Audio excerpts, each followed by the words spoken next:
Boleh, boleh. Oke. Apakah ini Bang Zuma live? Eh, saya infokan ke admin dulu. Oh iya. Pagi Bang Juma. Pagi, Dinda Kenzo. Ya Bang. Dinda siapa lagi nih? Angel, Ya, Joneto dan semua teman-teman yang ada di sini. Semangat pagi. Selamat pagi, Bang. Pagi. Oke, silakan, ada yang mau kita bahas dari sisi mananya ini?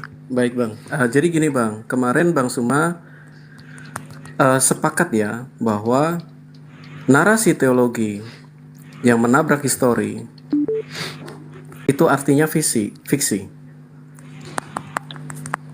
Iya, betul. Nah, jadi seperti ini Bang. Kita sudah sepakat bahwa yang menabrak histori itu fiksi. Nah, sementara ketika kita bicara masalah sumber primer, penyalipan Yesus, itu Quran tidak bisa menjadi sumber primer.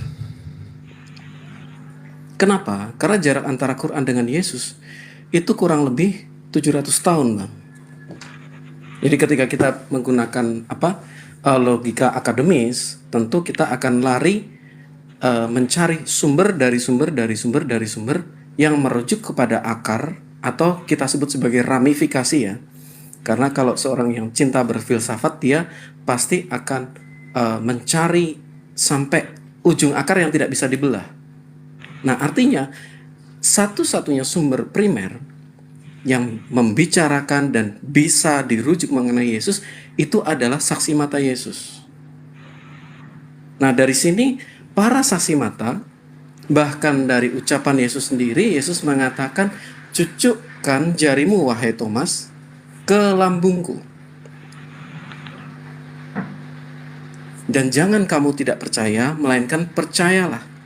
Nah, ini sumber primer Bang Zuma. Ini tidak bisa disangkal bahwa Yesuslah yang disalib. Nah, ada sekitar sumber yang primer, baik itu dalam internal maupun sumber sejarah non-kekristenan, dan totalnya ada sekitar 19 sumber yang mengatakan Yesus disalib. Nah, Quran tidak dalam posisi sumber primer, sekunder pun bukan, tersier mungkin, tetapi atas dasar wahyu beliau mengatakan bahwa Yesus tidak disalib. Nah, pertanyaan saya Bang, sehubungan dengan persetujuan kita tadi, klaim teologi yang menabrak histori itu artinya fiksi. Jadi di sini jelas histori mengatakan 19 sumber, Yesus pasti disalib. Hanya sumber abang sendiri, dan kita tahu bahwa di mata hukum ya, satu saksi itu bukanlah saksi. Nah, secara eksklusif Baginda adalah satu-satunya saksi dan bukan sumber primer, dan hanya berdasarkan sumber wahyu. Which is, saya pun bisa mengatakan saya dapat wahyu. Misalnya seperti itu Bang. Saya punya hak untuk mengatakan hal yang sama, tetapi wahyu saya ketika saya konfirmasi dengan historisitas, dengan sejarah, nah ini ternyata bertabrakan. Nah, lalu bagaimana klaim ini bisa benar, dan bagaimana ini menjamin keselamatan kita Bang Zuma? Karena dalam hal yang ranah kecil ini saja terjadi kesalahan yang cukup fatal. Monggo Bang Zuma, silakan.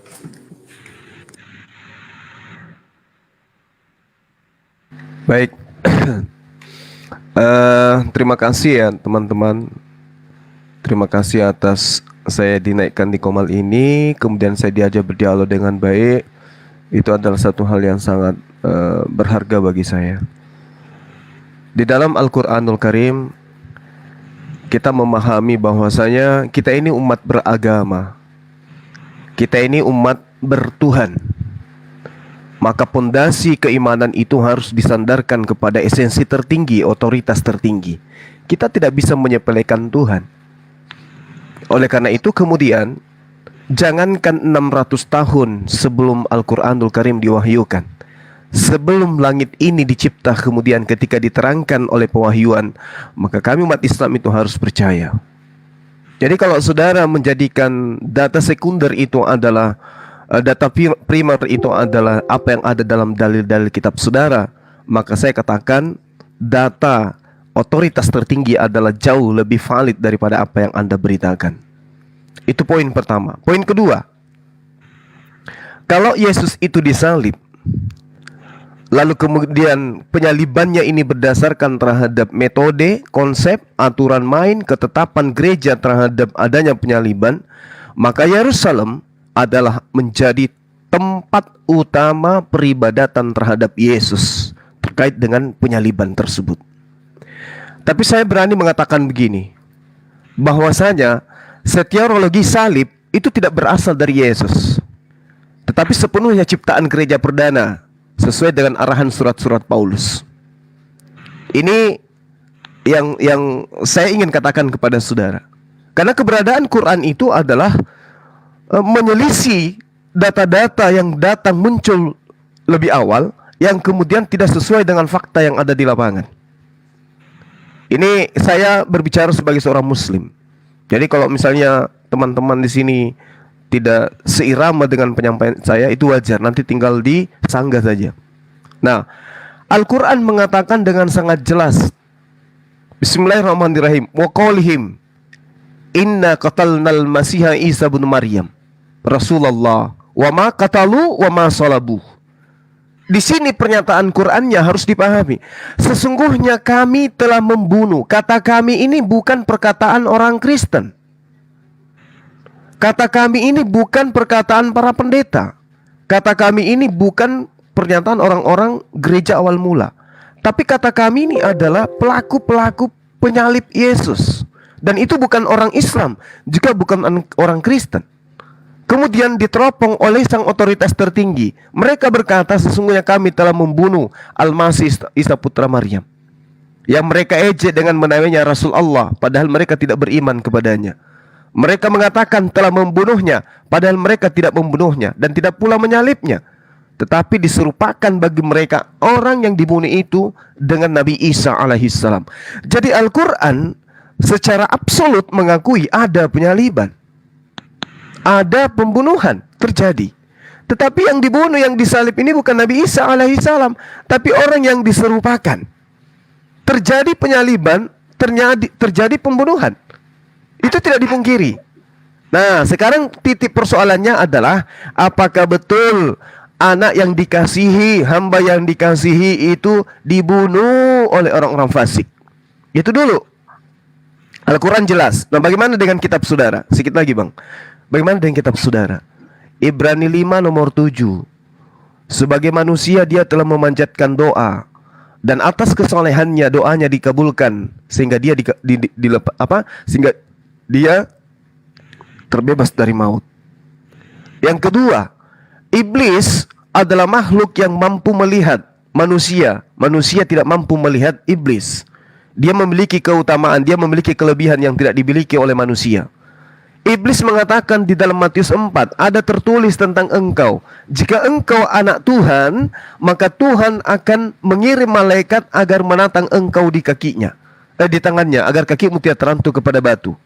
Apakah tulisan itu betul-betul ada? Ada di Mazmur 91. Dengan demikian, 10 detik, dengan demikian Mazmur 91 dari ayat 1 sampai 16 itu berbicara karya Allah terhadap Yesus. Maka mau tidak mau, saudara-saudara harus percaya, Mazmur 91 adalah nubuatan untuk anak Tuhan. Kalau Anda mengimani Yesus anak Tuhan, maka Anda harus mengimani nubuatan penyelamatan karya Tuhan terhadap anak Tuhan, anaknya sendiri. Demikian sementara, silakan. Siap, terima kasih Bang Suma. Luar biasa nih, aku suka sekali dari diskusi dengan Bang Suma.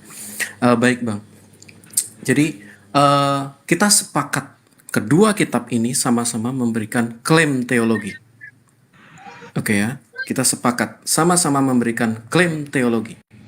Nah, permasalahannya, yang berhak mengatakan kecap saya paling benar, maaf ya, aku bukan bermaksud melecehkan, yang berhak mengatakan kecap saya paling benar, itu adalah semua orang punya hak. Bahwa saya ini satu-satunya diwahyukan, kamu tidak. Sebaliknya, si B punya hak mengatakan saya yang diwahyukan, kamu tidak. Nah, tetapi dua-duanya ini itu sama-sama kita harus taruh ketika kita mau berpikir secara objektif dan logis. Sama-sama taruh di meja bedah, yaitu sejarah. Karena sejarah tidak bisa disangkal. Sejarah adalah kumpulan fakta-fakta yang ada tertulis ataupun di dalam bentuk prasasti dan lain sebagainya. Nah, ketika kita sama-sama bedah di hadapan sejarah, maka sumber yang abang bawa, yang abang percaya itu saat ini, itu ternyata menyimpang dari sejarah. Nah, saya mengulang ya, narasi teologi yang kita bedah tadi ya, sama-sama kita bedah, yang menyimpang dari histori atau ahistori, itu fiksi. Nah, artinya apa? Ketika kita mengatakan otoritas tertinggi dan valid bagi teman Islam, itu adalah Quran. Saya agree, saya setuju itu. Otoritas tertinggi bagi orang Kristen adalah Alkitab. Saya juga setuju. Tetapi mari dua-duanya kita bawa di hadapan sumber yang objektif, yaitu sejarah. Satu, Pliny the Younger, dia hidup di abad pertama. Dia mengatakan bagaimana Yesus disalib. Jadi sumber non-Kristen. Kemudian Marbar Serapion mengatakan Yesus disalib. Kemudian Paul dari Samosata. Kemudian sumber-sumber lain seperti Flavius Josephus yang sampai hari ini tulisan-tulisannya masih ada, bisa kita dapatkan di sefaria.org. Kemudian bahkan Injil-Injil apokrif, mau yang seperti Thomas, Filipus, yang tidak dikanon, itu mereka juga sama sepakat setuju bahwa Yesuslah disalib. Nah, bagaimana dengan ucapan Yesus sendiri? Yesus mengatakan, anak manusia akan mati, dan 3 hari dia akan bangkit. Itu abang bisa temukan itu di seluruh Injil kanonik. Jadi dari bibir Yesus sendiri yang dicatat oleh sumber primer. Jadi ketika kita bicara mengenai Yesus, kita pasti akan bicara kepada si sumber primernya, orang-orang terdekatnya. Ketika sama dengan kita bicara, mohon maaf, Presiden Soekarno almarhum, pasti kita akan bertanya kepada Megawati dan lain sebagainya, saudara-saudara Ibu Megawati. Nah, ketika ada sumber yang berada nun jauh di sana, berada mungkin di Thailand atau di mana, kemudian mengatakan mengenai Presiden Soekarno, dan itu berbeda dengan keterangan Megawati, Guruh, dan Guntur. Lalu bagaimana kita bisa menalar itu? Walaupun sama-sama mereka mengklaim mendapat keilahian. Tetapi bagaimana itu bisa disebut klarifikator? Karena sama sekali berbeda. Bahkan kalau boleh saya umpamakan ya, Kompas, kemudian media-media pada waktu itu juga meliput sama mengenai Soekarno. Soekarno suka tempe. Megawati bilang Soekarno suka tempe, Kompas mengatakan Soekarno suka tempe. Media-media non keluarga Soekarno mengatakan Soekarno suka tempe. Tapi ketika 600 tahun setelah Soekarno, ada seorang yang berdasarkan wahyu ilahi mengatakan, oh enggak, salah semua. Soekarno itu suka tahu. Nah, ini kan jelas menabrak apa yang disebut sumber primer tadi.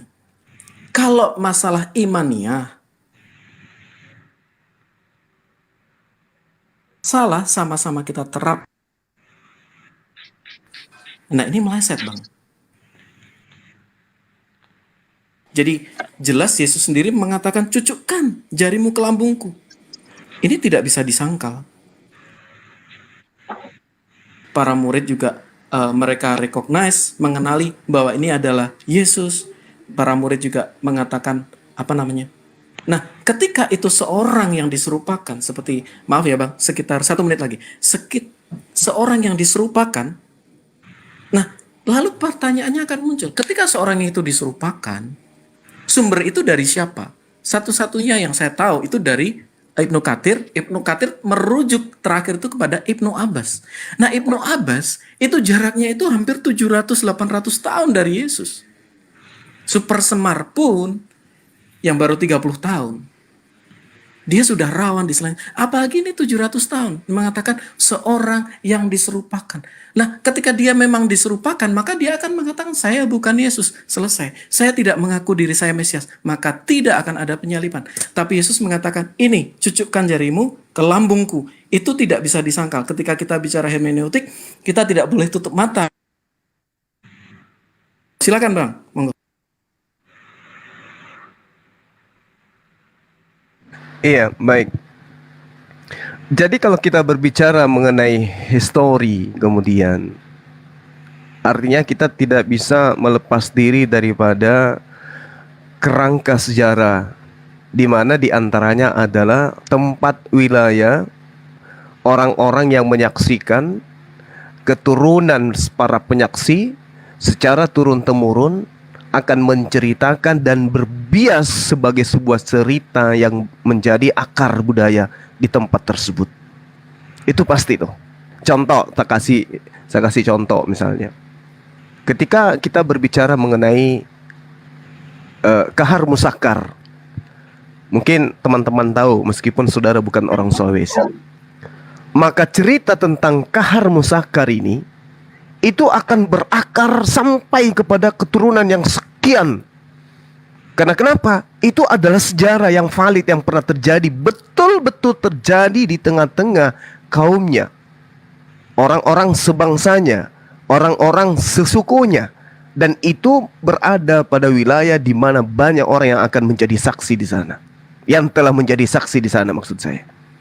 Nah, kalau kita menitik beratkan terhadap histori, maka cerita tentang Kahar Musakar bertitik tumpu terhadap generasi yang hidup bersama dengan dia, keturunannya secara turun-temurun. Artinya sejarah tentang Kahar Musakar itu tidak bisa dinafikan sebagai suatu isapan jempol belaka. Bagaimana dengan Yesus? Secara histori dulu, apakah ada murid yang menunggu detik-detik bangkitnya Yesus dari kubur? Dibaringkan di makam Yusuf Arimatea. Kemudian ada yang melihat dia duduk, lalu ada yang melihat dia berdiri, lalu ada yang melihat dia berjalan. Siapa kira-kira murid-muridnya yang menanti dari sejak Jumat petang, Jumat malam, Sabat pagi, Sabat malam, sampai hari Minggu? Siapa yang kemudian menunggu detik-detik ini? Tak ada satupun internal Kristen yang mampu menunjukkan satu nama di mana ada manusia yang menunggu Tuhannya bangkit pada hari ketiga. Padahal ini adalah hal yang sangat besar. Ini adalah hal yang sangat dahsyat. Bayangkan, kematian Yesus dan kebangkitannya adalah merupakan hadiah yang paling besar bagi orang-orang Kristen. Dia bangkit, maka dia menjadi Tuhan, maka dia menjadi penyelamat. Tapi apakah betul orang-orang Yahudi, orang sesaman Yahudi, saudara-saudara Yesus, anak Maria, saudara dari Nikodemus, apakah ada yang kemudian menunggu Yesus bangkit? Tidak ada. Euforia tentang kebangkitan Yesus itu disebabkan karena adanya ajaran penyaliban ini. Kalau tidak ada yang menunggu detik-detik kebangkitan, berarti tidak ada penyaliban terhadap Yesus anak Maria. Kalau Yesus anak Bapa, Barabas mungkin. Karena memang teman-teman Kristen mengimani Yesus itu anak Bapa. Kami umat Islam mengimani Yesus itu anak ibu. Nah sekarang kalau Yesus anak Bapa ini, siapa kira-kira orang Yahudi yang menunggu dari ke-11 muridnya? Yang menunggu siapa? Ini dulu yang penting. Kalau terkait dengan euforia yang dibangun, cerita yang dibangun, lantas kemudian dikasih label, ini adalah sejarah. Para sejarawan menuliskan, ya itu mah gampang. Kenapa? Karena tentang penyaliban ini adalah satu kekuatan yang harus diusung secara besar-besar ke seluruh penjuru dunia. Maka harus ada aspek pembenar-pembenar yang menjadikan itu adalah sebuah hal yang seakan-akan benar. Nah sekarang fakta dulu, kita cerita fakta dulu. Mana keturunan ke-11 murid Yesus yang sekarang ini bermukim di mana? Di mana mereka ini? Ke-11 murid Yesus yang memiliki iman sepadan dengan teman-teman Kristen hari ini dalam hal pandangan mereka terhadap penyaliban. Mana keturunan itu? Keturunan ke-11 murid Yesus yang hebat-hebat ini kemana mereka? Apa agama mereka? Dan mereka bermukim di mana sekarang? Karena kenapa? Cerita Tuhan mati, Tuhan bangkit dari kematian, itu bukan cerita isapan jempol. Itu adalah cerita yang sangat dahsyat luar biasa. Jangankan tentang kebangkitan Tuhan, Krishna, Siwa, Wisnu yang hanya merupakan cerita di atas mulut, tidak pernah terbukti di hadapan orang-orang yang mengimani. Masih gaungnya sampai sekarang, dari tanda Hyundisme sampai hari ini masih diimani oleh orang-orang di sana. Bagaimana dengan Tuhan yang datang dilahirkan manusia, dibunuh oleh manusia? Di tempat kelahirannya sunyi senyap, Eropa yang ribut. Sejarah apa yang Anda ingin usung di sini? Makanya Al-Quran datang kemudian menjelaskan, memang pembunuhan itu ada, tapi bukan sesuatu yang berarti bagi Yahudi, bukan sesuatu yang berarti bagi murid-murid Yesus. Kenapa? Karena mereka paham titik sebenarnya itu adalah gurunya terangkat ke langit, tidak dibunuh. Yang dibunuh itu adalah orang yang lain. Makanya saya mengingatkan kepada saudara, di dalam Lukas 24, Yesus tiba-tiba muncul di tengah-tengah mereka. Lalu mereka melihat apa? Mereka kaget, Bung. Mereka mengira melihat hantu. Apa pantas gitu seorang guru yang setiap hari bersama memperlihatkan mujizat, membangkitkan orang mati, berjalan di atas air, membuat badai itu tenang, membuat air menjadi anggur? Apa pantas kemudian begitu sang guru mengajarkan murid-muridku, jangan khawatir, 3 hari setelah ini saya bangkit? Apakah mungkin murid-murid ini nggak percaya? Begitu banyak kedahsyatan yang dilihat. Tapi ketika gurunya mengatakan, aku akan bangkit pada hari ketiga, murid cuek, murid nggak percaya. Nggak mungkin kan? Tetapi faktanya ketika Yesus muncul kemudian di Lukas 24 nomor 37, apa yang dikatakan? Murid-murid ketakutan, kaget, heran, mengira melihat hantu. Ini gimana ceritanya? Bagaimana cerita histori apa yang Anda mau jual? Ketika kemudian murid-murid yang seangkatan Yesus begitu melihat Yesus pada hari ketiga, pada setelah ada simpang siur berita tentang gurunya ditangkap dan disalib, kok tiba-tiba muncul? Apa yang terjadi? Mereka heran dan ketakutan karena mengira melihat hantu. Coba Anda pikirkan, apa betul kalau Anda dijanji Tuhanmu Anda bangkit hari ketiga dan Anda ada di situ, begitu dia hadir di tengah-tengah Anda, apakah Anda akan mengatakan, ya Tuhanku, ya Allahku, ya Bapakku? Atau Anda ketakutan mengira melihat hantu? Di mana rasionya? Itu dulu poin yang ingin saya sampaikan. Silakan. Siap. Baik Bang, terima kasih Bang. Jadi ketika membicarakan masalah kahar musakar dan bagaimana dengan keturunannya dan lain sebagainya, ini menurut saya kurang relevan Bang. Kenapa? Karena tentu catatan kahar musakar, kalau misalnya keturunannya sudah pada meninggal karena mohon maaf dibasmi atau semacam itu, tentu catatan itu yang tetap ada. Nah, itulah kenapa kekristenan itu dibangun oleh kesaksian demi kesaksian dari para saksi mata atau sumber primer. Nah, tetapi ketika terjadi penyimpangan yang mengatakan bahwa oh, dia tidak disalib, melainkan seorang yang diserupakan, itu jelas adalah narasi ahistori atau menabrak atau melawan sejarah. Kita semua sudah agree bahwa sesuatu yang ahistori itu fiksi. Nah, makanya yang saya tanyakan daripada tadi adalah bagaimana merujuk ini bertabrakan dengan sumber primer. Saya coba Matius 16 ayat 21 ya. Ini dari perkataan Yesus. Sejak waktu itu, Yesus mulai menyatakan kepada murid-muridnya bahwa ia harus pergi ke Yerusalem, menanggung banyak penderitaan dari pihak tua-tua, imam kepala, ahli Taurat, dibunuh dan dibangkitkan pada hari ketiga. Dan mereka akan membunuh dia pada hari ketiga, ia akan dibangkitkan, Matius 17 ayat 23 ya. Kemudian Matius 20 ayat 19. Jadi step by step Yesus berbicara terus-menerus kepada muridnya. Sebentar saya setelah dulu, katanya kalian nggak ada Bang Cita nggak ada suara nih, kenapa nih? Oke. Sebentar. Udah aman kan kawan-kawan di bawah ada suara? Oke, halo Bang. Ada, Halo, Bang. Bang, ada. Suaranya ada, Bang. Ada. Sudah. Oh iya, Ada, udah. Bang. Jadi saya ulang Bang. Jadi Matius 16, Matius 17, Matius 20, bahkan Matius 27 itu orang Farisi mereka bersepakat, oh Yesus pernah bilang akan bangkit pada hari ketiga. Itulah kenapa dia memberikan penjaga-penjaga. Artinya narasi Yesus akan wafat dan bangkit pada hari ketiga itu adalah sesuatu yang terus-menerus didengungkan oleh Yesus sendiri. Lalu bagaimana dengan narasi yang menyangkal itu? Kita lihat dalam zaman Yesus ya. Di dalam Matius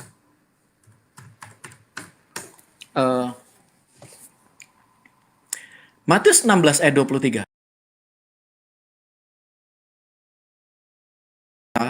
bahwa Yesus menolak penyalipan itu. Tetapi Petrus menarik Yesus ke samping dan menegur dia, katanya, Tuhan, kiranya Allah menjauhkan hal itu. Hal itu sekali-kali takkan menimpa engkau. Nah, Yesus bicara apa? Sejak waktu itu Yesus mulai menyatakan kepada murid-muridnya, ia harus pergi ke Yerusalem, menanggung banyak penderitaan, dibunuh dan dibangkitkan pada hari ketiga. Petrus menolak. Tidak mungkin itu terjadi bagi seorang hamba Allah atau hamba Tuhan. Gitu kan? Nah, bagaimana dengan Yesus? Menjawab. Ayat 23. Maka Yesus berpaling dan berkata pada Yesus, enyahlah iblis. Ini sumber primer, Bang. Bukan sesuatu yang diwahyukan oleh Tuhan melalui malaikat kepada seorang yang nun jauh di sana. Tapi ini sumber primer. Matius adalah murid Yesus. Yesus berkata, dan itu dicatat oleh Matius. Yesus mengatakan, enyahlah iblis. Jadi narasi yang mengatakan bahwa Yesus tidak disalib, itu justru berasal dari iblis. Engkau suatu batu sandungan bagiku, sebab engkau bukan memikirkan apa yang dipikirkan Allah, melainkan apa yang dipikirkan manusia. Kenapa? Karena ini bicara mengenai penebusan seluruh manusia. Kemudian ketika Abang mengatakan tidak ada satupun internal Kristen yang ada di situ. Nah, ini mohon maaf, Bang. Di dalam Yohanes 19 ayat 26, ini banyak sekali ya, kalau bahasa Jawanya itu teng telecek ya. Ketika Yesus melihat ibunya dan muridnya yang dikasihnya di sampingnya, berkatalah ia kepada ibunya, Ibu, inilah anakmu. Jadi jelas Yohanes ada di situ. Nah, menyangkal narasi Yohanes yang adalah saksi mata, ini ilogik, tidak sesuai logika. Ini absurd kalau kita menyangkal ini. Terus kemudian poin Abang tadi ya, ketika mengatakan para sejarawan ini gampang sekali. Oh, tidak bisa. Karena apa? Ini dituliskan bahkan oleh musuh-musuh Yesus, musuh-musuh kekristenan. Jadi penyalipan ini dicatat oleh mereka secara objektif, bahkan oleh musuh-musuhnya mengakui.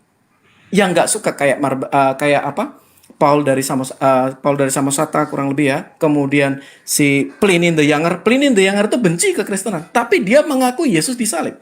Dia ada di abad pertama. Jadi narasi itu justru dari musuh-musuh Yesus pun sama, dari murid-murid Yesus sama. Dan ini klop. Berbeda dengan sumber Abang. Sumber Abang ada di abad ke-7. Dan tidak sama sekali pas dengan sejarah, katakan. Narasi teologi yang menabrak histori itu fiksi. Seperti Abang setuju. Kemudian, ketika mengatakan, oh itu hantu. Nah itu bahasa aslinya apa? Pneuma atau roh. Tetapi Yesus menegakkan, roh nggak punya daging. Lalu dia makan bersama mereka. Bagaimana Allah makan di dalam perjanjian baru, itu sama narasinya dengan perjanjian lama. Allah juga makan. Kejadian 18, dia menunjukkan diri kepada Abraham dan dia makan. Nah, ketika Abang mengatakan, oh murid-muridnya kaget nih. Nah, mohon maaf Bang, ketika kita berkali-kali saya sampaikan, ketika membeli sebuah mobil, jangan lupa bannya dibawa pulang. Artinya apa? Narasi kita komplit dong. Oke, betul murid kaget, tapi sedikit saja lanjut ke depan gitu. Akhirnya murid-murid tahu, oh benar, Yesus bangkit. Sebenarnya kan cuma sesederhana itu. Jadi dia memang pernah mengalami penyalipan secara saksi mata, dan dia bangkit itu hanya sepersekian kata-kata di depannya. Jadi kurang lebih demikian, Bang Suma. Monggo Bang Suma. Ya, baik. Terima kasih saudara saya. Jadi kalau saudara mengambil data-data dari Matius tentang penyaliban Yesus, pengakuan di dalam Matius 16 ini, ya penyaliban itu kan memang harus terjadi. Tapi penyaliban itu tidak terjadi terhadap Yesus. Terjadinya kepada oknum yang kemudian menjadi pengganti dari dia. Itu yang ingin saya katakan. Lalu kemudian terkait dengan cerita yang Anda bawa, saudara saya bawa Matius 16, Matius 17, Matius 18, 27. Saya katakan kepada saudara, sampai hari ini belum ada data akurat bahwa yang menulis kitab Matius itu adalah murid Yesus. Belum ada. Data yang paling dekat dengan pernyataan bahwa penulis Matius itu adalah murid Yesus, itu adalah bab 9 nomor 9 atau di Matius 10 nomor 3. Di situ sangat jelas kok dikatakan. Setelah Yesus pergi dari situ, ia melihat seorang yang bernama Matius duduk di rumah cukai. Lalu ia berkata kepadanya, "Ikutlah aku." Maka berdirilah Matius lalu mengikuti dia. Ini Matius yang menulis. Harusnya kalau penulis kitab Matius itu adalah Matius murid Yesus, ya, si Lewi ini, dia akan menuliskan setelah Yesus pergi dari situ, Yesus melihat saya yang duduk di rumah cukai. Lalu Yesus berkata kepadaku, "Ikutilah aku." Maka berdirilah aku lalu mengikuti Yesus. Tapi faktanya tidak. Yesus pergi ke situ, ia melihat seorang bernama Matius duduk di rumah cukai. Ini bukti bahwasanya penulis tentang penyaliban Yesus itu bukan murid Yesus, tapi orang lain yang sedang mengumpulkan cerita-cerita tentang penyaliban. Ini data. Semoga Anda nggak membantah data ini. Matius 9 nomor 9 jelas dengan akurat menuliskan penulis kitab Matius itu bukanlah murid Yesus. Murid Yesus itu yang dipanggil, yang dilihat oleh penulis kitab Matius. "Ikutlah aku." Maka berdirilah Matius lalu mengikuti dia. Jelas penulis Matius bukan dia yang ikut kepada Yesus. Itu poin kedua. Lalu kemudian ketika saudara mengatakan kahar musakar, begini ceritanya dan seterusnya, ini yang terjadi terhadap Yesus adalah kahar musakarnya hidupnya di Sulawesi Selatan. Lahir, besar, kemudian menghilang di Sulawesi Selatan. Tapi kemudian ada muncul cerita di Jawa tentang kahar musakar yang tidak diimani penduduk setempat secara turun-temurun. Ini masalah. Maka sebagai hakimnya, Sang yang maha melihat, Sang maha mendengar, yang harus turun memberitakan berita yang sesungguhnya. Coba kita lihat cerita euforia, cerita besar, bahkan kelahiran, kebangkitan diperingati di luar daripada tempat lahirnya oknum yang bernama Yesus ini. Ada apa dengan cerita yang Anda sebut dengan histori? Tidak ada kemudian data akurat yang mengatakan bahwa tempat dia lahir, tempat dia mati, tempat dia bangkit, tempat dia terangkat ke langit, itu diperingati seperti yang Anda lakukan hari ini. Menandakan bahwa ada sesuatu yang tanda tanya besar yang harus dikaji lebih mendalam. Kami sebagai seorang Muslim tidak akan mungkin percaya itu. Kenapa? Di tempat kelahirannya aja nggak ada yang percaya. Sekarang mana keturunan ke-11 muridnya? Apa agamanya? Mereka bermukim di mana? Lalu kemudian seperti apa konsepnya tentang Yesus dan penyaliban itu? Apakah ada? Tidak. Coba Anda tanya praktis Yudaism atau mereka yang masih ada di Yerusalem sana. Dudukkan perkara kitabnya mereka, tanyakan tentang Yesus. Apa yang mereka katakan? Saya tidak kenal. Siapa itu Yesus? Praktisi loh. Mereka yang memahami tentang kitabnya mereka. Tetapi ketika yang ditanya orang Eropa, penganut ajaran Kristen, kalau ditanya tentang Yesus, mereka hafal di luar kepala. Seakan-akan mereka lebih paham Yesus daripada orang yang sekampung, orang yang hidup sesama dengan Yesus, keturunan pelaku-pelaku sejarah. Nah, ini menurut saya adalah masalah besar. Contoh misalnya ketika Anda percaya menyebut tadi nama Flavius Josephus. Sejarah mana yang harus kita bongkar kemudian untuk mendudukkan perkara bahwasanya penulis-penulis sejarawan ini adalah orang yang benar-benar independen, tidak berat sebelah. Flavius Josephus itu adalah seorang penulis yang kapasitasnya sebagai seorang warga negara Romawi dan bukan hanya sekedar warga negara. Dia adalah salah satu pembesar, dia adalah salah satu intelijen Romawi kepada Yahudi. Bagaimana sejarah ketika ada perang Yahudi Romawi yang pertama? Dia sebagai apa di sana? Lalu kemudian ketika dia berkhianat terhadap Yahudi, apa yang dilakukan? Dia menghadiahkan cerita-cerita itu sehingga tentang Yesus dijadikan sebagai Tuhan, dilantik sebagai anak Tuhan, kemudian dijadikan sebagai agama yang resmi di dalam Kaisaran Romawi. Jadi kita harus jujur mengakui, kalau di Islam itu jelas, wama kataluhu wama salabuhu, penyaliban itu ada, tapi tentang Isa Al-Masih yang saudara sebut Yesus Kristus, dia tidak disalib, dia tidak dibunuh. Tetapi kembali lagi di dalam kitab saudara, iblisnya mengatakan ada tertulis, jika engkau benar adalah anak Tuhan, maka silahkan buang dirimu ke bawah, karena ada tertulis bahwa Tuhan Bapa akan mengirim malaikat untuk menatang engkau di tangannya, agar kakimu tidak terantuk kepada batu. Dan alhamdulillah itu betul-betul tertulis di dalam Mazmur 91. Dengan matamu sendiri engkau akan menonton mereka orang-orang fasik. Dengan panjang umur aku akan kenyangkan engkau. Engkau akan menjadi saksi terhadap apa yang terjadi terhadap orang yang menyalibkan oknum yang sama sepertimu.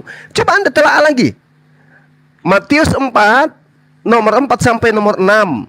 Kemudian Anda korelasikan dengan Mazmur 91. Pertanyaan saya, ketika mungkin ada yang bisa diuraikan, Mazmur 91 itu nubuatan untuk siapa? Itu dulu poinnya. Karena kenapa? Menurut saudara, di dalam iman saudara, Lukas 24 nomor 44 nomor 46, jelas Yesus mengatakan, ada tertulis tentang aku di kitab Mazmur.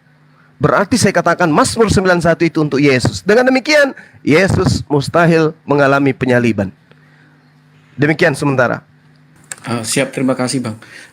Kak Engel, saya boleh minta tolong Mina dinaikkan karena saya dipanggil bos. Terus terang saya mohon maaf ya.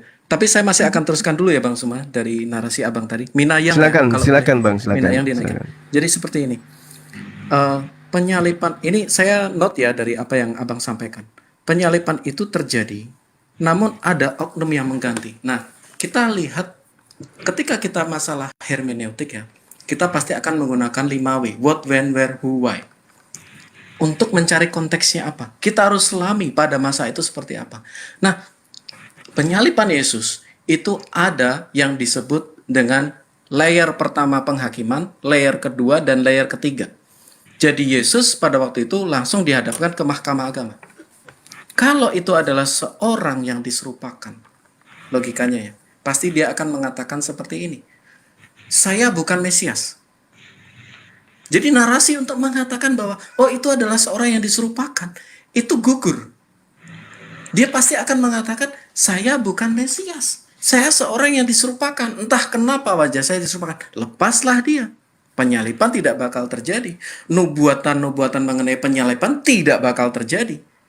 Jadi argumen yang mengatakan, oh dia diserupakan, itu hancur lebur gitu loh.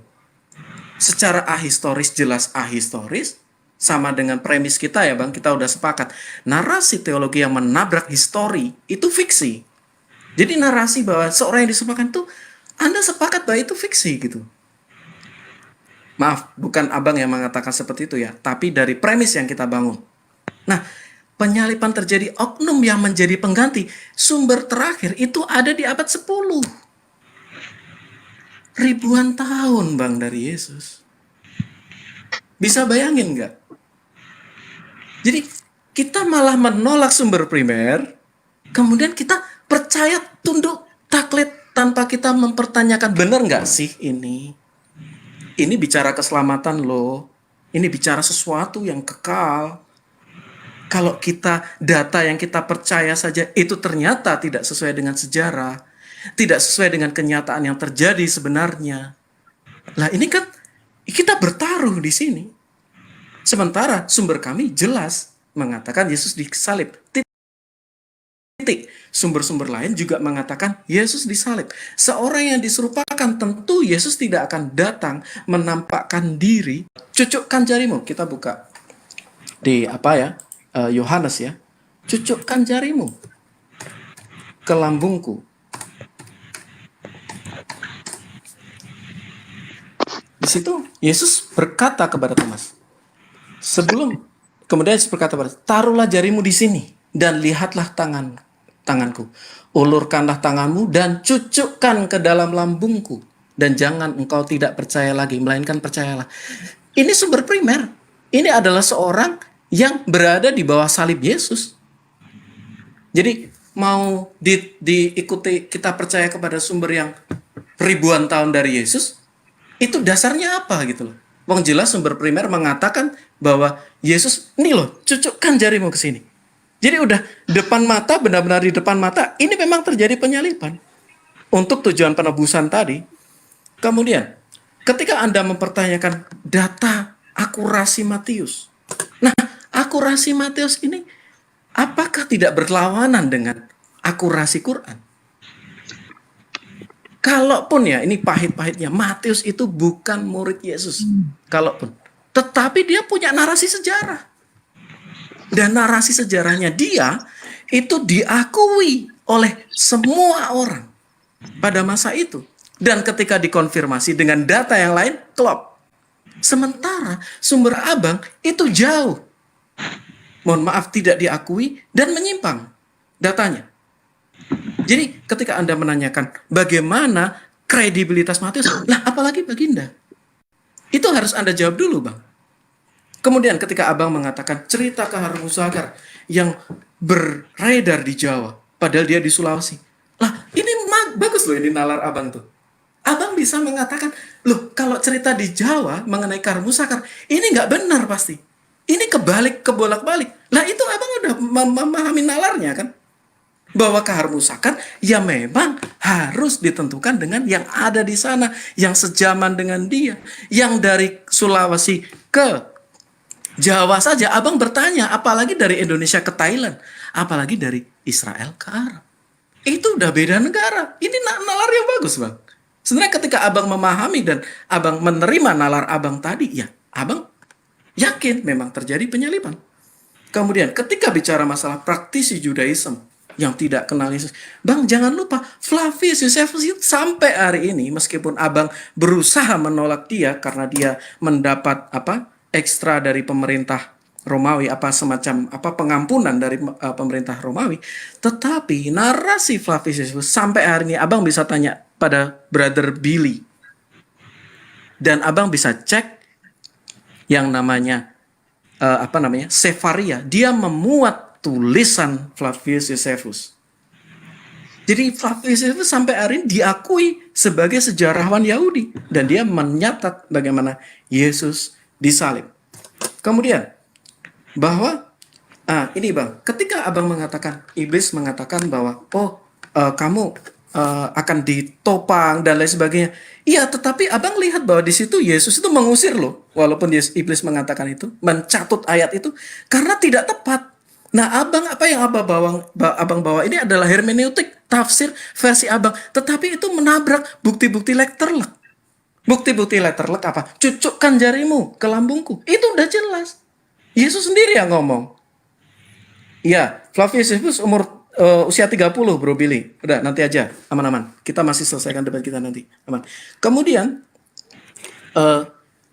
narasi yang mengatakan, penting Bang, bahwa Yesus atau seorang yang diserupakan, yang aku nggak mau nih, ada seorang nabi suciku diserupakan kemudian disalib. Nggak mau aku, nabiku dia ini orang suci.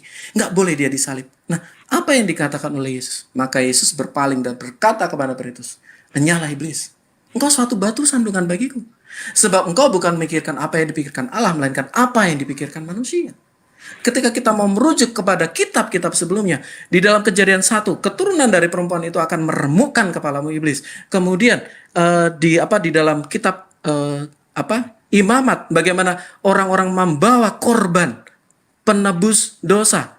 Itu adalah tipologi akan datangnya Kristus, sang hamba yang menderita tadi. Kemudian ketika lari kepada narasi Yesaya 53, jelas dia merujuk bahwa Yesus, dia akan menjadi korban penebus salah. Ayat pertama dikatakan siapa percaya pada pemberitaan kami? Bagaimana Yesus ditolak oleh orang-orang Yahudi juga, walaupun orang-orang Yahudi juga banyak penganut dia. Kemudian di kitab Daniel dikatakan Mesias akan dibunuh. Itu sesuai dengan hitungan yang dia catat akhirnya tahun 30 33 Masehi, Yesus benar-benar dibunuh sesuai dengan nubuatan Daniel. Kemudian dari kitab Zakaria, mereka akan memandang pada dia yang telah mereka tikam. Itu juga sesuai. Dari mulut Yesus sendiri mengatakan anak manusia akan disalib pada hari ketika dia akan bangkit. Itu bisa abang cari semuanya dan itu ketemu. Dan itu adalah sumber primer. Kemudian bagaimana Yesus bangkit, Yesus mengatakan cucukkan jarimu ke lambungku. Itu adalah sumber-sumber primer semua. Abang tadi menyangkali di Jawa itu ada cerita berkembang tidak sampai melogikakan itu. Silakan Bang. Oke, baik. Jadi kahar musakar itu adanya di Yerusalem. Tapi kemudian ceritanya berkembang di Eropa. Kan nggak cocok. Harusnya tentang Yesus itu berkembang di Yerusalem sampai hari ini. Bukan berkembang di Eropa, masuk ke Indonesia. Tapi orang Yahudi lah yang harus masuk ke Indonesia mengajarkan tentang penyaliban. Tapi apakah itu terjadi? Tidak. Nah, lalu kemudian ketika Anda mengatakan bahwasanya cucuklah jarimu ke lambungku, Yesus di situ bukan ingin membuktikan dia Tuhan. Dia ingin membuktikan bahwa dirinya itu tidak mati. Itu yang Anda harus tahu.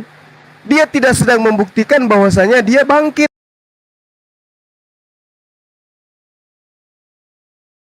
dari kematian. Tetapi dia membuktikan bahwa dirinya tidak mati. Ya. Yesus ingin mengatakan dirinya itu tidak mati seperti yang diimani oleh teman-teman Kristen. Lalu kemudian ketika Anda mengambil nubuatan, cerita di dalam kitabnya orang Yahudi, Yesaya 53 dan seterusnya, itu sudah terlalu jauh mimpinya.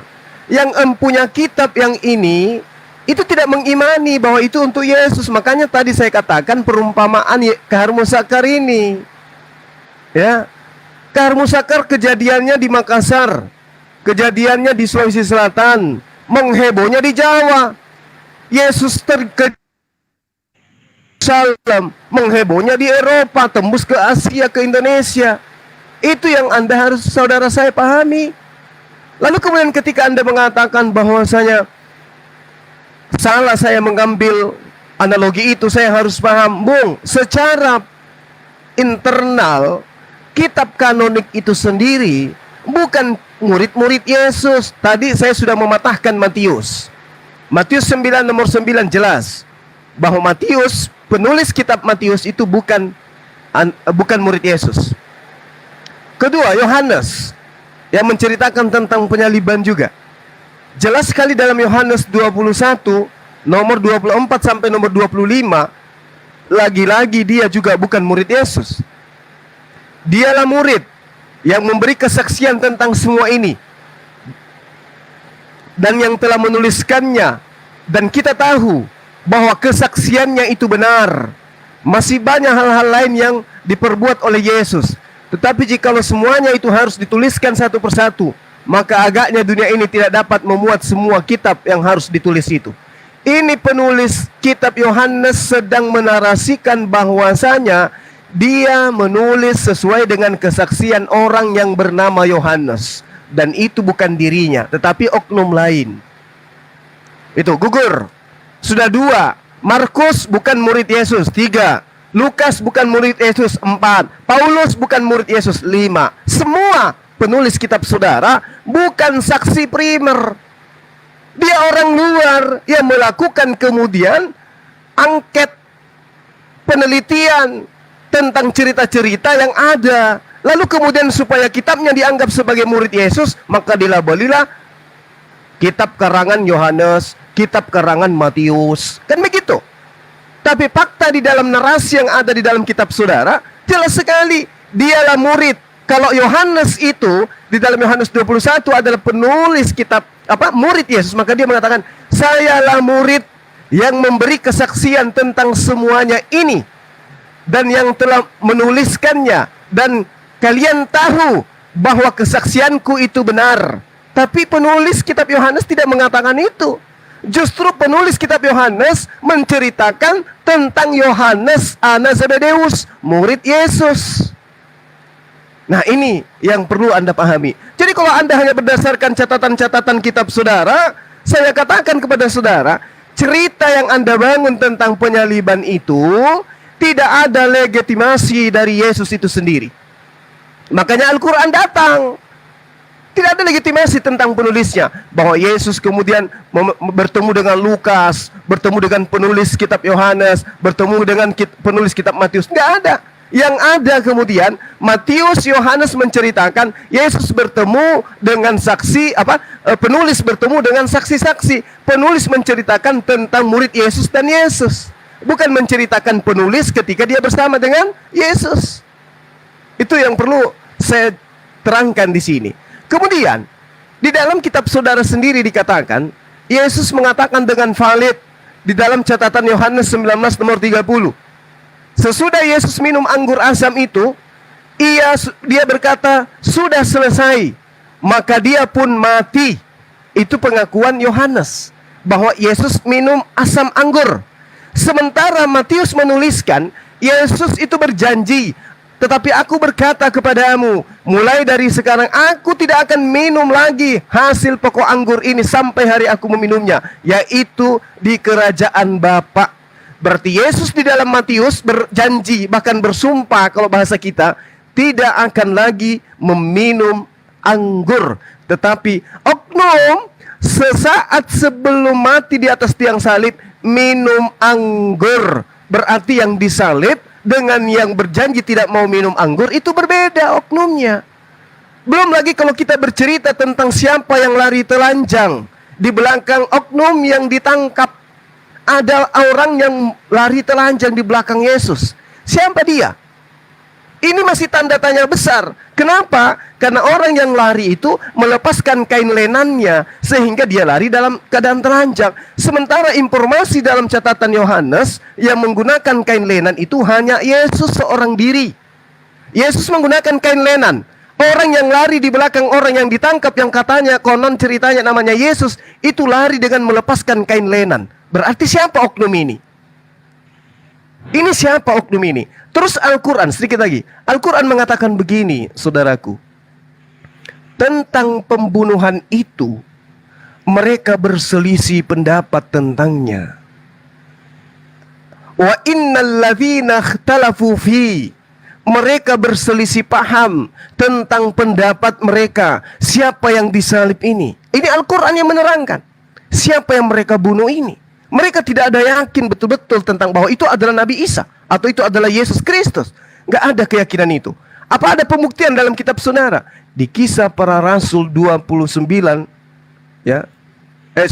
Kisah Para Rasul 25 nomor 19. Tetapi mereka hanya berselisih paham tentang agama dan tentang seseorang yang bernama Yesus yang sudah mati. Sedangkan Paulus katakan pasti dia hidup. Jadi ada yang mengatakan mati, ada yang mengatakan hidup. Mereka berselisih paham. Al-Quran mengatakan itu. Dan itu diberitakan oleh Kisah Para Rasul di dalam kitab saudara. Mereka berselisih paham tentang seseorang bernama Yesus yang sudah mati, tapi Paulus mengatakan dia pasti hidup. Ini bukti Al-Quran itu nggak bisa Anda bantah. Karena sampai hari ini orang Yahudi dengan orang Kristen itu berselisih dan tidak sepaham tentang oknum yang bernama Yesus. Makanya ada Yahudi, ada Kristen. Mereka tidak satu agama, mereka tidak satu ajaran, mereka tidak satu konsep agama. Kenapa? Karena mereka berselisih tentang Injil, tentang Yesus, tentang Maria, semua berselisih. Al-Quran 1400 tahun silam menyatakan itu. Dan apakah ada narasi yang bisa Anda bangun? Yahudi dan Kristen tidak berselisih tentang Yesus, tapi mereka satu agama, satu keyakinan terhadap Yesus. Tentu tidak bisa. Al-Quran tidak bisa gugur, Bang. Silakan. Siap, terima kasih Bang. Kak Angel Rally boleh minta tolong satu diturunkan terus Mina ditarik mungkin.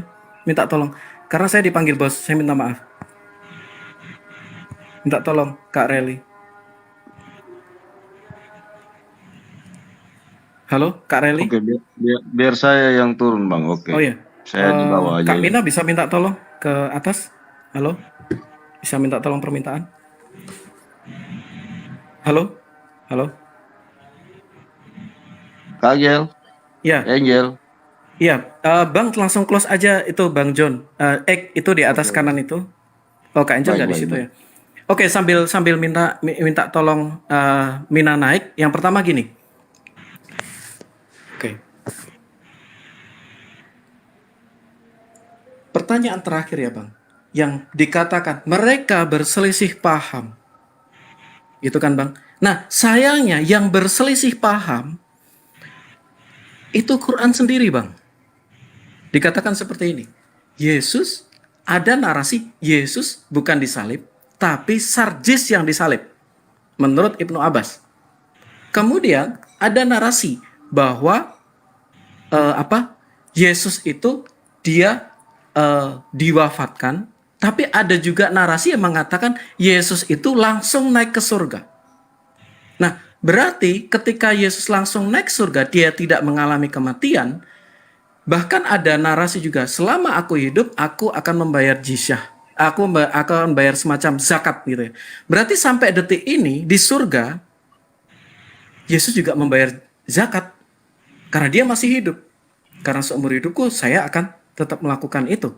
Artinya apa? Narasi yang bertabrakan sendiri itu adalah internal Quran. Nah ini yang benar-benar meruntuhkan argumen abang. Kemudian, jadi yang berselisih paham, Talmud mengakui Yesus disalib. Musuh-musuh Yesus aja mengaku Yesus disalib. Kemudian, sumber Romawi juga mengaku Yesus disalib. Pliny the Younger, dia ada di abad pertama. Josephus, sejarawan Yahudi, mengakui Yesus disalib. Kurang apa lagi? Apa yang kami data-data primer semua.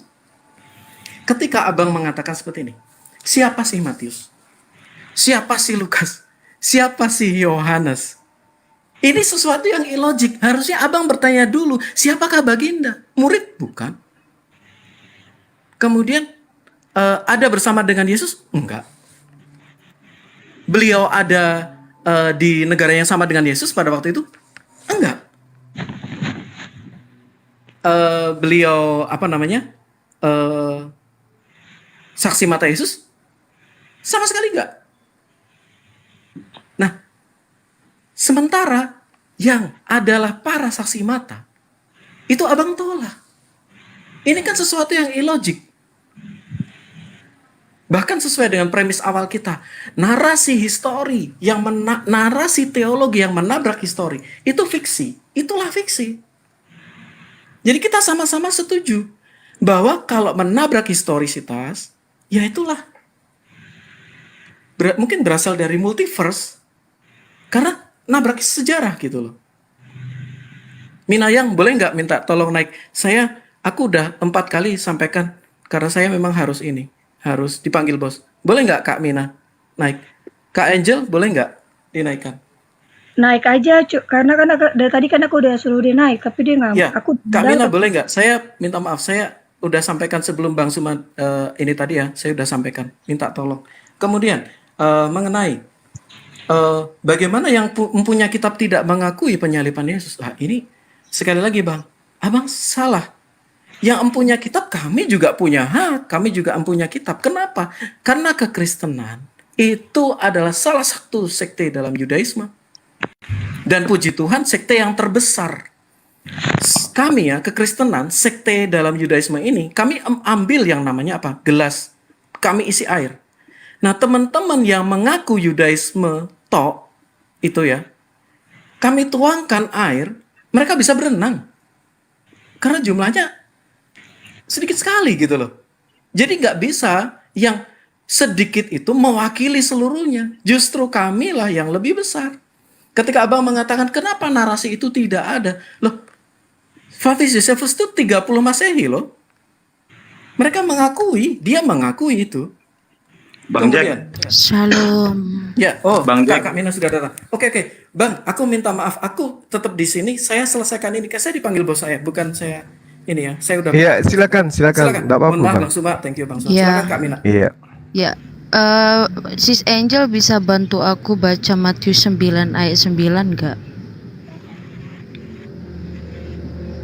Halo Sis Angel, are you there? Oh nggak ada ya, ya udah, buka deh. Bosan. Memang harus ya. Matius 9 ayat 9, setelah Yesus pergi dari situ, ia melihat seorang yang bernama Matius duduk di rumah cukai. Lalu ia berkata kepadanya, "Ikutlah aku." Maka berdirilah Matius lalu mengikut dia. Kita buka lagi di Markus 3 ayat 13. Kemudian naiklah Yesus, ini mengenai Yesus memanggil ke-12 rasul ya. Kemudian naiklah Yesus ke atas bukit, ia memanggil orang-orang yang dikendakinya dan mereka pun datang kepadanya. Ia menetapkan 12 rasul, 12 orang untuk menyertai dia dan untuk diutusnya memberitakan Injil dan diberikannya kuasa untuk mengusir setan. Ke-12 orang yang ditetapkannya itu ialah, dengar baik-baik ya Om Juma. Oh Om, ya kayaknya memang cocok dipanggil Om dibanding kakak.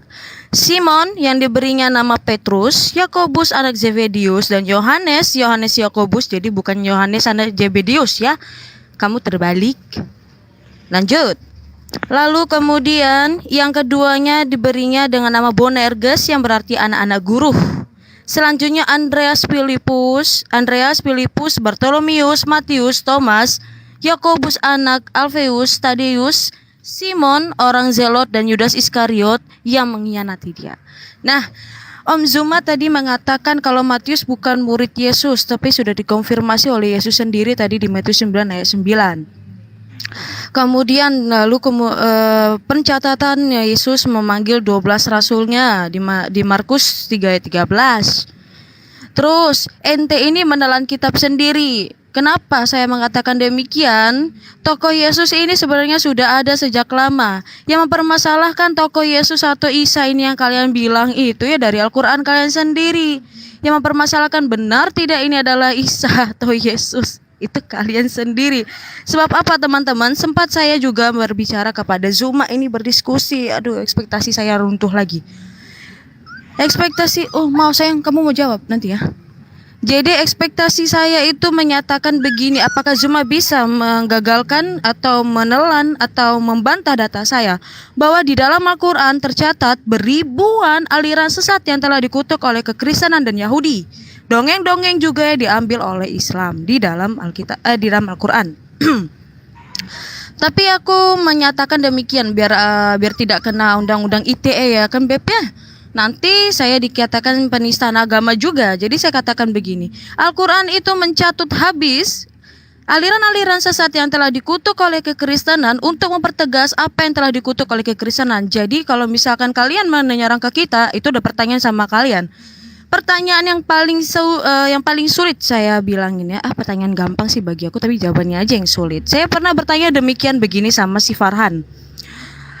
Mas Farhan, ketika tokoh Yesus ini tidak pernah ada, anggap saja demikian, kekristenan ini tidak pernah ada karena pemahaman surga dan neraka itu ada dari kekristenan. Orang Yahudi menyebutnya orang yang telah meninggal itu ada di pangkuan Abraham dan tidak pernah masuk ke dalam langit terakhir yaitu kepada Allah, ya, itu tidak. Jadi itu dibagi 4 alam. Ada alam manusia, malaikat dan paling atas sekali itu adalah alam Allah. Nah, pertanyaan saya begini, kita berangkat kepada Saduki yang memiliki pemahaman bahwa tidak adanya kebangkitan setelah kematian. Itu dilihat dari kitab Hosea 4 yang menyatakan bahwa Allah berjanji kepada bangsa Israel setelah 2 hari kematian mereka, hari ketiga mereka akan dibangkitkan. Tetapi pada kenyataannya orang-orang Israel Dibangkitkan, aduh masuk angin aku. Tidak dibangkitkan pada hari yang ketiga. Jadi pertanyaan yang gampang nih untuk Bang Zuma. Kalau pemahaman Kristen tidak pernah ada pada abad itu, pertanyaan saya, bisakah orang-orang Saduki yang memiliki pemahaman tidak adanya kebangkitan setelah kematian menerima Islam dengan begitu plongnya, dengan begitu lempengnya, karena pemahaman mereka bisa dipatahkan oleh Islam, adanya kebangkitan setelah kematian dan mereka hidup di surga. Silahkan Bang Zuma. Saya mohon ya dijawab dengan benar gitu ya. Jangan Iya, nanti jadi- anjingku yang jawab. Sudah capek-capek baca ya PowerPoint tapi poinnya ndak kena terhadap materi. Ini tentang penyaliban. Ya, Tante Mina ya. Jadi kalau berbicara mengenai penyaliban harus fokus di sana. Apakah orang Yahudi itu percaya tentang ada Tuhan mereka datang dalam rupa manusia, mati dibunuh manusia? Itu poinnya. Harusnya saudara-saudara Kristen itu memberikan data akurat bahwa Yahudi hari ini yang mereka saksikan penyaliban Tuhan mereka yang dilahirkan oleh manusia bernama Maria itu benar-benar terjadi dan diimani. Kan gitu poinnya. Tapi apa yang terjadi antara Kristen dan Yahudi, laksana langit dan juga kolong jembatan? Gak nyambung antara Yahudi dan Kristen dalam hal konsep ketuhanan, dalam hal apapun, termasuk dalam kitab. Nah, kemudian ketika Al-Quran itu datang mengatakan mereka berselisih paham. Malah yang tadi menyerang Quran katanya berselisih, nggak ada yang berselisih. Al-Quran itu, kami umat Islam itu satu paket, mengimani Nabi Isa alaihissalam, barrafa'ahullahu ilaih, diangkat di sisi Allah.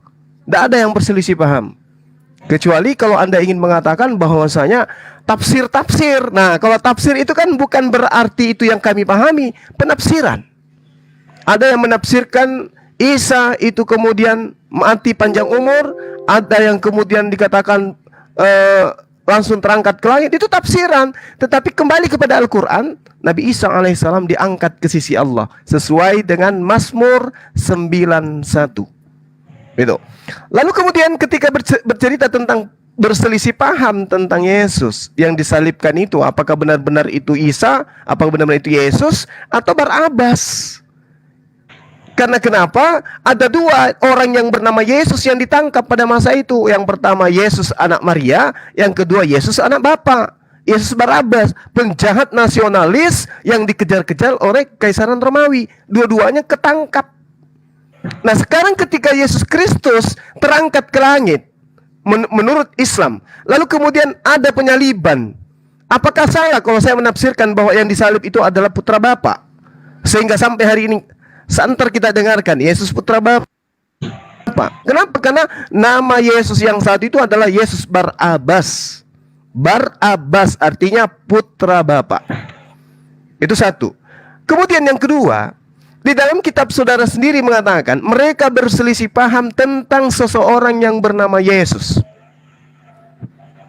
yang sudah mati. Ada yang mengatakan Yesus mati, tapi Paulus mengatakan dia hidup.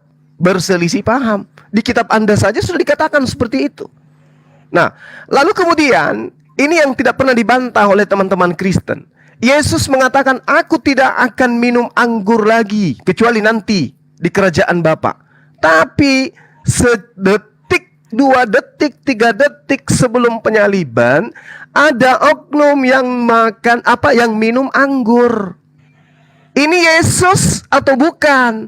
Kalau Yesus yang asli, kalau Yesus yang satu mengatakan, aku tidak akan minum anggur lagi kecuali nanti di kerajaan Tuhan.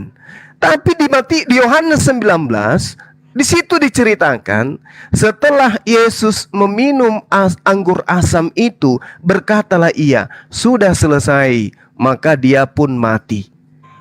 Ini dua cerita yang sangat-sangat kontradiksi.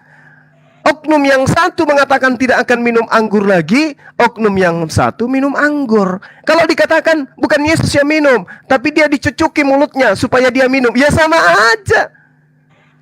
Apakah Yesus tidak berkuasa menolak minuman anggur itu? Oh, tidak kuasa, Bang Suma. Kenapa? Tangannya sudah dipaku. Ini Tuhan atau apa ini? Nah, disinilah pola pikir yang harus digunakan. Itu yang kedua. Yang ketiga, di dalam kitab saudara sangat jelas dikatakan bahwasanya murid-murid Yesus lari meninggalkan Yesus. Semua muridnya lari meninggalkan Yesus. Dan tujuan Yudas bersama dengan tentara Romawi datang adalah untuk menangkap Yesus. Sudah ada oknum yang ditangkap. Baca di dalam Markus 14. Ada oknum yang ditangkap. Terus kenapa masih mengejar orang yang lari telanjang? Kenapa? Karena tentara Romawi tidak kenal Yesus itu yang mana sebenarnya. Mereka tidak tahu Yesus ini yang mana. Sehingga ketika ada penangkapan oknum yang dikatakan Yesus, lalu kemudian dikejar lagi orang yang telanjang menggunakan kain lenan, maka muncul pertanyaan, siapa laki-laki yang lari dalam keadaan telanjang menggunakan kain lenan tadinya? Ternyata kitab Anda sendiri menguraikan. Yohanes 13 nomor 4. Lalu bangunlah Yesus dan menanggalkan jubahnya.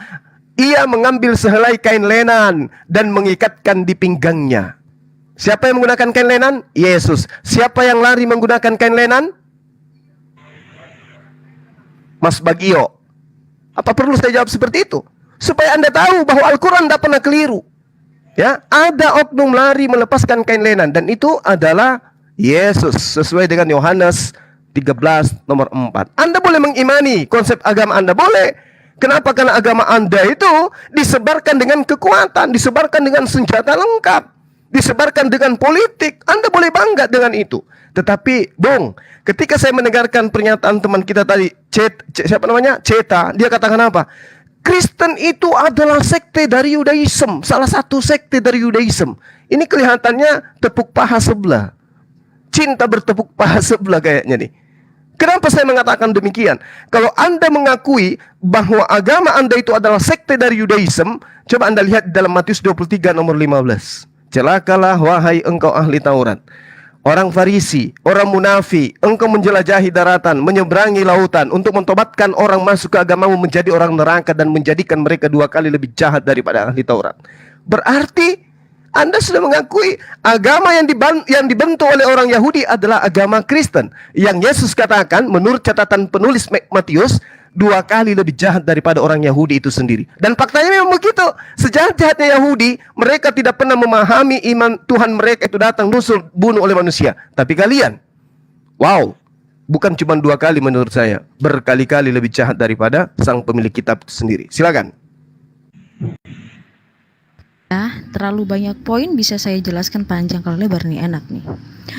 Saya membawa topik baru karena memang itu berkorelasi kepada Yesus, penyaliban tentang Yesus. Di dalam Al-Qur'anmu dicatat bahwa Isa itu memang tidak disalibkan tetapi ada yang diserupakan, tetapi tidak ada fakta sejarah dan pembuktiannya, kesaksian bahwa Isa itu diserupakan kemudian yang diserupakan itu yang disalibkan. Saya membahas mengenai pembuktian Yesus Kristus yang disalibkan itu udah jelas ya. Kalau kita lihat di Kisah Para Rasul, betapa banyak orang menerima Yesus Kristus sebagai Tuhan dan Juru Selamat. Nah, itu sebagai pembuktian bahwa orang Yahudi pun pada saat abad pertama telah menerima Yesus sebagai Tuhan dan Juru Selamat dan menjadi Kristen. Ya, pengikut Kristus. Nah, kalau ditanya lagi, data mana lagi sih Mina yang menyatakan Yesus itu disalibkan dan benar-benar dia adalah Tuhan? Aliran sesat pun walaupun mereka menyatakan terlalu berlebihan seperti kata Arius, terlalu berlebihan mengatakan kemanusiaan Yesus, tetapi dia mengakui bahwa keilahian Yesus itu pun ada. Dan Yesus disalibkan juga dan mati, kemudian bangkit. Josephus Flavius sudah disinggung oleh Pak Jack tadi. Kemudian The Lingard juga telah disinggung oleh Pak Jack tadi. Lalu untuk apa lagi kamu bertanya itu kepada saya? Itu sudah jelas. Tetapi kalau menurut kamu belum terjawab ya sah-sah saja. Karena itu menurut kamu, di iman kamu tidak pernah bisa dibuktikan secara fakta sejarah. Bahkan orang-orang polemikus juga menggunakan cara dokumentasi dari cara dokumentasi dari si ateis yang terkenal, namanya siapa ya, saya lupa. Beliau demikian begini mengatakan, saya tidak mau meneliti Al-Quran karena saya belum bosan dan bodoh untuk meneliti Al-Quran. Nah, lalu kamu mengkorelasikan dengan yang namanya dia minum anggur, di satu sisi dia tidak meminum anggur. Itu sebenarnya karena kamu tidak tahu tradisi orang Yahudi. Mereka memiliki 4 tahapan dalam meminum perjamuan, ya Pak ya. Tahapan yang ketiga yang dilakukan oleh Tuhan Yesus yang dikatakan oleh Markus, itulah tahapan yang dikatakannya, setelah aku minum ini tidak akan lagi ada peminuman anggur yang berikutnya. Karena itu akan digenapi ketika di kematian Yesus, darah Yesus sudah menjadi anggur untuk kita. Makanya dalam perjamuan kudus kita, anggur dilambangkan atau sebagai simbolis mengenai darah Yesus. Kemudian roti itu disimboliskan dengan daging Yesus dari kematiannya. Itu jelas dari pemahaman kami. Nah, di keempat, yang ketika Yesus mati di kayu salib, Iya. dan apa nih Mbak Angel? Sorry. Oh, oke.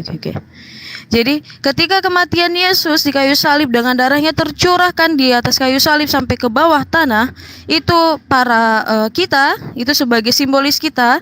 Kalau orang-orang Yahudi mengatakan demikian begini. Yang keempat, di perjamuan kami keempat, kami menyanyikan Mazmur 113 sampai 118, yakni adalah kekalah perjanjian Allah untuk keselamatan. Itu bertepatan sekali dengan hari raya orang Yahudi. Kenapa Yesus disalibkan sebelum hari raya ragi? Roti tak beragi. Begitu ya Pak ya. Nah, kalau dikatakan juga, apakah ini semuanya dari Romawi? Tidak. Kamu harus mengerti dulu bahwa dalam tahun itu orang Yahudi atau bangsa Israel itu di bawah pemerintahan atau pimpinan Romawi. Dan itu tidak mudah untuk bagi orang-orang Kristen menyebarkan imannya. Kalau kamu bilang kami menyebarkan dengan cara berperang, kamu salah. Jelas kami itu berjuang mati martir. Salah satu diakon kita orang kekristenan yang mati martir itu adalah Stefanus, yang dicatat oleh Kisah Para Rasul. Kemudian para rasul lain juga yang mati, Petrus, Matius, Markus, Lukas, Yohanes sudah lebih dulu, Yohanes muda dan yang lainnya. Lalu kapan sih Mina kekristenan bisa disebarluaskan dengan cara yang sangat cepat? Tahun 313 sebagai tahun keramat bagi iman seluruh dunia. Kamu tahu itu sejarahnya Bang Sumah? Tidak. Karena tahun 313 kepemerintahan kerajaan Romawi itu memperbolehkan adanya penyebaran agama atau pengajaran agama di setiap tempatnya. Jadi tidak ada lagi yang namanya disesat atau sedemikian. Sebab apa? Sudah pergantian raja dan sudah rajanya juga menerima kekristenan. Makanya di tahun 325 raja menerima untuk menjadi seorang Kristen, dan itu pun ada sejarahnya. Ya Pak Zuma, kita jelas data kita itu selalu berjalan dengan sejarah. Jadi kalau Alkitab ini dikatakan tidak sesuai dengan sejarah, itu salah besar. Tuhan berjalan dengan sejarah manusia. Jadi kalau ada mengklaim suatu kitab benar tetapi melawan historis, itu berarti namanya hoax atau dongeng semata. Nah, pertanyaan saya tadi mengenai Saduki itu menjawab semua tentang penyalipan kematian Yesus. Why? Saduki memahami bahwa tidak adanya kebangkitan setelah kematian. Yesus membuktikan setelah kematian dia bangkit. Kita melihat dari mana? Kita lihat dari Hosea. Kitab Hosea 4 yang menyatakan bangsa Israel akan dibangkitkan setelah hari kedua kematian mereka. Di hari ketiga mereka akan bangkit. Tetapi pada kenyataannya tidak ada yang bangkit satupun manusia di Israel.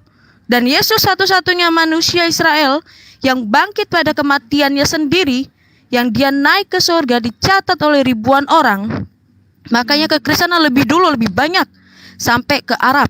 Nah, Islam kenapa bisa tahu? Yes, jelas karena ada kekristenan lebih dulu untuk mencatat demikian. Makanya kalian bisa berpolemik di sini. Tetapi saya tegaskan kembali, Al-Qur'anmu tidak pernah menyerang kami kekristenan yang benar, melainkan mempertegas apa yang telah dikutuk oleh kekristenan aliran-aliran yang sesat. Contohnya, ketika kamu bilang Yesus Barabas, itu sebenarnya aliran yang keberapa? Kamu tahu? Itu datanya di abad ketiga, abad keempat. Jadi bukan abad pertama, jauh sekali. Kalau kamu bilang itu Yesus Barabas. Sedangkan Yesus sendiri, Ben Joseph.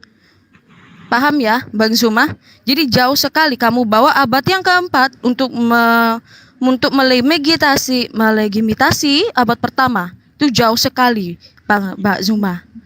Paham ya? Nah, sekarang kamu bisa membuktikan tidak bahwa Isa yang diserupakan itu merupakan sesuai dengan sejarah? Kalau tidak bisa sesuai dengan sejarah, lebih baik kamu perdalamin dulu gitu loh. Kamu berikan buktinya kepada kita semua di sini bahwa Isa yang diserupakan itu sesuai dengan sejarah. Ada saksi buktinya, ada saksi matanya. Jadi jangan hanya memframing Matius, Markus, Lukas, penulis yang kamu bilang bukan muridnya. Sudah jelas saya tadi sudah bawa di Matius 9 ayat 9, Markus 3 ayat 13. Mereka lah saksi murid, saksi hidup, Tuhan Yesus Kristus sendiri, mereka yang mengenal. Nah, ini kamu harus bisa mempertanggungjawab Bang Zuma, dan tolong dijawab pertanyaan saya. Ketika Imam Saduki, orang-orang Saduki yang menguasai bait Allah mengajar kepada banyak orang seperti yang kamu kutip tadi, celakalah, berdosalah kamu. Terkutuklah kamu orang Saduki dan Farisi yang telah mengambil semua orang untuk mengikuti aliran kamu. Saya ambil satu saja, sekte orang Yahudi yaitu Saduki yang memahami tidak adanya kebangkitan setelah kematian. Bang Zuma, bisa tidak Islam itu akan diterima dengan begitu lempengnya, ya, dengan begitu lempengnya oleh orang Yahudi Saduki? Ketika mereka memahami tidak adanya kebangkitan setelah kematian, sedangkan di imanmu tidak pernah ada bisa membuktikan adanya kebangkitan setelah kematian. Silakan ya Bang Zuma. Saya mohon banget dijawab dengan tepat dan jangan framing. Saya tidak memframing kamu sama sekali. Ya. Dan satu lagi, ini ada disclaimer atau claimer untuk kalian. Iman yang dikatakan benar tetapi menabrak sejarah dan tidak sejalan dengan sejarah manusia, itu adalah dongeng. Karena Tuhan itu selalu berjalan bersamaan dengan sejarah manusia, karena sejarah manusia adalah merupakan kehidupan manusia. Jadi kalau Tuhan tidak berjalan dengan kehidupan manusia atau sejarah manusia, bisa dipertanyakan. Silahkan. Baik. Jadi ketika berbicara mengenai Shalom Kak sejarah, Angel, shalom semuanya. sejarah yang Anda pahami itu adalah penyaliban Yesus. Islam mengakui adanya penyaliban. Islam mengakui bahwa ada oknum yang kemudian disalib dan dituhankan. Islam akui itu. Islam tidak sedang menolak sejarah itu. Penyaliban terjadi. Ya, penyembahan terhadap manusia terjadi. Sejarah mana yang ditolak oleh Al-Quran? Gak ada. Al-Quran cuma mengatakan yang mereka salibkan, yang mereka tuhankan itu bukan Nabi Isa. Udah selesai kan? Kan kalian tidak beriman kepada Nabi Isa kan? Nah sekarang permasalahannya itu muncul di tengah-tengah kitab saudara. Kami udah final di situ. Nabi Isa Anda tidak imani. Nabi Isa diselamatkan oleh Allah. Nah masalahnya sekarang ini adalah oknum yang Anda tuhankan itu loh. Yang ancur di dalam kitab Anda sendiri. Satu mengatakan tidak minum anggur, satu mengatakan minum anggur. Nah, kalau Anda ingin menuntut kebenaran itu mutlak, saya yang mempertanggungjawabkan. Saya sudah selesai. Nabi Tuhan yang datang kepada Bani Israel diselamatkan oleh Tuhan. Tidak mengalami penyaliban, tidak mengalami pembunuhan. Selesai di situ. Nah, sekarang masalahnya di Anda. Masalahnya di Anda itu adalah siapa di antara murid Yesus yang kemudian menjadi saksi kebangkitan Yesus dari kubur? Ada? Kalau Anda berbicara mengenai histori, tunjukkan kepada saya sejarahnya. Di mana tertulis itu? Ada orang mati, masuk di kubur Yusuf Arimatea, kemudian mayatnya duduk, lalu kemudian berdiri, lalu kemudian berjalan. Siapa yang menjadi saksi tentang kejadian itu? Nggak ada. Nggak ada. Jadi sejarah itu kosong. Cerita tentang bangkitnya seorang yang mati sebagaimana yang diterangkan dalam Bang Roma Juma. 14. Jangan kau perpanjang, kau pula yang mengulik-ngulik. Dari mana kau tahu tidak ada sejarahnya? Hah? Ada ayatnya. Kau mau Tunjukkan. kasih tahu ayatnya di mana? Sebutkan. Sebutkan Aku kasih satu tahu. orang yang Sekarang melihat aku kasih Yesus tahu sama bangkit kamu, ya. dari kubur. Silakan. Ada ayatnya. Sekarang mau Iya, kutanya silakan. samamu, ya. Selama ini kalian Mana itu ayatnya, menjalani. mana ayatnya? Nanti aku kasih tunjuk. Sekarang aku mau bertanya sama Jadi kamu. Aku tunjukkan ketika nanti. Oh, Yesus bertanya. itu mayat Yesus, Aku mau bertanya samamu. Ketika Bentar Kak Mina. mayat Ini orang nggak Yesus- bisa kita biarin dia mengulik-ngulik Alkitab kita Kak Mina. Bang Juma, Loh, aku kasih tahu samamu ya. kenapa Aku kasih tahu, rupanya? Aku mau tanya. Kamu sebarkan kitabmu, tapi kamu nggak mau dipelajari sama agama lain. Nggak Kenapa perlu agamamu kau harus pelajarin agama kami. Kenapa? Karena kamu framing, Kenapa? kamu framing, kamu Apanya yang framing. saya framing? Kamu Oh, framing. selamat siang, Ya, teman-teman. pertama, Saya kedua. sudah sampai. Nah, aku Saya mau sudah tanya. Aku mau Habis tanya itu saya samamu, di kick dari sini, Enggak, ya aku kan? mau tanya samamu. Aku mau tanya Bang. samamu. Aman, Bang. Aku mau tanya dulu, Ya, nggak jangan dulu apa-apa, ada yang lain. klik Aku mau aja. tanya samamu Bang Cuma, ya. Kalian menjalani selama ini itu tentang sunat. Kalian tahu nggak sunat itu siapa yang pertama kali menjalani? Apakah Oh, agama Muslim? Maaf Kak Tanya dulu itu. Angel. Maaf Kak Angel. Itu kita adalah fokus ke penyaliban dulu ya. perjanjian Aku kekal mohon Allah izin, kita kepada fokus Nabi dulu ya. kepada Nabi Ibrahim Aku nggak dengan tanya keturunannya. itu, aku nggak tanya itu Bang Jack. dari mana berasal itu. Itu yang melakukan sunat itu orang Yahudi pertama kali. Kenapa, Nggak Bang Jack? ada Ya, orang memang Arab, betul. nggak ada orang Muslim. Berarti Ya, kalian minta tolong mengikuti kita siapa? fokus Orang dulu. Yahudi. Kita fokus. Kak Diana, permisi Kak Nah, Diana. sekarang kenapa kalian nggak sunat? Kami Nggak masih bisa fokus. kayak gini Bang, dibiarin. Ini lama-lama aku lihat mengulik. Tapi Oh, dia banyak memang. framing. Tadi dia bilang Harus. di mana ada tertulis bahwasanya Yesus bangkit, ya ada Nah, sejarahnya, di ada mana- yang menyaksikan. di mana ada Murid-muridnya, tertulis, murid-muridnya ada- menyaksikan ada orang yang bahwasanya melihat Yesus bangkit itu dari Diana, kubur. ada bangkit dari waktunya. kubur. Ada Kak nggak? Diana, Ada. Kak Diana, Bang Ada. Suma Siapa? sudah bisa berdiskusi dengan baik. Saya respect dengan Bang Suma. Mohon maaf Kak Diana, Bang Suma berdiskusi dengan sangat baik. Saya salut dengan beliau. Jadi mohon Terima kasih. saat ini kita fokuskan terlebih dahulu. Kita masih bicara mengenai fakta-fakta penyalipan. Saya mohon pertanyaan Kak Mina tadi bahwa mana fakta di dalam Islam yang mengatakan seorang yang diserupakan itu bisa dikonfirmasi dengan sejarah. Monggo Bang Suma. Saya paling catat itu. Saya sudah ada di sini sekarang. Saya bisa lanjutkan diskusi. Oke, ini. nanti pertanyaan kasih, yang sama saya ajukan ya. Boleh ya? Oh, boleh. Silakan. Oke. Gampang. Lanjut. Oke. Al-Qur'an menyatakan seperti ini, Bung. Wa ma qataluhu wa ma salabuhu. Diserupakan bagi mereka. Bagi siapa? Bagi penyalibnya. Penyalibnya bukan penulis Bible. Paham ya? Bagaimana mungkin kemudian Anda minta ada sejarah yang menuliskan bahwa itu diserupakan bagi kami? Penyalibnya bukan penulis Bible, penyalibnya bukan penulis sejarah yang Anda imani. Tetapi Al-Quran kemudian mengatakan bahwasanya itu diserupakan bagi mereka. Berarti ada penyaliban. Ada pembunuhan terhadap oknum. Oknum yang dibunuh itu ada. Oknum yang disalib itu ada. Masalahnya oknum ini yang Anda tuhankan. Itu poinnya. Oke, saya sudah jawab kan? Nah, sekarang saya balik pertanyaan yang sama. Secara histori, tolong tunjukkan kepada saya sejarah mana yang mencatat ada oknum melihat Yesus duduk, berdiri, jalan dari dalam kubur. Silakan. Oke, terima kasih Bang, terima kasih. Ini pertanyaannya saya jawab dulu ya Bang ya, bahwa di dalam Quran itu ada tercatat itu. Nah, Abang, apakah benar Quran saksi sejarah? Kan yang diminta oleh Saudari Mina tadi adalah bagaimana mengenai catatan sejarah.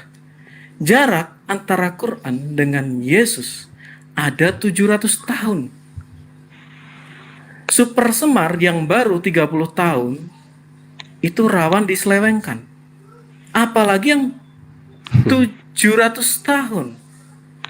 Nah, Oke, jelas Anda harus saya tanggapi. mengakui bahwa Quran bukan saksi mata. Nah, sementara yang diminta adalah sumber sejarah. Quran bukan sumber sejarah, Bang. Itu Oke. adalah klaim teologi yang tentu saja bertabrakan dengan histori. Dan itu Oke. fiksi. Silakan, Bang. Oke, baik. Anda berbicara mengenai sejarah dan harus dihasilkan dari Quran. Seakan-akan Al-Quran itu dituliskan berdasarkan penyelidikan sama seperti kitab Anda. Kitab Anda itu, Bung, itu adalah tulisan para pewarta. Zaman kita disebut wartawan. Berbeda dengan Al-Quran. Al-Quran itu berita langit. Tidak ada penyelidikan. Tidak ada cerita-cerita peristiwa-peristiwa yang terjadi. Seketika Sang Maha Melihat itu mewahyukan kepada baginda Rasulullah Muhammad SAW. Nah, kitab Anda dituliskan oleh pewarta yang dihasilkan dari angket cerita-cerita yang simpang siur di antara orang-orang yang ada pada zaman itu. Itulah yang dituliskan oleh kitab saudara. Lalu kemudian Anda katakan itu adalah sejarah. Sejarah yang dituliskan berdasarkan apa? Penyelidikan. Nah, sekarang yang jadi permasalahan adalah sejarah yang dituliskan itu apakah betul akurat? Kalau Al-Quran kan sudah final. Rasulullah Muhammad Sallallahu Alaihi Wasallam tidak melakukan penyelidikan terhadap peristiwa-peristiwa yang terjadi. Penulis kitab saudara melakukan penyelidikan yang terjadi. Peristiwa-peristiwa yang terjadi di antara mereka pada masa itu. Sekarang pertanyaan saya, siapa yang menyaksikan Yesus duduk, berdiri, bangkit, jalan keluar dari pemakaman? Sebut namanya. Oke. Siapa namanya? Ya, aku tergelitik dengan cara narasi Pak Zuma ini. Namanya siapa? Namanya Nah, siapa? Anda sabar, berbicara Mas. mengenai Sabar, sejarah. Masku. Berarti Sabar. harus ada saksi. Sabar. Siapa? Siapa namanya? Ayo. Ayo, Mas Ganteng, kalau cuman Mas ingin Ganteng. menerasikan narasi gereja, Ya, Mas narasi Ganteng, Romawi sabar Yunani, dulu. percuma. Sebut nama, silakan. Mas Ganteng sabar ya. Jadi saya tergelitik dengan cara narasinya Mas Juma yang menyatakan Al-Quran ini dari Allah. Jadi tidak bisa dikonfirmasikan secara sejarah. Kitabmu itu kan ditulis karena di searching atau di penelitian. Mas, Tuhan itu hidup. Manusia ini ciptaan Tuhan. Jadi kalau Tuhan tidak sesuai dengan sejarah kehidupan manusia bisa dipertanyakan. Betul. Alkitab ditulis karena sesuai dengan sejarah manusia, berjalan dengan sejarah manusia dari tetek bengek ciptaan sampai sekarang. Itu sejalan dengan sejarah manusia. Pertanyaan saya belum terjawab. Berikan saya bukti secara akurat adanya pembuktian ya, penelitian dari Al-Quran. Kalau misalkan itu dari Allah dan benar-benar ada nyata kisahnya bahwa Isa itu disurupakan, kemudian yang disurupakan itu disalibkan, berikan saya buktinya, siapa saksinya, dan sebutkan saja contoh seperti yang kamu bilang sebutkan. Nah, saya akan mengatakan demikian juga. Ketika Yesus yang bangkit dari kematian, mayatnya hilang. Ini orang-orang Imam Saduki dan Farisi loh yang menyatakan demikian. Mereka mengatakan begini, bahwa mayat Yesus dicuri orang. Itu adalah aliran sesat yang menyatakan demikian pertama. Di abad pertama di tahun 33 ketika Yesus setelah disalibkan dan diturunkan di dalam kubur ya Pak ya. Nah, ketika mereka menyatakan demikian, selama 3 hari mereka menyebarkan itu Pak. Mereka menyebarkan itu selama 3 hari, berita hoax itu bahwa mayat Yesus dicuri. Karena apa Pak? Karena mereka meyakini tidak ada yang bisa mengambil mayat Yesus dari dalam kuburan. Karena kuburan itu berbentuk apa Pak? Ditutup dengan batu yang sangat besar. Bapak harus tahu tuh cara penguburannya orang-orang Yahudi. Ya Pak ya, kalau misalkan tidak ada di Al-Quran, sok monggo atuh dicari tahu di data orang Yahudi. Nah, kemudian ketika itu terjadi, Yesus bangkit dan dilihat oleh ribuan orang. Kita lihat aja saksinya siapa? Banyak. Veronica yang mengusap wajah Yesus itu saksinya. Suami Veronica, Longinus yang menusuk lambung Yesus, itu adalah saksinya. Kemudian ribuan orang ketika di Kisah Para Rasul 2, orang Arab pun mendengar berita itu tentang kebangkitan Yesus. Dengan apa? Dengan para rasul diberikan apa Pak? Hikmat untuk berbicara dengan bahasa asing. Baca di Kisah Para Rasul 2. Jadi jangan kamu bodohi orang-orang di luar sana. Kembali lagi saya katakan, kalau Allah itu tidak sejalan dengan sejarah manusia bisa dipertanyakan. Sebab apa? Manusia itu ciptaan Allah, tetapi kalau tidak sesuai dengan sejarah manusia Allah, berarti bisa dipertanyakan bahwa berita ini benar atau tidaknya. Kalau misalkan Bapak bilang ya ini dari Allah, imani saja karena Allah telah melakukan. Ya, itu jawaban pasrah menurut saya. Harus bisa dibuktikan. Contoh seperti yang dikatakan oleh Pak Jack Cita. Super Semar 30 tahun bisa rawan untuk diberikan sejarah yang menyimpang. Betul. Kalau saya katakan sejarah keluargamu, kamu mati misal gitu. Oh jangan deh, jangan yang itu, jangan. Anggap saja kamu, terus dikatakan begini, kamu pergi ke Korea misal. Terus 300 atau 700 tahun kemudian kamu dikatakan Zuma itu sebenarnya perginya itu ke Amerika bukan di Korea. Lah anakmu bilek gimana? Bapak gue itu pergi ke Korea, mana ada dia pergi ke Amerika. Itu pernyataan secara logis dan simpelnya Pak untuk membantu kamu berpikir mengenai bagaimana harusnya sejalan dengan sejarah manusia Allah ini. Oke? Paham ya Pak Zuma? Jadi udah dijawab sama Kak Mina ya, Bang Zuma. Juga saya tambahkan ya, Yusuf dari Arimatea dan juga Nikodemus. Dia adalah orang yang menurunkan mayat Yesus. Kemudian minggu setelah itu ada Maria Magdalena dan para saksi-saksi mata. Nah, sekarang giliran Abang menjelaskan. Siapa saksi mata Yesus diserupakan? Setahu saya, sumber yang paling dekat itu ada 1000 tahun. Jadi Ibnu Abbas berasal dari Ibnu Abbas. Ibnu Katsir berasal dari Ibnu Abbas. Ibnu Abbas mengatakan itu Sarjis, seorang murid Yesus yang diserupakan. Nah, jarak 1000 tahun dengan yang jarak persis di depan mata, ini kenapa dilupakan gitu Bang? Kenapa begitu timpang kita memahami hal yang sangat sederhana? Jelas, oh ini saksi mata gitu. Kemudian itu 1000 tahun. Jadi bagaimana kita bisa menjembatani logika ini? Tapi saya juga mohon berikan siapa sumber sejarah yang mencatat yang diserupakan tadi. Monggo Bang Suma, silakan. Supaya kita tidak mengarang. Jangan sampai kita mengarang. Anda ini lucu. Menambahkan Bang Jack, Anda memberikan asumsi, bukan asumsi, tapi tunjukkan pakai dalil di mana ayatnya tertulis sebagai saksi. Bukan Dan bukan untuk ayat, kebangkitan Bang. Yesus, Bukan, tunggu. mohon maaf, Kak Diana. Kebangkitan Sebentar, Kak Yesus Diana. tadi dan Sebentar, Kak kebangkitan Diana. Yesus tadi Sebentar. itu akan aku kasih tunjuk ayatnya. Tunjukkan berdasarkan ayat Al-Qur'anmu. Jangan kau tahu mulik-mulik Alkitab kami. Permisi Itu. Kak Diana, supaya kita nggak dikira mengkerubut nanti kita mumpung ada Bang Suma. Mohon maaf ya, mohon maaf. Silakan Bang Suma ditunjukkan Iya.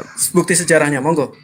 Jadi gini teman-teman Kristen yang saya kasihi dalam nama Allah, supaya Anda dapat hidayah. Al-Quran itu bukan kitab sejarah, berbeda dengan kitab saudara. Jadi yang kita bicarakan ini adalah kitab pewahyuan versus kitab sejarah. Anda berbicara mengenai saksi sejarah. Mau itu kitab sejarah mau pewahyuan, buktikan dari bentuk iya, permisi, Kak Diana. Alkitabnya. Jangan sembarangan ngomong kau. Iya, minta tolong Kak Begini, Diana. Tolong Kak begini Diana. loh, Kita jangan hormati emosi Bang ya. Suma. Hargai slogan agama kalian. Jangan sampai ketahuan bahwa itu hanya topeng ajaran kasih. Ya, Musa berbicara tentang Nabi Adam. Siapa saksi? Anda imani kan? Kenapa? Karena itu adalah pewahyuan. Siapa saksi yang menyatakan kepada Musa, wahai Musa, aku melihat Abraham begini loh. Wahai Musa, aku melihat Adam kayak begini loh. Siapa orang itu? Gak ada. Informasinya dari langit dan Anda imani. Itu namanya pewahyuan. Al-Quran juga begitu.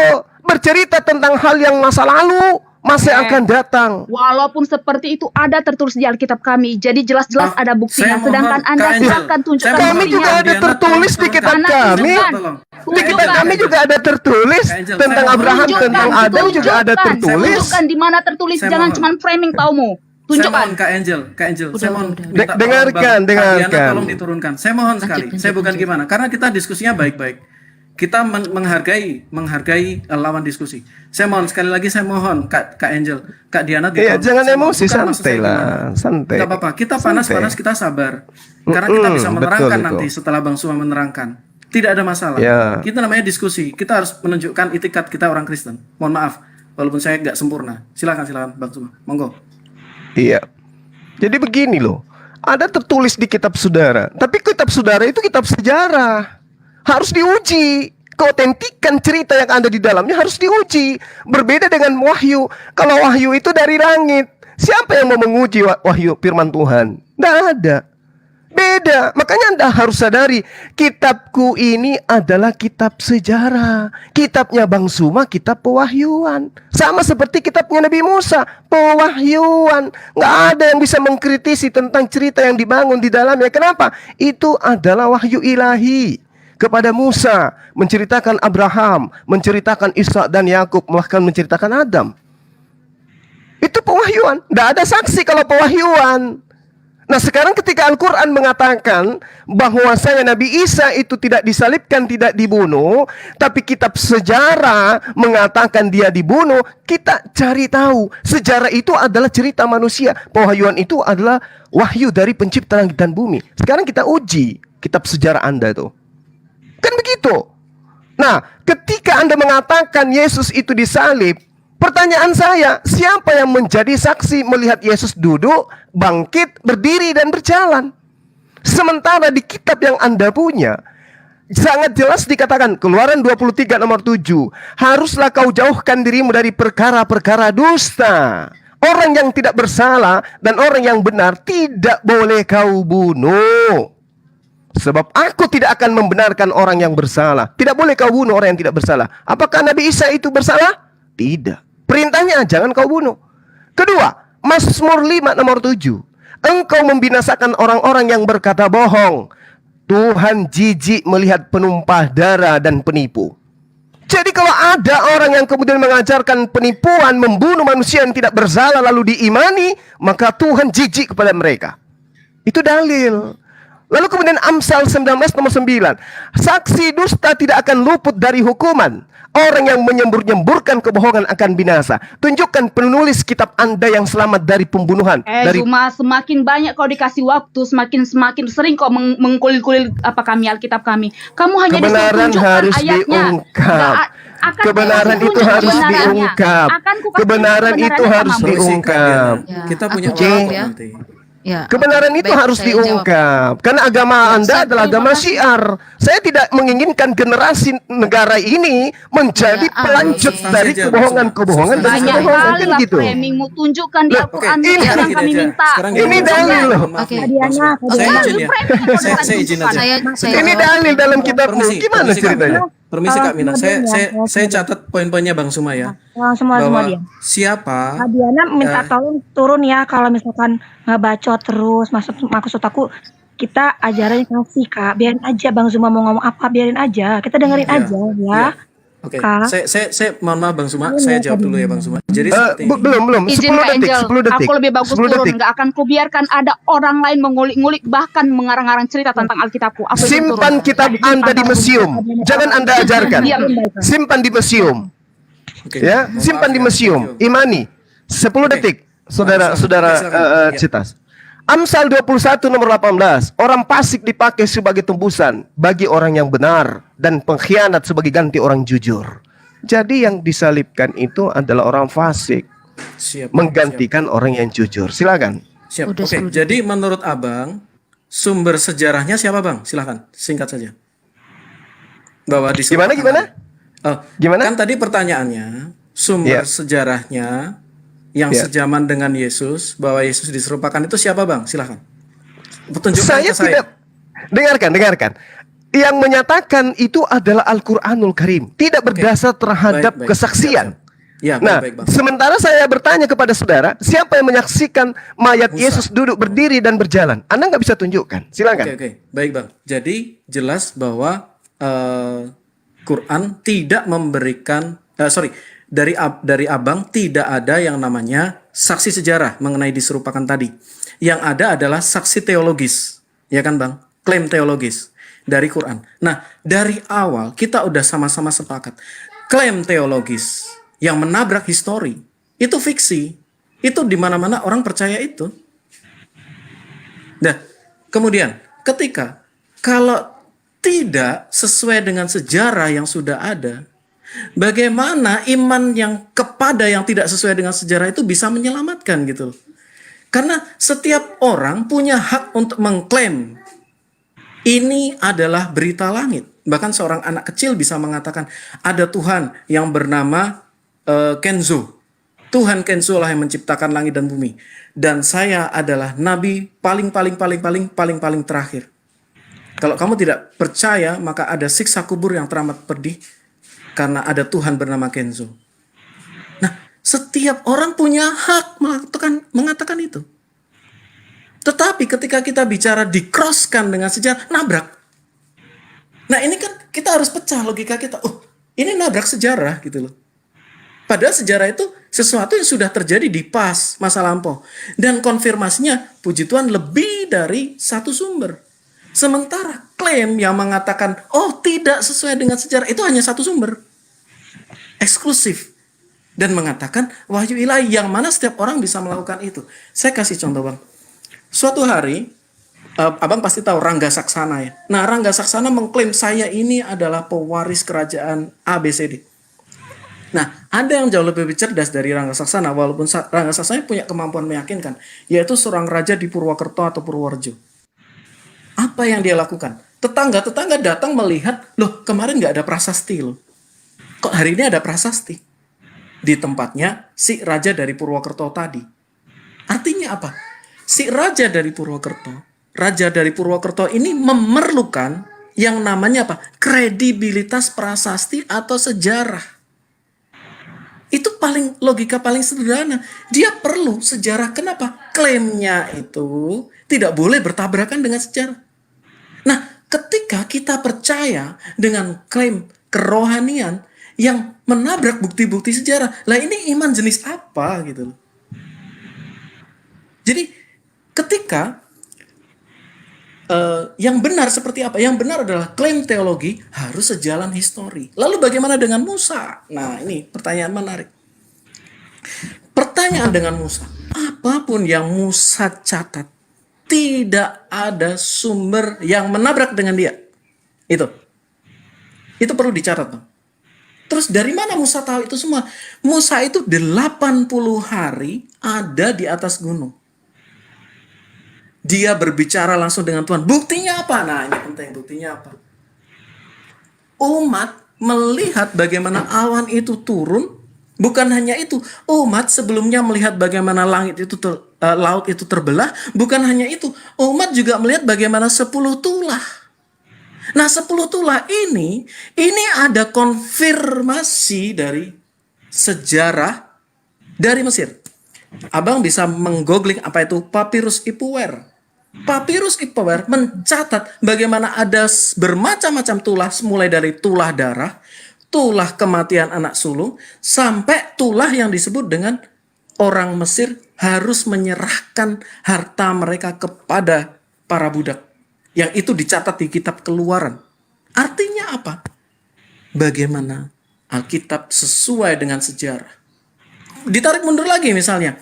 Alkitab mengatakan ayah dari Abraham bernama Terah. Penemuan dari Dr. Leon di Babilonia mengatakan kota-kota bernama Tel Turahi sesuai dengan nama ayah Abraham. Itu ada. Sementara di kitab Abang mengatakan ayah Abraham bernama Azar. Yang pertama bukan saksi mata. Itu ketika kita bicara sumber primer. Sumber primer mengenai Abraham siapa? Satu, Musa. Karena tidak ada sumber yang lebih tua dari dia. Sementara ketika Abang mengatakan mengenai Isa, ada nggak dari Quran yang lebih tua dari Quran? Banyak. Siapa? Injil. Berarti sumber primernya Quran atau bukan? Bukan. Berarti saksi sejarahnya Quran atau bukan? Bukan. Ketika Quran menabrak sejarah, apa yang terjadi? Ya sesuai dengan kesepakatan kita. Narasi teologi yang menabrak histori. Fiksi. Sesederhana itu. Kemudian, ketika tadi sudah disampaikan, pra penyalipan, ada Longinus, saksi Yesus. Pra penyalipan, Veronica ada. Pasca penyalipan, ada Yusuf Arimatea, ada Nikodemus. Pasca penyalipan, Yesus tunjukkan, ini loh lambungku, cucukin dong. Jadi benar-benar ada. Nah, Anda sedang mau membantah itu dengan fakta yang tidak sejaman, yang beda zaman, yang 700 tahun zamannya, dan itu bertabrakan gitu loh dengan fakta-fakta di situ. Dan bagaimana Anda bisa mengimaninya? Karena klaim teologi yang menabrak histori itu fiksi. Anda sudah agree. Jadi bagaimana Anda bisa mempertanggungjawabkan? Kita tanya, Bang, mana Bang sumber sejarahnya? Yang Anda jawab, oh saya punya sumber klaim teologi. Tunggu dulu. Semuanya punya klaim teologi. Nah, klaim teologi yang menabrak histori itu fiksi. Silakan Bang. Mohon. Ya, saya setuju kalau klaim teologi kemudian menabrak histori itu fiksi. Setuju saya. Sekarang yang jadi permasalahan, histori yang Anda bangun itu histori apaan? Histori yang seperti apa yang Anda bangun ini? Oke? Coba kita lihat. Yesaya 9. Secara histori, dia adalah Hizkia. Oke? Tapi kitab sejarah Anda menuliskan dia adalah Yesus. Ini yang Anda ingin jajakan ke saya. Yang lebih paham Bible daripada Anda. Mohon maaf, saya hargai iman saudara. Yesaya 9 nyata-nyata secara histori itu adalah Hizkia. Tapi ada cerita yang dibangun kemudian dalam kitab saudara yang mengatakan itu adalah Yesus. Sejarah apaan tuh? sejarah yang kayak begini yang Anda maksud untuk nabrak Al-Quran, nabrak pewahyuan? Salah Anda.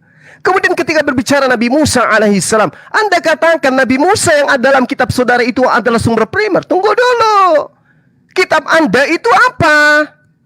Apakah kitab yang Anda genggam sekarang ini adalah kitabnya Nabi Musa? Tunggu dulu. Hati-hati berbicara. Kenapa Anda sedang berhadapan dengan saya? Oke? Yang sudah puluhan tahun mengkaji, meneliti, dan menelaah apa yang menjadi dasar pijakan orang menyembah kepada sesamanya manusia. Itu dulu yang Anda harus paham. Kemudian, ketika Anda mengatakan bahwa Al-Quran menabrak sejarah, lalu kemudian sejarah yang Anda bangun adalah buku yang sama sekali tidak punya kredibilitas daripada Yesus itu sendiri dan orang Yahudi itu sendiri, ini saya katakan Anda mencoba untuk menabrak air dengan menggunakan benang. Gak nyambung di situ. Hanya karena modal history. Karena Anda, Masya Allah, karena Anda merasa bahwa kitab Anda lebih dulu. Karena sejarah yang Anda bangun kemudian ada tulisan-tulisan yang orang yang Anda katakan hidup di abad pertama. Sabar. Ketika orang berbicara kepada kebenaran, tidak hanya dengan seperti itu polanya. Saya kasih data kepada saudara.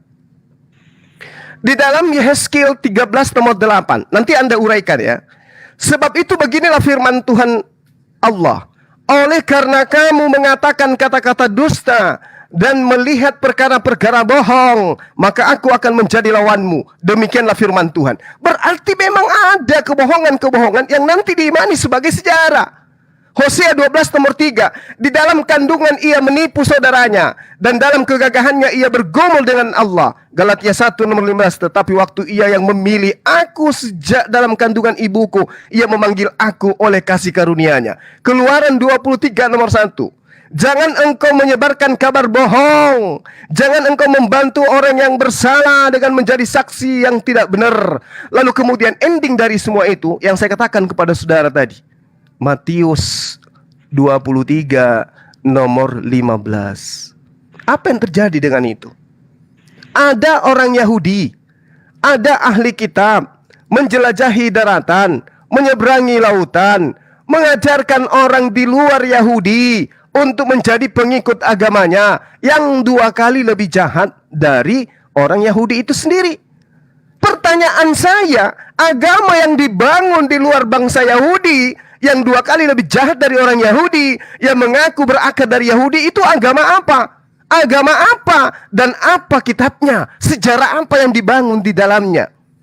Jadi agama yang dimaksud di sini adalah agama yang kemudian bercerita tentang Yahudi, bercerita tentang apa yang terjadi dengan Yahudi.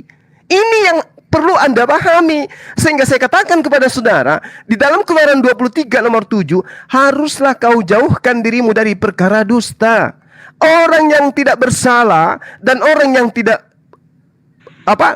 dan orang yang benar tidak boleh kau bunuh.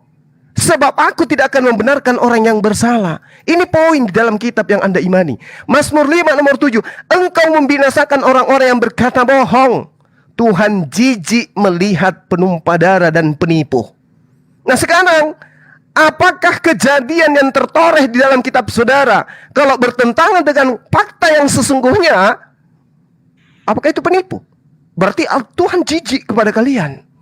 Itu kan poin yang harus Anda pertanggungjawabkan. Nah sekarang ketika Al-Quran itu datang, yang mereka bunuh itu adalah orang yang diserupakan. Ini wahyu. Sementara kitab saudara, ketika saya tanya, siapa saksi melihat Yesus duduk, berdiri, berjalan dari pemakaman Yusuf Arimatea?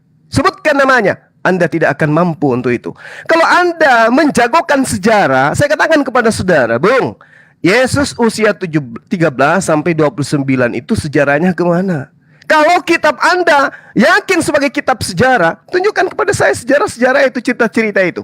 Itu satu. Yang terakhir pertanyaan saya kepada saudara. Ini yang terakhir.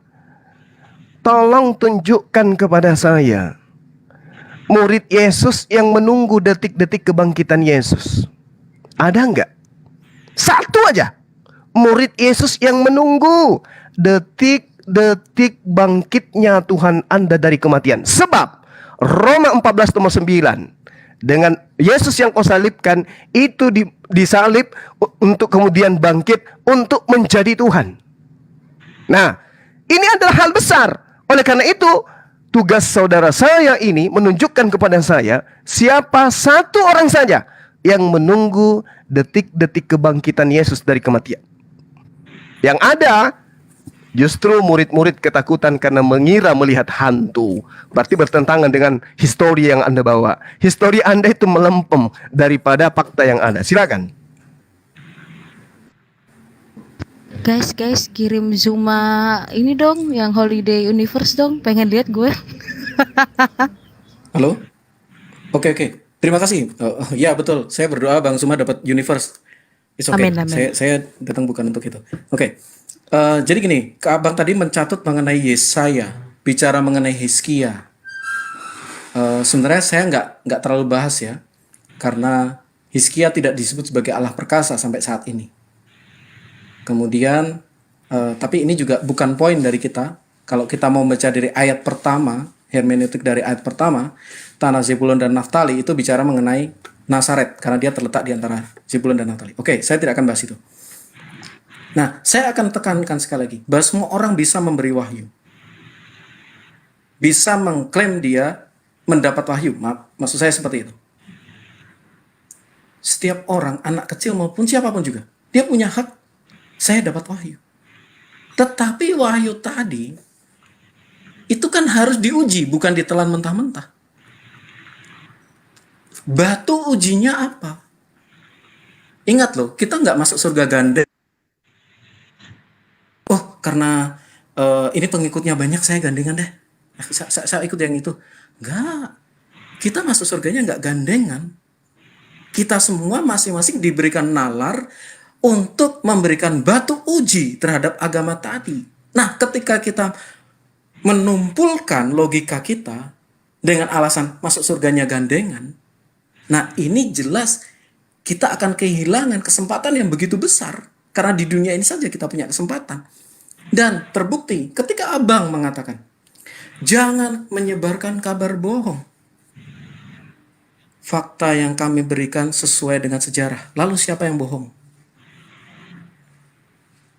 Fakta di tempat Abang nabrak sejarah loh. Kemudian, ketika ditanyakan, tidak memiliki kredibilitas sebagai sumber kitab kami. Abang belum mempertanyakan. Coba Abang pertanyakan dulu kitab Abang sebelum menunjuk pada kitab kami. Tanya, Quran ini tahun berapa ya? Oh, selisihnya 700 tahun dari Yesus. Tanya dulu, coba. Kita berani sedikit lah. Tuhan gak akan marah kok. Nah, kita tanya, ternyata yang lebih tidak punya kredibilitas sejarah siapa? Karena bukan dari sumber primer. Ini bahaya loh. Teman-teman sadar gitu loh. Ini bukan sumber primer. Ketika ditanya, yang ini nggak punya kredibilitas sejarah, apalagi punyamu. Bukan saksi mata, nabrak yang sudah ada. Kemudian, ketika Abang mengatakan, haruslah dari dirimu dijauhkan dari perkara dusta. Puji Tuhan, sumber kami sesuai dengan sejarah. Sumber Abang nabrak. Lalu yang harus Abang jauhkan dari diri Abang itu sumber yang mana? Primer atau yang asumsi? Kita bicara teori sumber ya. Ada teori sumber primer dan sumber asumsi. Yang Abang harus jauhkan diri Abang dari perkara dusta yang mana? Abang harus pilih saat ini. Kemudian, Tuhan jijik melihat jelas kekristenan sesuai dengan sejarah. Sumber Abang nabrak. Yesus diserupakan, Abang nggak bisa tunjukkan mana dalil yang sejaman dengan Yesus. Nggak ada. Mana sumber non ilahiyah yang cocok dengan itu? Nggak ada. Sementara klaim teologi yang menabrak histori itu fiksi, berkali-kali saya sampaikan. Kemudian tunjukkan orang yang menunggu. Oke, ya itu tadi saya sudah sampaikan, ada Veronica, ada Longinus, ada yang namanya Yusuf Arimatea, dan ada yang namanya Ini kemudian setelah itu ada Maria Magdalena. Dan Betul. yang penting apa? Yesus menunjukkan dirinya. Ini loh, cucukkan jarimu kepadaku. Itulah sejarah. Jadi abang pintar-pintar menyingkirkan apa itu kebohongan. Nyingkir dari sana, Bang. Semoga abang mendapat hidayah mengenal Kristus. Silakan Mbak Mina, silakan. Ya, jadi kalau bisa dikatakan dengan jawaban pasrah, Al-Quran itu tidak perlu untuk sesuai dengan sejarah yang diteliti oleh manusia ya. Sah-sah saja ya, karena memang mungkin Allah tidak sesuai dengan sejarah kehidupan manusia. Dan kamu menyatakan kepada Adam tadi di pertama sekali, Adam, kamu imani kan? Apakah bisa dipercaya? Oke, kita lihat dari sumber sejarahnya, dari penulisan sendiri kitab kita di Kejadian 1 ayat 30, di Kejadian 2 ayat 11 sampai dengan 17 itu jelas. Bahkan sampai saat ini juga salah satu lawan debat saya itu Kingpin pun menyatakan hanya ada tinggal 2 sungai lagi yang tercatat, Mina. Oh jelas, berarti sesuai dengan pernyataan Alkitab kita bahwa sungai-sungai itu ada di zaman Adam dan Hawa ketika dikeluarkan dari surga. Nah, kemudian tadi sudah dijelaskan juga oleh Pak Jack Citos mengenai tulah-tulah yang dilakukan oleh Allah kepada bangsa Mesir. Ya, itu pun sejalan dengan fakta sejarah yang sudah dijelaskan oleh Pak Jack Citos. Kemudian Papirus Ipuwer tadi. Ya, Papirus Ipuwer. Kemudian Firaun yang bertemu dengan Abraham yang disalahartikan oleh teman-teman muslim itu dinyatakan adalah nama orang tetapi adalah gelar di zaman Musa, tetapi pada saat di zaman Abraham itu disebut orang-orang yang berada di rumah besar. Rumah besar itu maksudnya kerajaan dari sang raja itu, Raja Mesir ya. Nah, kemudian dialihkan menjadi gelar pada tahun 1828 sebelum Masehi ya. Itu kita lihat di nama inskripsinya apa itu, saya lupa. Saya nonton aja di FIC itu ketika saya berdiskusi dengan Kingpin ada. Dan beliau sampai saat ini juga tidak mau melanjutkan demikian karena apa? Dia yakin tokoh-tokoh yang ada di dalam Al-Quran tidak sesuai dengan sejarah. Kalau di dalam Alkitab jelas bisa dibuktikan. Kemudian Melkisedek Raja Salem itu pun bisa dibuktikan dengan sejarah pembuktian ada nama Melkisedek di tanah Raja orang Salem, Kanaan. Nah, di sini Bang Zuma kamu bisa menyimpulkan sendiri bahwa kitab suci yang direpresentasikan pewahyuan dari Allah, harusnya Allah itu mengetahui kehidupan manusia dan sejalan dengan manusia.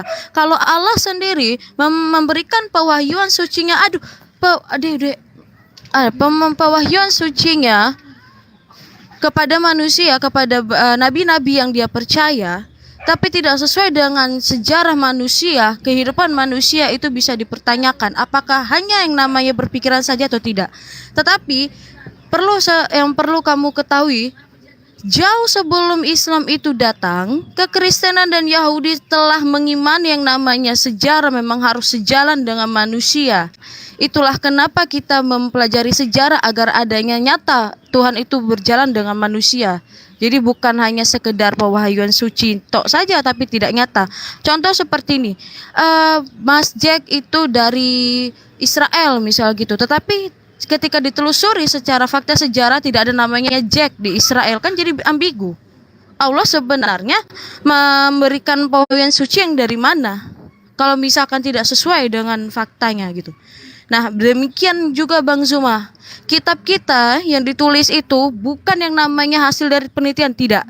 Kitab kita telah ditulis beratus-ratus abad, berabad-abad kemudian diteliti di abad sekarang untuk apa? Itulah disebut akademisi. Akademisi untuk meneliti ini, untuk menyatakan benar tidak cerita ini. Kalau misal tidak benar ya udah. Salah satu ateis yang saya bilang itu yang meneliti.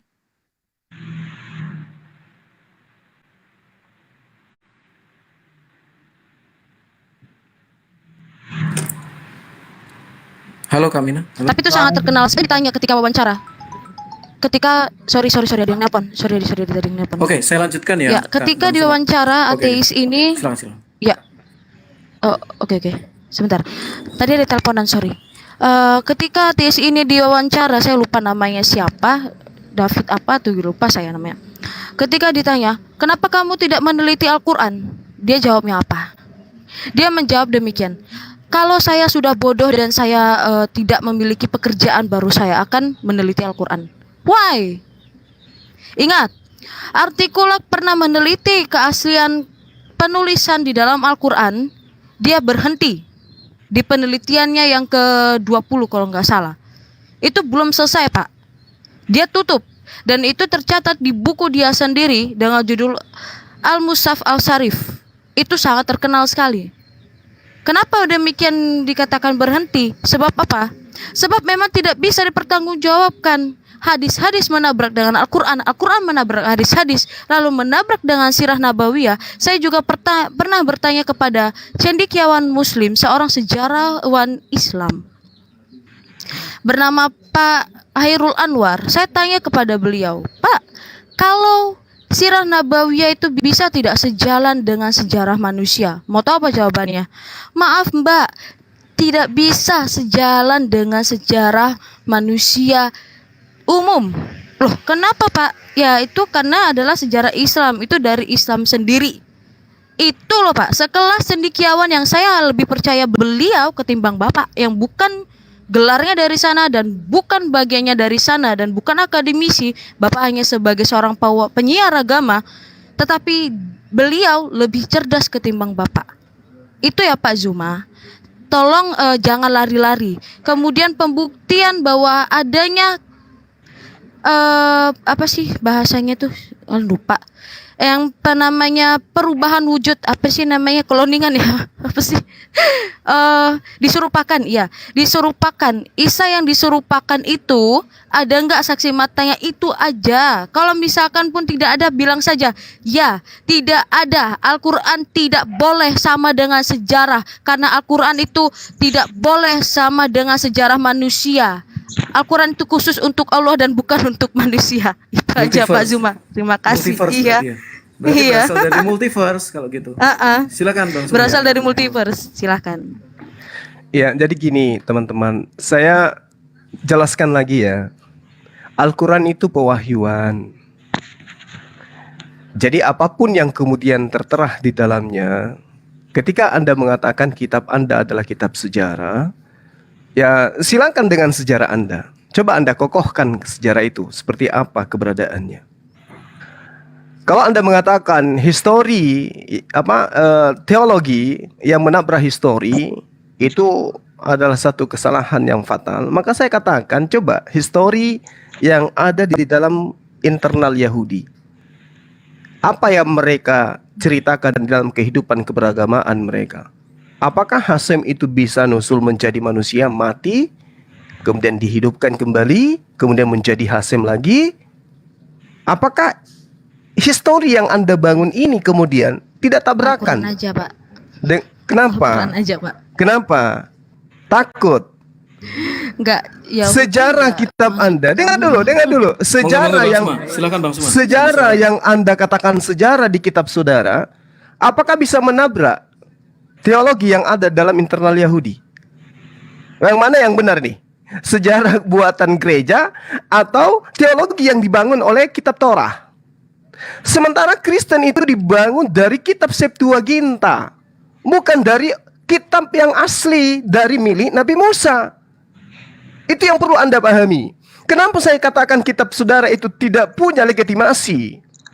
Penulis-penulisnya memang tidak kredibel. Pembuktian, Lukas menceritakan hal banyak yang kemudian menjadi prosesi kekristenan, menjadi tonggak iman seorang Kristen.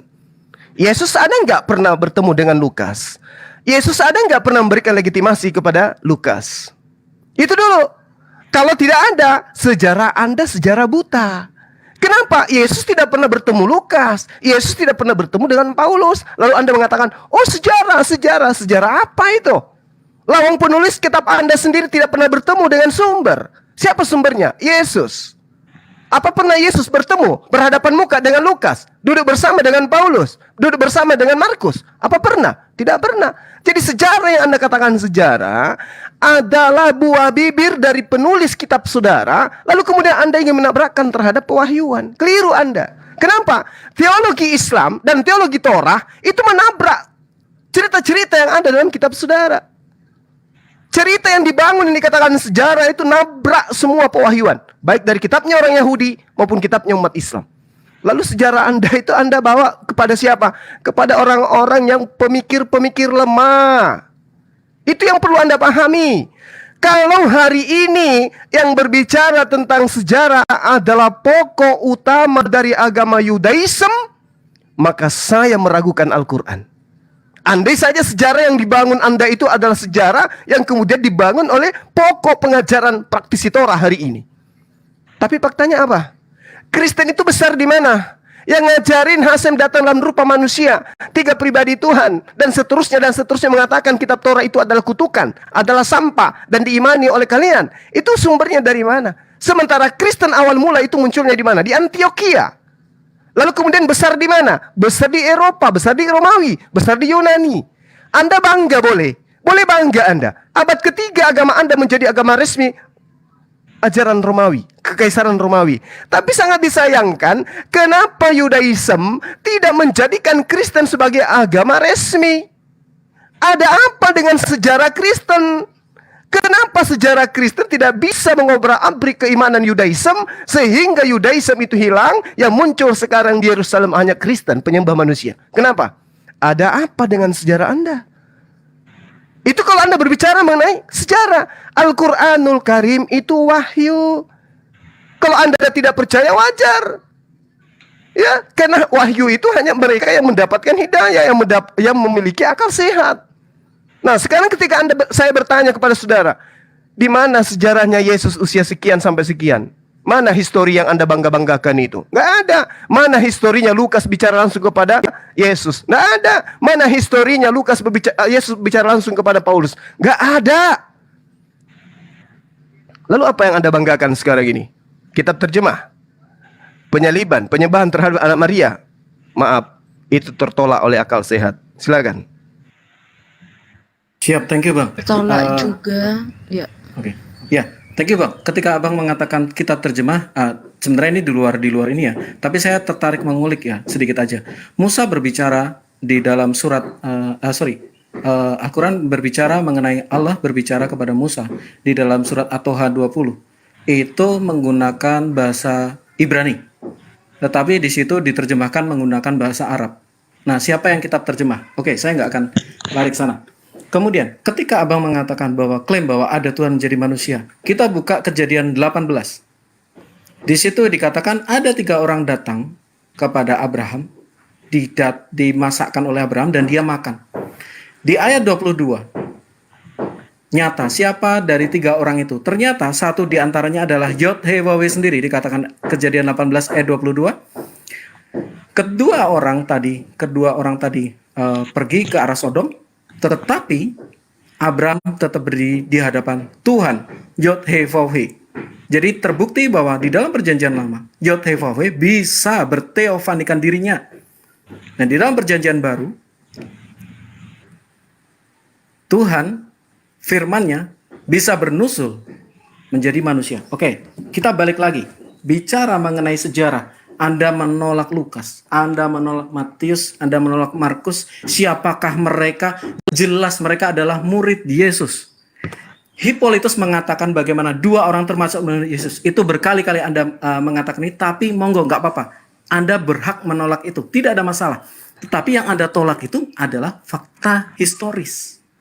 Nah, yang namanya klaim teologi ya, itu dia harus bersahabat dengan histori. Klaim teologi itu harus sejalan dengan histori. Nah, klaim teologi yang menabrak histori, kita punya hak untuk mempertanyakan ini. Aku bisa selamat nggak ya dengan ketuhanan yang ternyata tidak tahu sejarah, bahkan berasal dari multiverse. Dan jujur saja, berarti kalau misalnya ada seorang yang diserupakan, yang dia sama sekali tidak sesuai dengan sejarah, berita seorang yang diserupakan itu totally dari multiverse. Tuhan yang ada di dunia ini, dia pasti beritanya sama, runtutannya sama. Makanya ada istilah anakronis. Anakronis itu apa? Nggak sesuai kronologi. Nah, kalau sesuai kronologi aja masih empot-empotan, masih timbul tenggelam untuk sesuai dengan kronologi sejarah. Terus imbasnya kepada keselamatan apa? Saya sekali lagi tekankan, keselamatan itu tidak gandengan. Kita punya hak yang sama untuk menyelidiki. Bukan hanya masalah penyalipan. Banyak hal yang ahistoris. Contohnya ya, Haman, sedikit ya Bang ya. Haman adalah seorang Mesir, dia adalah seorang penghulu seorang imam sekaligus arsitektur atau kepala rodi di Mesir. Sekarang kita cek sejarah. Kita cari namanya Haman di dalam sejarah Mesir, Egyptologi. Tidak ada satupun yang bernama Haman. Sayang sekali. Yang ada Haman itu apa? Di era Esther, kitab Esther. Artinya apa? Ya tidak bisa dibuktikan gitu loh. Keimanan yang out of nowhere. Out of nowhere itu berasal dari ya nggak tahu. Tapi diimani ya monggo. It's your choice. Itu hak Anda. Tetapi inilah sayangnya. Bagaimana dengan ujungnya? Ini yang kami sangat berbelas kasihan. Sangat kami doakan. Semoga pagi hari ini atau siang hari ini boleh dibukakan. Oh ternyata klaim teologis itu ya harus sesuai dengan historis dong. Oh iya dong. Buktinya, bagaimana kita bisa membuka rahasia Mesir, Egyptologi, kalau nggak ada Bible? Karena kesejarahan dari Bible ini kemudian merujuk satu persatu dibukakan. Kita kasih contoh, batu Rosetta, keberadaan batu Rosetta. Bagaimana membaca batu Rosetta? Kalau tidak ada Bible di situ, nggak bisa. Sampai akhirnya apa? Bisa kita ketahuan dari Mesir yang abad pertama, abad sekian. Alkitab ini menjadi rujukan sejarah. Artinya ya memang itu bukan hanya wahyu teologis, tapi juga ada syarat dengan historis. Nah kalau yang eksklusif teologis itu how can we believe? Sementara nabrak historis itu out of nowhere itu buat saya nggak bisa nyangkut gitu loh. Walaupun dikatakan seorang anak yang dia bahkan punya mujizat, kalau dia mengatakan sesuatu, loh ini kan nabrak sejarah bro. Yang dia mengatakan, oh proklamator itu adalah Bapak Soeharto misalnya. Ya nggak mungkin gitu loh. Tapi dia penuh dengan mujizat loh. Dia bahkan bisa membuat sebuah buku telepon misalnya. Dia bisa yang tidak punya cacat, buku telepon, buku alamat tuh nggak punya cacat loh. Tidak ada varian di situ. Dia bisa menciptakan buku itu, kemudian dia mengklaim presiden pertama Indonesia adalah Soeharto. Loh ini cacat historis. Cacat sejarah. Bagaimana logika saya untuk saya percaya? Dan dia mengatakan saya membawa keselamatan. Kalau nggak percaya kamu ada siksa bubur yang begitu pedih. Nggak bisa. Saya tetap harus cocokkan dulu. Nah mari saya ajak teman-teman untuk cocokkan dulu. Jangan langsung terima. Mari cocokkan dulu. Kemudian mengenai dirham. Yusuf dijual dengan dirham. Padahal masa waktu itu nggak ada yang namanya dirham. Adanya sikal, itu berasal dari Ur-Kasdim. Abraham berasal dari Ur-Kasdim. Penyebutan nama Haman, Yesus yang lahir di bawah pohon kurma. Ini out of logic, karena ini ahistoris. Nah, bagaimana kita bisa percaya itu? Bagaimana itu bisa membawa keselamatan? Balik lagi kepada penyalipan. Semua bukti sejarah, agree, Yesus disalib. That's it. Kemudian ada yang ahistoris. Nah, monggo mau percaya ahistoris itu pilihan Anda. Monggo silakan Kak Mina. Saya dulu, nggak usah terlalu panjang ya. Terlalu panjang tapi isinya kosong Cuma gitu simpel. loh. Jadi Matius, Markus, Lukas, Petrus, dan para rasul semuanya itu benar-benar ada tokohnya nyata dan bertemu dan Yesus, bahkan saksi hidup langsung dari Yesus sendiri. Ya, itu dilihat dari ketika Yesus pergi ke Kapernaum ke rumahnya Petrus, itu rumah Petrus benar-benar ada sesuai dengan data Alkitab ketika diteliti. Steve Greenleaf, seorang pemilik Universitas Harvard bagian hukum, mengadili Alkitab untuk diteliti secara mahkamah internasional apakah bisa dijelaskan atau diterangkan ini benar-benar ada asli ceritanya. Ketika diteliti, beliau adalah seorang ateis yang sangat garis keras. Namun ketika dia meneliti dan menemukan bahwa Alkitab benar-benar bisa berjalan dengan sejarah manusia dan benar-benar tokohnya itu tidak fiktif, dia menerima Alkitab. Nah, kalau misalkan dengan jawaban yang sangat pasrah tadi, ya berarti Alkitab bukan dari pewahyuan suci. Sudah berkali-kali saya katakan, pewahyuan suci harus bisa berkesinambungan dengan sejarah manusia. Kalau tidak bisa berkesinambungan dengan sejarah manusia, bisa dipertanyakan saja. Itu aja sih Pak. Mau lebih banyak lagi data-datanya bisa atau monggo kita di Zoom lagi kayak seperti malam. Tapi Oke. saya mohon ya. Baik, Dengan baik. bagus ekspektasi. Host bisa nggak naikkan Bang Billy di sini? Bang Billy naik. Oh, Bang Billy. saya Request, izin request. Bang Billy boleh naik. Tapi nanti karena saya masih ada debat dengan Bang Billy. Saya mau fokus terlebih dahulu, boleh Bang Zuma? Kelihatannya kalian- Saya ada debat. Tidak. kelihatannya kalian takut ketika tentang nanti histori Abang yang kalian sudah katakan. turun, ketika Abang nanti sudah turun, saya siap debat dengan Bang Billy. Saya punya hanya tema ingin tentang dia. menjadi saksi antara Bang Billy Ya, dengan kalian terkait dengan kita histori tahu yang kalian jual. Yang ada kan di gitu. sini, yang ada di sini satu adalah lagi. Udah, berarti Kitab kalian takut. Septuaginta. Oke, Kitab berarti kalian takut. Septuaginta Nah, itu sekarang begini, ketika Anda diterjemahkan berbicara di tahun mengenai 70 histori, Masehi. ketika berbicara mengenai histori, tolong tunjukkan sejarahnya Yesus bertemu Lukas. Sekarang, silakan. Ketika Yesus pergi ke rumah Petrus di Kapernaum, semua para rasul atau murid-murid Yesus ada di sana dan itu jelas sekali ada. Dalilnya mana? Dalil Jadi gini, Bang. dalil Oke. dan tertulis di Catatan mana? dari Silakan, Hippolytus, silakan. Catatan dari Hippolytus adalah murid dari muridnya Yesus. Ya, saya bilang sanad ya, mungkin aku nggak tahu. Ya, begini loh Bang. Sebentar, Bang. Dengar dulu. Hippolytus Lukas adalah itu murid dari murid. mendapatkan 40% bagian pengajarannya di dalam tubuh Kristen. Tolong tunjukkan sejarah di mana Yesus pernah berbicara langsung kepada Lukas. Saya tunggu, silakan. Oke, berdasarkan data sejarah, Hippolytus mengatakan Lukas adalah murid Yesus. Silahkan, Bang. Yang mana itu? Hippolytus ini siapa Iya. lagi? Coba Anda ceritakan saya siapa bingung, Bang. Hippolytus ini menurut Yesus, coba. Saya bingung. Ketika saya sudah berikan fakta, berikan Lah, data fakta apa? bahwa Fakta Lukas apa? adalah satu Fakta dari apa? 70 murid. Fakta Satu apa? dari Mana 70. tulisannya? Di mana Pak. tertulis itu? Di mana? Kamu Hippolytus juga diberikan Hippolytus itu siapa? Hippolytus itu siapa? Hippolytus adalah murid dari murid Yesus. Silakan, Bang. Oh, murid dari murid berarti dia generasi keberapa dari Yesus, Bang? Dia abad kedua.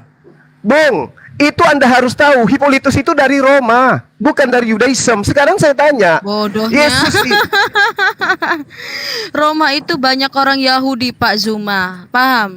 Nah, di dalam bangsa Israel, Jangan mengumpat ya. di dalam bangsa Israel, ya ntar ya, biar tahu nih sejarahnya. Iya, Di jangan Israel mengumpat. sendiri, Hippolytus, di tunggu, Israel tunggu. sendiri- Hippolytus itu orang mana? Hippolytus itu Israel orang mana? sendiri itu baru berdiri ketika bangsa Inggris memerdekakan Hippolytus itu Israel. orang mana? Kenapa? Tunggu dulu. Bentar, Bang Zuma, sebentar. Jangan Bagus, kepanikan saya Anda. Hippolytus Iya, itu orang mana ini dulu? mau dijelasin dulu sejarahnya, Orang sabar. Arab, Bang. Enggak. Jadi, Orang Arab. Hippolytus itu orang mana? Tunggu dulu. Orang Arab, Bang. Jadi- Sabar. jadi untuk teman-teman Kalian ketahui, panik kan? Kalian Israel- panik. Yang saya minta, Tuh, yang panik kan Lukas Bapak. itu Ini mau dijelasin, Pak. dengarkan. Ini mau dijelasin, Lukas Bapak. bercerita tentang Yesus disunat. Paham ya? Cerita Lukas mengatakan Yesus disunat pada hari ke-8. Berarti Lukas mencari saksi ketika dia Yesus Pak, saya disunat. jelaskan Betul dulu begitu? sejarahnya ya. Nah, sekarang kalau Anda membawa Hippolytus ini sopo. Kedekatan Lukas daripada Yesus itu lebih dekat. Kenapa Ya. justru Hippolytus yang bersaksi? Kan lucu Ya. gitu loh. Apalagi Jadi- Baginda, Ya kan? Bang. Apalagi Yang Baginda, bercerita. gitu. Dengar. Sebentar, Gini, Bang Yang Zuma. dengar dulu. Sebentar. Dengar dulu. Oke. Ketika saya bertanya, mana sejarah, mana historinya Yesus bertemu dengan Lukas? Apa yang Anda sajikan? Hippolytus. Ya. Hippolytus ini Ya. siapa? Apalagi Baginda Murid 700 dari- tahun gitu loh, Bang. Bung, saya katakan sebentar, kepada Bang. saudara sekali lagi. Ya. Bung, Dia saya katakan berapa- sekali lagi kepada saudara. berapa jarak berapa? Baginda Rasulullah Muhammad SAW Ya, bukan sabar, penulis Bang. sejarah. Suaranya gede Bung, banget ini. Bung, Zuma, Bung. suaranya Sekali gede lagi saya banget. katakan, Sabar, Bung. Bang, sabar, Bang. Baginda Bang Zuma. Rasulullah Muhammad Sallallahu Alaihi Wasallam Zuma. bukan penulis sejarah.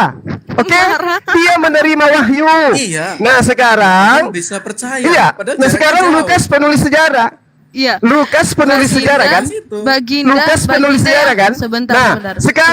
sekarang Kok ketika bisa dia penulis diam? sejarah, tunjukkan sejarahnya Tunjukkan sejarahnya. Yesus bertemu Lukas. Ayo, secara histori Ya. coba. Ya, siap. Coba. Baginda yang di abad ke-7 bisa dipercaya untuk menulis Baginda Yesus di itu abad pewahyuan. Baginda pewahyuan. Baginda pewahyuan bukan menuliskan sejarah. Harusnya ya Anda udah, malu di saya situ. jelaskan dulu Harusnya secara Anda malu. sejarah. Harusnya Bangsa Anda Israel. malu. Sabar. Baginda sabar. Rasulullah Muhammad SAW itu menuliskan Sabar, pewahyuan. sabar, Tapi sabar. tidak melakukan penyelidikan. Ya, Lihat jadi kitab saya Lukas. jelaskan dulu secara Petronius sejarah. yang mulia. Banyak Bang Zuma, orang yang menuliskan Bang Zuma jangan marah peristiwa-peristiwa dong. yang terjadi kepada Ya, kita. mau Saya nggak jelasin marah, gini. saya nggak marah. Iya, Saya nggak marah. Memang suaranya nada gede saya banget. begini. Suaranya gede banget. Nada sakit saya maksud begini saya. kalau Anda sudah melakukan Rasanya- pembodohan. rasa Oke? saya sakit, sabar, Anda sabar. sudah Ya. melakukan pembodohan. Sekarang Ya, yang saya minta, tolong tunjukkan dulu. kepada saya Bang Zuma. secara histori. Iya, ini Lukas mau pernah saya bertemu Yesus. Mas. Sayangnya saya Mas. tidak bisa apa-apa nih. Saya hanya tahu Iya. nih. Mas, Oke, bentar. ya. Saya Anda kan mau mengatakan jelasin ya. teologi menabrak histori. Mas, Nah, mau histori yang jawab Anda nih. gaungkan. Mas, mau jawab ini Mas, ya astagfirullah. Jadi gini Tapi ya. kayaknya Anda hanya ingin membodohi Sabar, gini. Anda ingin menipu, bukan mau menjawab. Astagfirullah. Bentar, Tunjukkan aku mau ke jawab. saya secara Masalahnya kalau di histori. Petrus Yesus mengatakan, kalau yang di bertemu dalam dengan gua Lukas. gelap itu Silakan. adalah setan-setan, malaikat-malaikat yang berdosa. Oh, hati-hati. Mohon maaf. Hati-hati, Yesus di Sabar, gua gelap sabar. dan bertemu dengan Maria. Iya, Mas, nggak Mas, ada. saya mau jawab Nggak ada. ini Mas. Hati-hati, Mas, hati-hati, suara hati-hati. di dalam. Yes, Weh, Maria bertemu dengan aku sosok. cewek sendirian di sini. Maria bertemu dengan sosok di dalam gua gelap. Gua gelap. Mbak Dia Angel mengaku di-mute dengan dulu malaikat. dong, Mbak. Mereka Mbak di-mute dulu. Maria bertanya kepada sosok manusia di dalam gua gelap, di manakah mayat Tuhan Yesus? Hei, di dalam gua gelap itu. Orang yang mampu menerima wahyu di Iya. gua-gua. Maria masuk ke dalam Dari pemakaman Bibil. Yesus. Tetapi Maria dari masuk ke dalam setan-setan, pemakaman Yesus. hati-hati, Di dalam pemakaman teman-teman, Yesus. kalau ada Yesus orang yang itu mengaku dimakamkan di dalam goa. bahwa Yesus dimakamkan di dalam goa. orang Ketika Maria menerima datang, wahyu dari Maria gua bertemu dengan sosok itu manusia. dari setan. Hati-hati, Maria bertemu dengan sosok di dalam goa loh. Ada madam. Di manakah mayat Yesus? Ayo, itu Maria bertanya di dalam goa kepada Kak sosok Angel, dari alam tinggi malaikat. Kak Angel, tolong di-mute dulu bentarnya. Hati-hati Dulu berbicara. Wahyunya dari Maria masuk ke dalam goa. Dulu, Goa sholat. pemakaman Yesus bertemu dengan malaikat aku mau katanya. ngomong, weh. Di manakah mayat Yesus? Bang Zuma. Malaikat itu berkata, Dulu Kak Angel, saya Tapi mau kalau ngomong. Muhammad terima wahyu dari mana? Muhammad Gantian. dari wahyu dari mana? Dari Iya, gua gelap. di-mute Kalau dulu. Alkitab mengatakan itu John, dari setan. John sama Bang Di-mute Zuma dulu. tolong di-mute Kak bentar, Angel. bentar Kak aja. Angel, tolong dong. Iya. Tolong dong. Kak. saya tunggu saksinya, sejarahnya Yesus bertemu Lukas. Saya Iya, tunggu iya, itu ini. Muhammad Kita ini mana umat saksinya? beragama. Wey. Tolong ya. Kesabaranku aduh. ini tipis, weh. Tolong hargai kesabaranku nih. Ya, jadi aku jelasin dulu ya secara sejarah. Jangan dijelasin, disebutkan sejarahnya Yesus bertemu Sabar. Lukas. Jadi bangsa Sejarahnya Muhammad Israel itu menerima pada wahyu, abad mana pertama saksinya? Masehi Mana tahun saksinya Muhammad 33 menerima wahyu? itu tidak Kalau Kristen pernah mengatakan itu dari yang namanya setan. dijadikan negara, ya. Nah, ya, Israel dijadikan negara itu oleh kedudukan bangsa Inggris. Saya tanya karena apa? orang Saya tanya apa? Yahudi Saya tanya itu apa? berjalan Saya tanya dengan apa? sejarah kekristenan. Saya tanya apa Saya juga? tanya Kemudian Menerima wahyu dari ketika siapa? ditanya dengan Hippolytus, Saya tadi sudah tanya dibawa apa? oleh Pak Jack, Saya itu juga tanya sejalan apa? Muhammad dengan terima itu. wahyu dari siapa? Hippolytus itu dari Roma. Hippolytus Tolong, itu orang tolong, Yahudi yang teman-teman. ada di Roma. Kita ini mau- Jadi Tolong. Dia itu hidup dan lahir Satu-satu, abad kedua, abad ketiga. ya, Hati-hati murid berbicara. dari murid dari Dia murid murid Yesus dari- sendiri. Bagaimana ceritanya? Jelas itu Allah rentetan- ada nggak sih? rentetan Allah jelas. bisa tunjukkan eksistensinya enggak sih? Anda ingin Dan menjadi saya Allah tadi menunjukkan saya sudah sejarah. sebutkan ketika Sejarah apa? Di mana Allah sudah Mana- 14 abad mana- tidak pernah ngomong. Mana cerita historinya? Mana Iya, historinya Allah Yesus mana bertemu dengan ceritanya? dengan- 14 abad nggak pernah nongol-nongol, Angel, nggak pernah tolong. Anda bicara sama menunjukkan Nabi Muhammad. Hippolytus. Hippolytus itu adanya di Roma. Tahu apa dia tentang Yesus dan Lukas? Dulu, maaf nih. Saya minta maaf. Oke, mungkin Ya, gini, thank you. mungkin gini. Jelaskan dulu di mana si Filipus ini. Maaf ya Pak John, saya minta maaf. Mana, betul, aja, betul. itu aja dulu. Jelaskan dulu si Hippolytus di mana tuh? orang Iya. mana kasih Tadi datanya. semua Udah. baik-baik loh. Diam, Kita diam Bang dengar Jack. Diam Bang Jack. baik-baik. Biar si Mina yang Enggak, dia soalnya kesurupan. Jadi aku yang ikut kesurupan, bro. Ya udah kita Lu ke kok Filipus dulu. kesurupan? Ke Filipus. Ya jangan gitu, Siapa Pak yang John. kesurupan, Minta tolong. Bung? Minta tolonglah. Ini pewahyuan Kalau mau dengan- tanya-tanya ini- jawab yang Iya. baik. John, Kalau John, Anda ini baik, saya pewahyuan juga baik. versus sejarah. Ini pewahyuan Iya, versus sudah. sejarah. Pewahyuan mana saksinya Muhammad terima Tolong dong, wahyu Pak John. dari siapa? Pewahyuan kau butuh Jibril. saksi. Jibril Ada mana? pewahyuan kau butuh Jibril. saksi. Orang Iya, Kristen udah mana dikasih ada tahu, pewahyuan ya, butuh gua tuh saksi. setan-setan. Aduh. Astaga. Ingat, Yesus dikubur di goa loh. Ingat. Loh, Oke, ya Bang memang Zuma. kenapa bukan Soalnya gua? gede Kalau banget Anda itu. kalau Anda menggunakan Di narasi itu, kuburan. Yesus keluar dari goa. Mulai kesurupan Apakah lagi, boleh saya kan? katakan Kesurupan iblis lagi, keluar lagi, dari goa? kesurupan lagi. Diskusinya, masa kayak gini. Tadi udah mengedukasi loh. Yesus keluar dari goa. Minta tolong dong. Apakah boleh saya Ini katakan nggak iblis edukasi, keluar dari goa? Nah, kalau kamu Gitu. dengan Tolong, bro. teratur, aku Ini akan nggak Sis ada siap. Angel, Minta ini tolong, udah Pak nggak John. kondusif Tolong lagi, aku dong. males. Iya. Anda baru muncul, Tolong. Saudara John. Anda Tolong. baru Ya, naik Bang Saya John, kayak maaf gitu. Bang nih, John Pak biarin John. aja mereka ya Kita Bang ini John. edukasi. Saya minta tolong. Enggak Pak John. bisa. Mohon maaf. Kalau dia kesurupan, aku juga kesurupan. Kalau dia teratur, aku akan Dia siap. aku keserupan dia. Iya Dia aku dong. keserupan. Jawab Dia yang kesurupan. benar, Iya, pelan-pelan, tapi santai, maaf, Pak John. bro. Maaf, Pak John. Aku jarang punya kesempatan bisa ngobrol lama. Oke, terima Oke, kasih.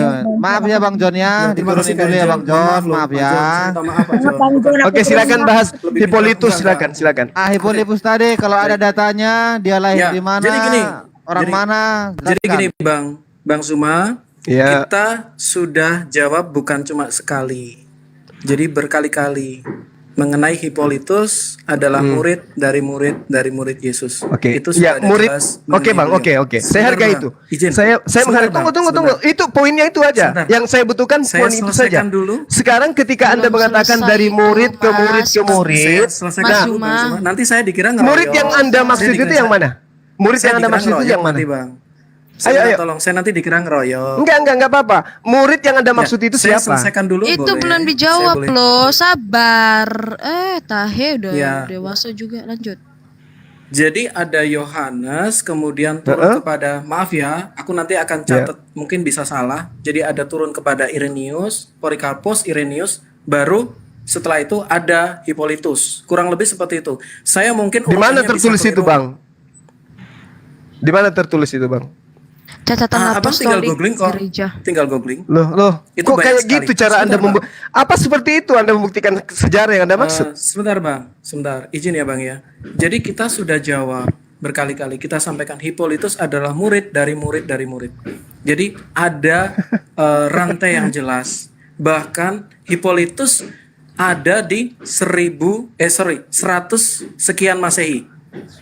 Nah, jadi dia tetap memiliki kedekatan sumber. Artinya apa? Data yang kami berikan tidak bisa disangkal. Even ya, Lukas itu bukan saksi mata ya. Anggap aja dia bukan saksi mata.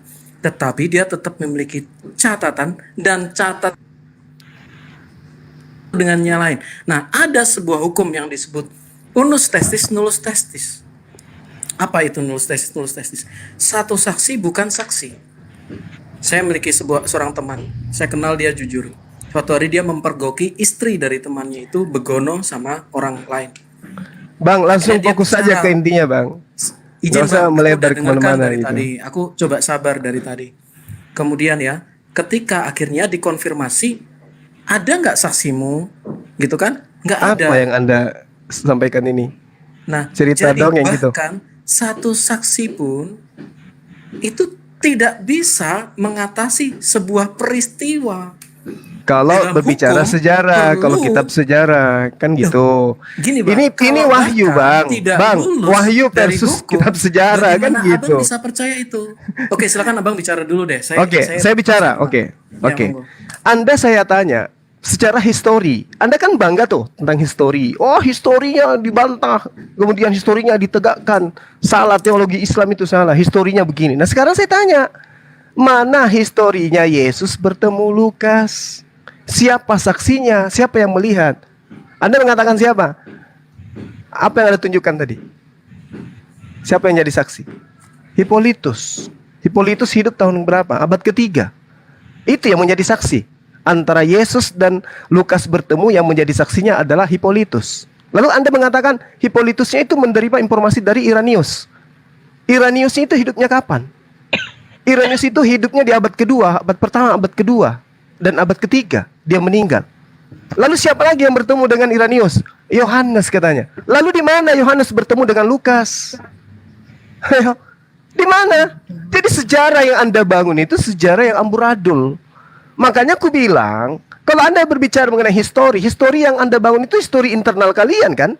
Nah, dari Yesus bertemu Lukas diceritakan oleh Yohanes. Yohanes menceritakan ke Irenaeus. Irenaeus berbicara sampai ke murid-murid. Dan Anda harus tahu, Hippolytus itu adanya di Roma.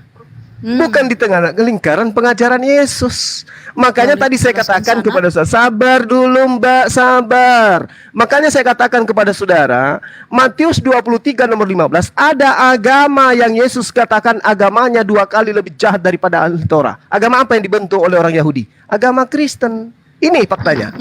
Gak bisa Anda bantah. Silakan. Ya. Saya jelaskan Terima dulu kasih. secara sanad Oke, ya, silakan, sanad Kak. dari kekristenan. Kita itu mengenal dari namanya suksesi apostolik ya. Kalau di Yerusalem suksesi apostolik Yakobus. Kalau kita merujuk kepada Roma itu suksesi apostolik dari Petrus dan Paulus. Nah, sanad ini atau mata rantai ini dipercaya Muslim juga memahami arti kata sanad atau mata rantai pengajaran iman dari baginda dan para murid-murid, para sahabat dan murid, yang lainnya, saksi yang lain. Walaupun saya lihat di hadis jauh sih dari tahun baginda ya, tapi nggak apa-apa. Nah, dan ini bermata rantai ketika 12 murid Yesus dengan 70 murid lainnya. 70 murid lainnya itu yang diajarkan oleh para rasul, dan para rasul belajar dari Yesus, sudah sangat jelas. Jadi mata rantainya tidak terputus. Kalau kita lihat dari yang saya bahas tadi, diakon pertama yang diangkat oleh para rasul untuk bersama-sama dengan mereka menyebarkan Injil atau berita keselamatan itu, berita sukacita keselamatan itu, dialah salah satu mati martir pertama sekali. Diakon pertama kita orang kekristenan ya Pak Zuma. Nah, kalau di dalam Muslim juga mengimani demikian. Mata rantainya siapa? Yang paling terkenal adalah Ibnu Abbas, kemudian yang lainnya dan Aisyah. Nah, sama seperti ketika Lukas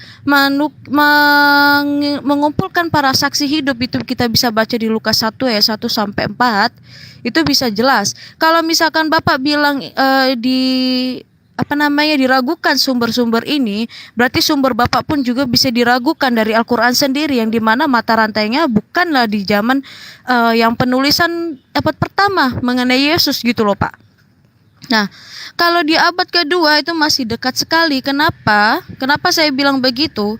Karena pada saat para murid membaptis banyak orang dan ribuan orang, itu dengan 12 murid, 12 rasul dengan 70 murid, dengan murid dari 70 murid, lalu kemudian orang-orang yang diajarkan di bait-bait suci dan di sinagog-sinagog itu diajarkan juga. Dan ketika di perdagangan kita bawa saja langsung ke Roma, ketika Paulus dibawa ke Roma, ternyata dia sudah menemukan banyak orang Yahudi yang menjadi kekristenan. Dan itu sempat juga raja yang ada di Roma menjadi kekristenan. Karena apa? Karena jawaban dari Paulus benar dan tepat. Itu ya Pak ya. Jadi kekristenan di Roma itu sudah lebih duluan menyebar karena memang sudah lebih dulu Yahudi di sana dijadikan Kristen ya Pak ya.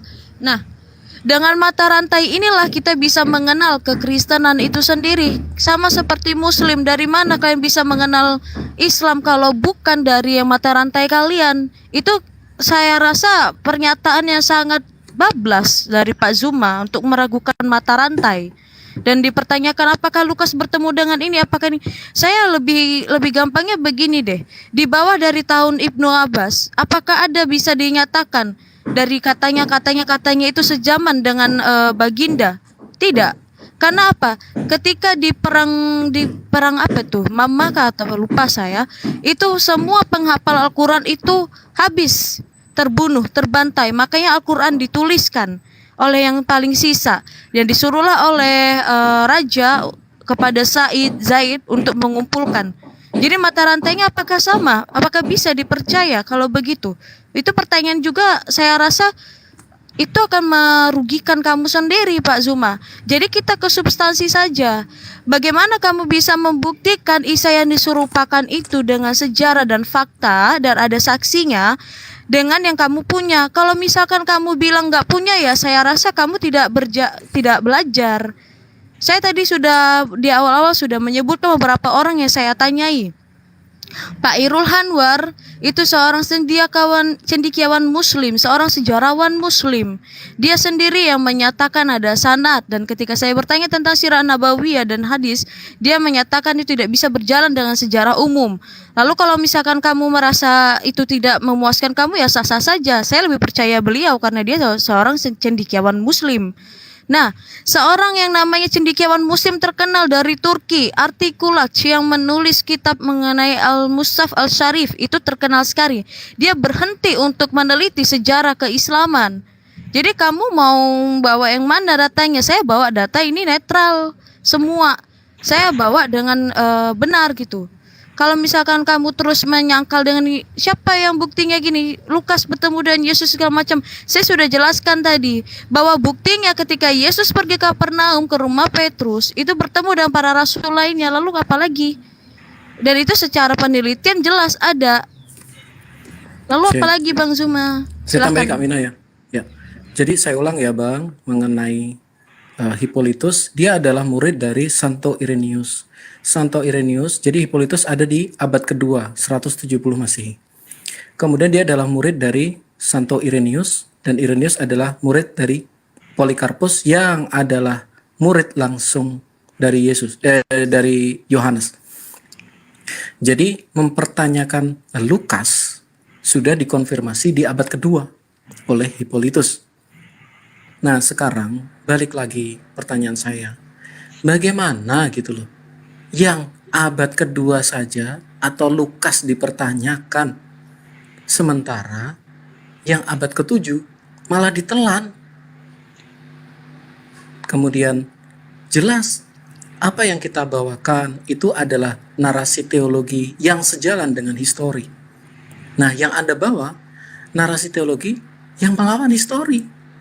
Dan yang melawan histori berarti dia berasal dari mana? Multiverse. Itu ya dari multiverse, kita mau bilang apa lagi? Nah kalau dari multiverse, maka bagaimana dengan janji keselamatan di situ? Kita punya sumber-sumber primer semua, Bang Suma. Monggo Bang Suma, silahkan. Aku mau jelasin bentar yang sejarah Israel tadi. Nah, ketika bangsa Israel di abad pertama itu belum menjadi negara, ya masih dikatakan bersuku-suku atau berwilayah-wilayah. Nah, ketika bangsa Israel dijadikan negara itu pada abad berapa? Itu pada abad ketika bangsa Inggris menyatakan Israel itu merdeka. Itu jelas secara sejarah. Nah, kalau dibalikin lagi pada tahun 310, kita ambil aja di abad 2, itu Yerusalem itu hancur. Belum menjadi kota yang penuh kokoh di Israel. Jadi itu jelas secara sejarah. Nah, untuk kalian mempercaya atau tidak, mengatakan saya hoax atau tidak, catat poin saya, search poin saya, dan kalian tanyakan pada yang mumpuni menurut kalian akademisi, kalau menurut kalian saya bohong. Terus yang untuk Pak Hirun Anwar itu kalian bisa nonton di Fakta Israel. Beliaulah cendekiawan Muslim atau sejarawan Muslim yang menulis buku Bintang Fajar dari Arab. Beliau yang ya menulis itu. Kalau kalian meragukan data saya dan mengatain saya, silahkan, saya nggak apa-apa. Tapi search, uji data yang saya bawa, search sendiri. Oke? Thank you. Terima kasih, Tuhan memberkati. Oke, baik. Jadi ada yang menggelikan tadi ketika Anda berbicara mengenai sanad gitu ya. Sanad itu mata rantai. Yesus mengaku menerima firman. Yesus mengaku menyampaikan firman. Kapan Yesus menyampaikan firman itu kepada Lukas? Tertulis di mana itu? Sanadnya terputus. Anda hanya menjagokan Irenaeus, menjagokan orang-orang yang tidak sesaman dengan Yesus. Jadi mata rantainya itu di mana? Hippolytus, kemudian Hippolytus, Irenaeus, Yohanes. Ya kapan cerita itu dibangun kemudian? Ketika Yesus mengaku di dalam catatan Yohanes menerima firman Dan firman telah disampaikan kepada mereka. Kalau mereka di sini ada Lukas, mana datanya? Tunjukkan kepada saya secara sanad. Gak akan bisa. Jadi sejarah yang Anda ceritakan itu sejarah internal kalian. Sejarah sekuler pasti bertentangan dengan sejarah agama kalian. Itu tidak bisa Anda pungkiri itu. Jangankan sejarah sekuler. Orang-orang Yahudi aja dulu. Orang-orang Yahudi yang nyata bahwa mereka adalah keturunan dari saksi sejarah. Apakah ada di antara mereka yang kemudian menjadi tokoh di Kristen yang menceritakan secara sanad bahwa kekristenan itu betul-betul seperti apa yang Anda uraikan tadi? Kalau Al-Quran, Bung, saya katakan sekali lagi kepada Anda, Al-Quran itu pewahyuan, tidak seperti Lukas, Tepolius yang mulia, banyak orang bercerita, menulis peristiwa-peristiwa yang terjadi di antara kita. Maka saya terpanggil untuk menyusunnya kembali. Beda dengan Al-Quran. Al-Quran itu pewahyuan. Tidak ada yang dikatakan oleh baginda Rasulullah SAW itu selain pewahyuan, bukan dihasilkan dari penyelidikan. Jadi Anda salah ketika Anda menyelisih Quran dengan sejarah yang sumbernya dari catatan-catatan kitab yang nggak jelas itu. Saya katakan kepada saudara, kenapa nggak jelas? Saya katakan, Lukas tidak pernah bertemu Yesus. Bahkan antara penulis satu dengan penulis lainnya dalam cerita yang sama itu bertentangan. Itu yang perlu Anda pahami. Bagaimana silsilah Yesus diceritakan di penulis lain bertentangan dengan silsilah Yesus di cerita yang lain. Ini yang Anda jadikan sebagai acuan untuk kemudian menilai Al-Quran. Keliru Anda. Makanya saya katakan kepada saudara, kalau Anda mengatakan bahwasanya Anda memiliki mata rantai, Yesus ke Lukas aja putus. Mana mata rantainya? Aku menerima firman. Firman yang engkau dengarkan itu bukan daripada aku, tapi dari Bapa yang telah mengutus aku. Siapa mereka itu? Lukas, mana buktinya? Nggak ada buktinya. Itu yang dikatakan ancur mina. Anda membawa data hanya nyerocos, tapi antara Yesus sampai kepada orang yang di samping kiri kanannya Anda tidak bisa buktikan. Apa itu? Apa itu namanya? Sejarah apa yang Anda bangun? Hayo. Sementara fakta di lapangan, Yahudi masih berdiri kokoh dengan konsep tauhidnya sampai hari ini. Kristen berdiri dengan konsep trinitasnya sampai hari ini. Mana kesamaannya? Histori apa yang Anda jajakan? Kalau kemudian sejarah yang Anda torehkan itu, cerita yang Anda torehkan itu adalah sejarah. Anda hanya bisa menunjukkan Hippolytus. Hippolytus abad ketiga, Bung. Oke? Yesus abad pertama. Orang yang abad ketiga menceritakan tentang orang yang hidup di abad pertama. Mana mata rantainya? Tunjukkan kepada saya. Layaknya kami, Rasulullah Muhammad SAW. Terimalah Al-Quran itu. Dia sebut nama loh. Ubain bin Ka'af. Disebut nama. Yesus pernah nyebut namanya Lukas? Nggak pernah. Berarti sejarah yang Anda bangun. Markus 3. Markus itu siapa? Markus 3:13. Iya, Markus itu siapa? Markus itu siapa? Sama seperti Al-Quran ditulis kepada siapa? Markus itu siapa? Markus itu siapa? Markus itu adalah murid Paulus yang kemudian sama dengan Lukas. Kitabmu sendiri seperti Nggak bisa. bilang ketika Allah Kenapa? menyerahkan Al-Quran kepada Muhammad itu dicatat bukan di mana? Sejarah. Al-Quran bukan sejarah. Bentar, sabar. Al-Quran bukan sejarah. Pernyataan kamu, pertanyaannya begini. Ketika kamu bilang Allah menyerahkan Al-Quran kepada Muhammad, itu dicatat di mana? Di Al-Quran atau di luar Al-Quran? Al-Quran itu adalah kitab yang dibukukan setelah. Jadi pertanyaan saya begini. Ketika Allah menyerahkan Rasulullah Al-Quran Muhammad kepada Muhammad, Al-Quran tidak diserahkan. Al-Quran itu diwahyukan. Al-Quran itu diwahyukan. Ketika Rasulullah Muhammad SAW menerima Iqra bismi rabbikal ladzi khalaq, maka semua muridnya mengatakan apa? Jadi ketika itu tertulis di dalam mana? Kamu mengkonfirmasi itu di mana? Di dalam Al-Quranmu sendiri atau di luar Al-Quran? Kamu mengkonfirmasikan itu di dalam Al-Quran atau di luar Al-Quran? Sabar. Ketika Al-Quran diwahyukan, Rasulullah Muhammad, dengar dulu. Rasulullah Muhammad sallallahu alaihi wasallam menerima wahyu misalnya, Alhamdulillahi rabbil alamin. Maka semua muridnya mengatakan, sahabatnya mengatakan apa? Alhamdulillahi rabbil alamin. Dan itu Dari dikonfirmasikan di dalam Al-Quran atau di luar semua Al-Quran? muridnya. Itu dikonfirmasikan di dalam Al-Quran atau di luar Al-Quran? Di dalam Al-Quran itu sudah sangat dijelaskan itu. Pinter, sama seperti saya ketika mengkonfirmasikan apa yang dikatakan oleh Yesus oleh saksinya, sama Markus itu menulis Rasulullah demikian. Muhammad Sallallahu Sama. Alaihi Wasallam Tetapi juga berbicara kamu menolak, kamu menelan kitabmu terhadap sendiri, Pak sahabatnya. Zuma. Belajar Dengar dulu, dong dengar dulu. untuk berdiskusi Dengar dengan dulu, dengar dulu. baik, Pak. Rasulullah Gimana duduk bersama, sih? bersanding, bertanya jawab dengan penulis-penulisnya. Betul, Bagaimana sama dengan seperti Yesus? yang saya Nah, katakan di nah, ketika di coba Markus tunjukkan. 3, ya. Coba Di tunjukkan ke saya Yesus bertemu Lukas itu di Markus mana? 3 ayat 13 Kenapa sudah larinya jelas ke dikatakan Markus? ketika Yesus berbicara Kenapa larinya kepada ke para Markus? rasul yang untuk membawa ke sana. Para rasul Sama yang seperti mana? kamu membawanya di dalam Al-Qur'an Para kan, rasul Pak, yang itu nggak mana? make sense. Maksudnya pernyataan Para kamu itu rasul nggak yang make mana? sense. Sekarang begini, Coba Anda tunjukkan ketika kepada kamu saya. Para rasul mengkonfirmasi yang mana? itu bentar, ketika kamu mengkonfirmasi Muhammad berbicara kepada para sahabat itu di dalam Al-Qur'an atau di luar Al-Qur'an? Di luar Al-Quran. Pintar. Kalau luar saya Al-Quran. mengkonfirmasi Sahabat Yesus Rasulullah berbicara Muhammad kepada para Sallallahu rasul Alaihi di dalam Wasallam. Alkitab sendiri, bukan di luar Alkitab. Iya, masalahnya jelas, sekarang berarti saksinya jelas. Rasul yang mana? Rasul yang mana? Kita kamu sendiri. Rasul Ketika yang mana? kamu bilang Rasul jelas yang mana? Muhammad berbicara kepada Rasul yang ini, mana? murid. Rasul yang mana? Permisi, Di dalam Markus 3 nomor 13. Permisi, Kemudian naiklah Yesus ke atas Permisi, Bang bukit. Suma. Ia memanggil orang-orang yang Bang dikehendakinya. Siapa orang itu? Mana Permisi. buktinya? Siapa? Permisi, Siapa? Bang Suma. Sebutkan namanya. Kan nggak Permisi. bisa Anda menunjukkan itu. Ya, ya. Permisi, Silakan. Bang Suma. Silakan Kak Mina tadi. Jadi gini, tadi kan Anda membawa Markus 3 nomor 13. Yesus memanggil orang yang Ya, dikehendakinya. saya mau selesaikan Orang yang dulu. dikehendakinya itu Jadi diantaranya siapa? sama seperti Lukas. ketika Mana dalilnya? Baginda berbicara Permisi, kepada Bang Suma. para ya, sama seperti ketika Baginda berbicara kepada para sahabat itu bukan ditulis di dalam Al-Qur'an, bahkan ditulis di luar dari Al-Qur'an. Saya membawa apa yang ditulis di dalam Alkitab dan itu sesuai dengan kata Lukas dikumpulkan dari semua Kan saksi-saksi. sejarah, kan kitabnya Jadi, kitab sejarah. sama. Berarti kamu tuh Hai, menelan kitab kan kamu kita- sendiri, Ka- Bang Zuma. Itu Enggak. pernyataan yang nggak Beda, benar. Kalau diskusi itu beda, harus beda. ada dua dengan Anda pernyataan diam. yang sama. Anda diam, saya jelaskan. Anda diam, saya jelaskan. Ketika Rasulullah Muhammad SAW mengaku astaga. menerima firman. Dengar dulu, dengar dulu. Bang Zuma udah berapa tahun sih dengar, kamu berdiskusi, dengar, Bang Zuma? dengar, Masa dengar, iya nggak dengar, dengar. Kenapa saudara tidak mau suruh dia diam? Giliran Aduh, saya disuruh diam. aduh. Jack, Oke. Jack, kenapa Saya nggak suruh belum- diam? Saya belum Ah, kamu ngomong, juga Bang. nggak pernah Saya diam, dari saya tadi loh, ngomong. Bang. Suruh dia diam dulu. Saya mau menjelaskan tentang Al-Quran.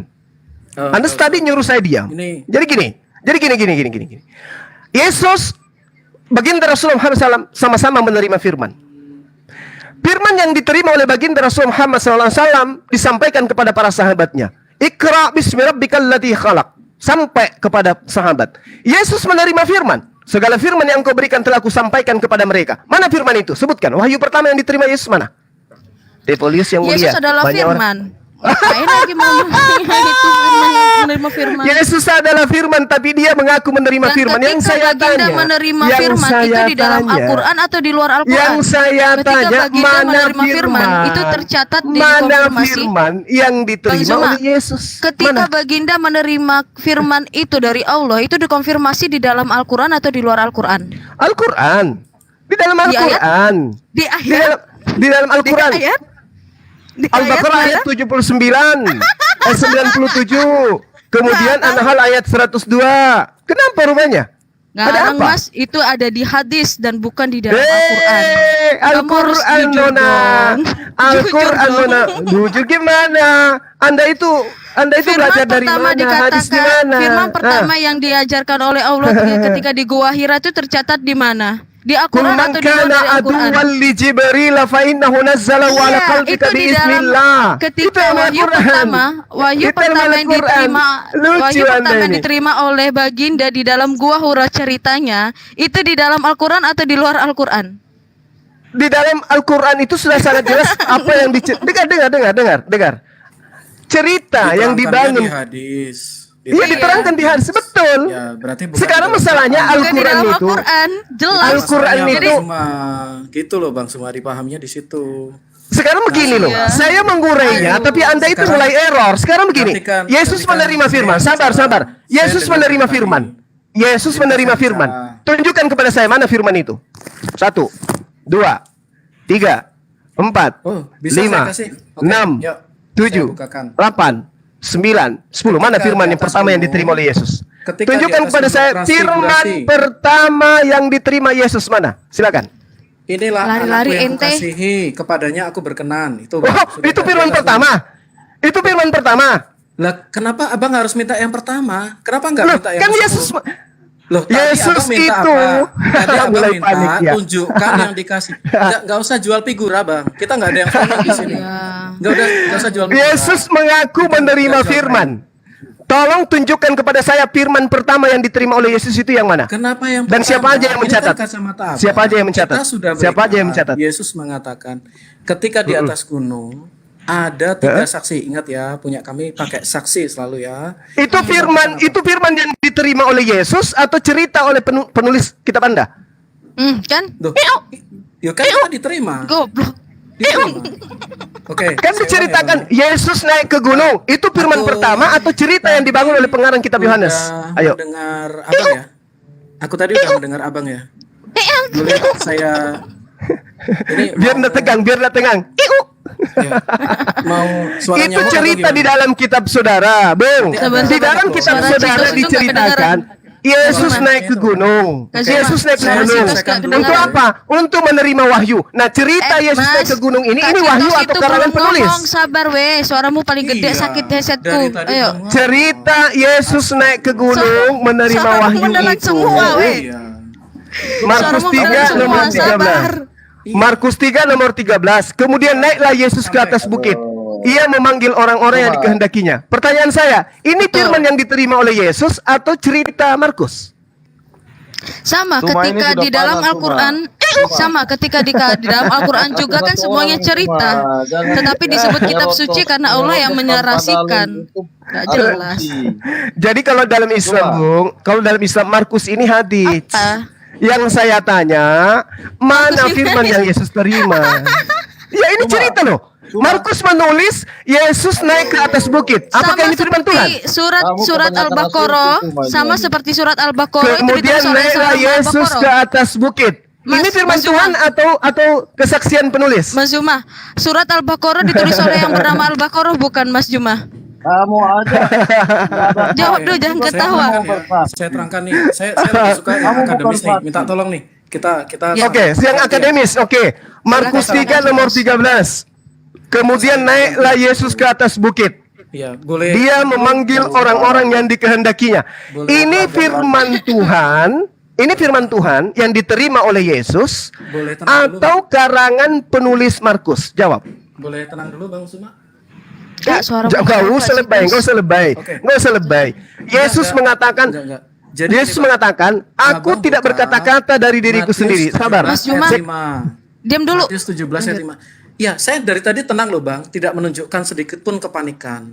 Oh, saya nggak panik. Ya, Justru saya kalau lucu abang tidak gitu panik, loh. abang akan dengarkan dengan baik. Ya, karena yang Ya, di itu samping bukti kiri kanan panik. Anda itu atas bawah ngomong semua. Ya, Oke? ya, Gue diam. Tapi kan kita tinggal, Gue diam. tinggal tenang aja Lanjut, kan Citos. selesai.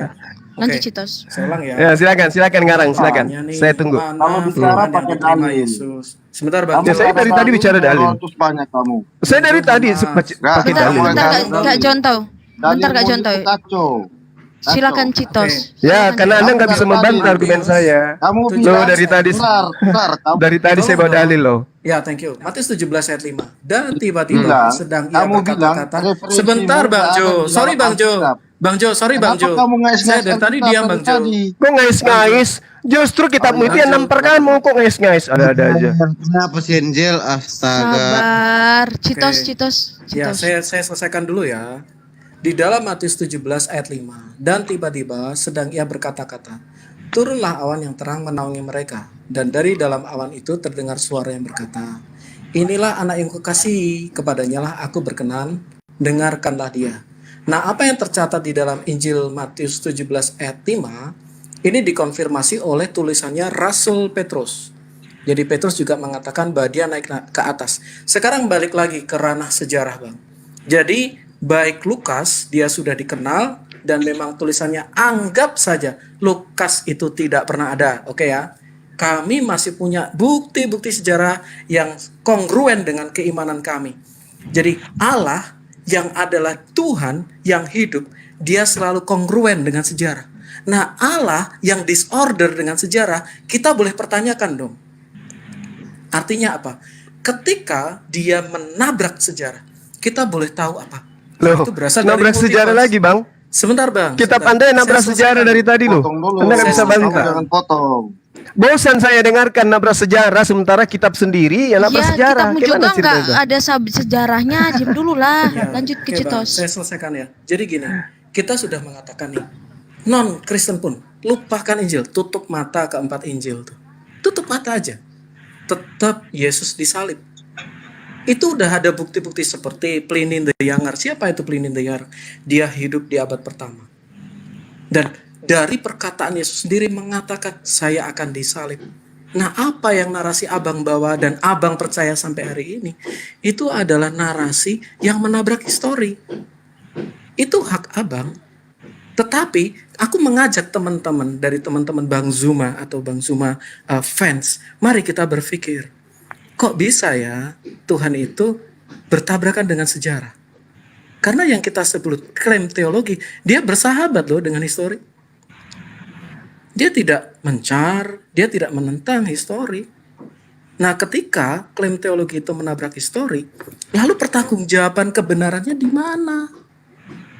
Lalu pertanggungjawaban bahwa yes, inilah yang benar. Lawang sejarah aja ditabrak. Monggo Bang Zuma silakan. Enak toh diskusi sama saya. Begini loh, saudara. Sejarah.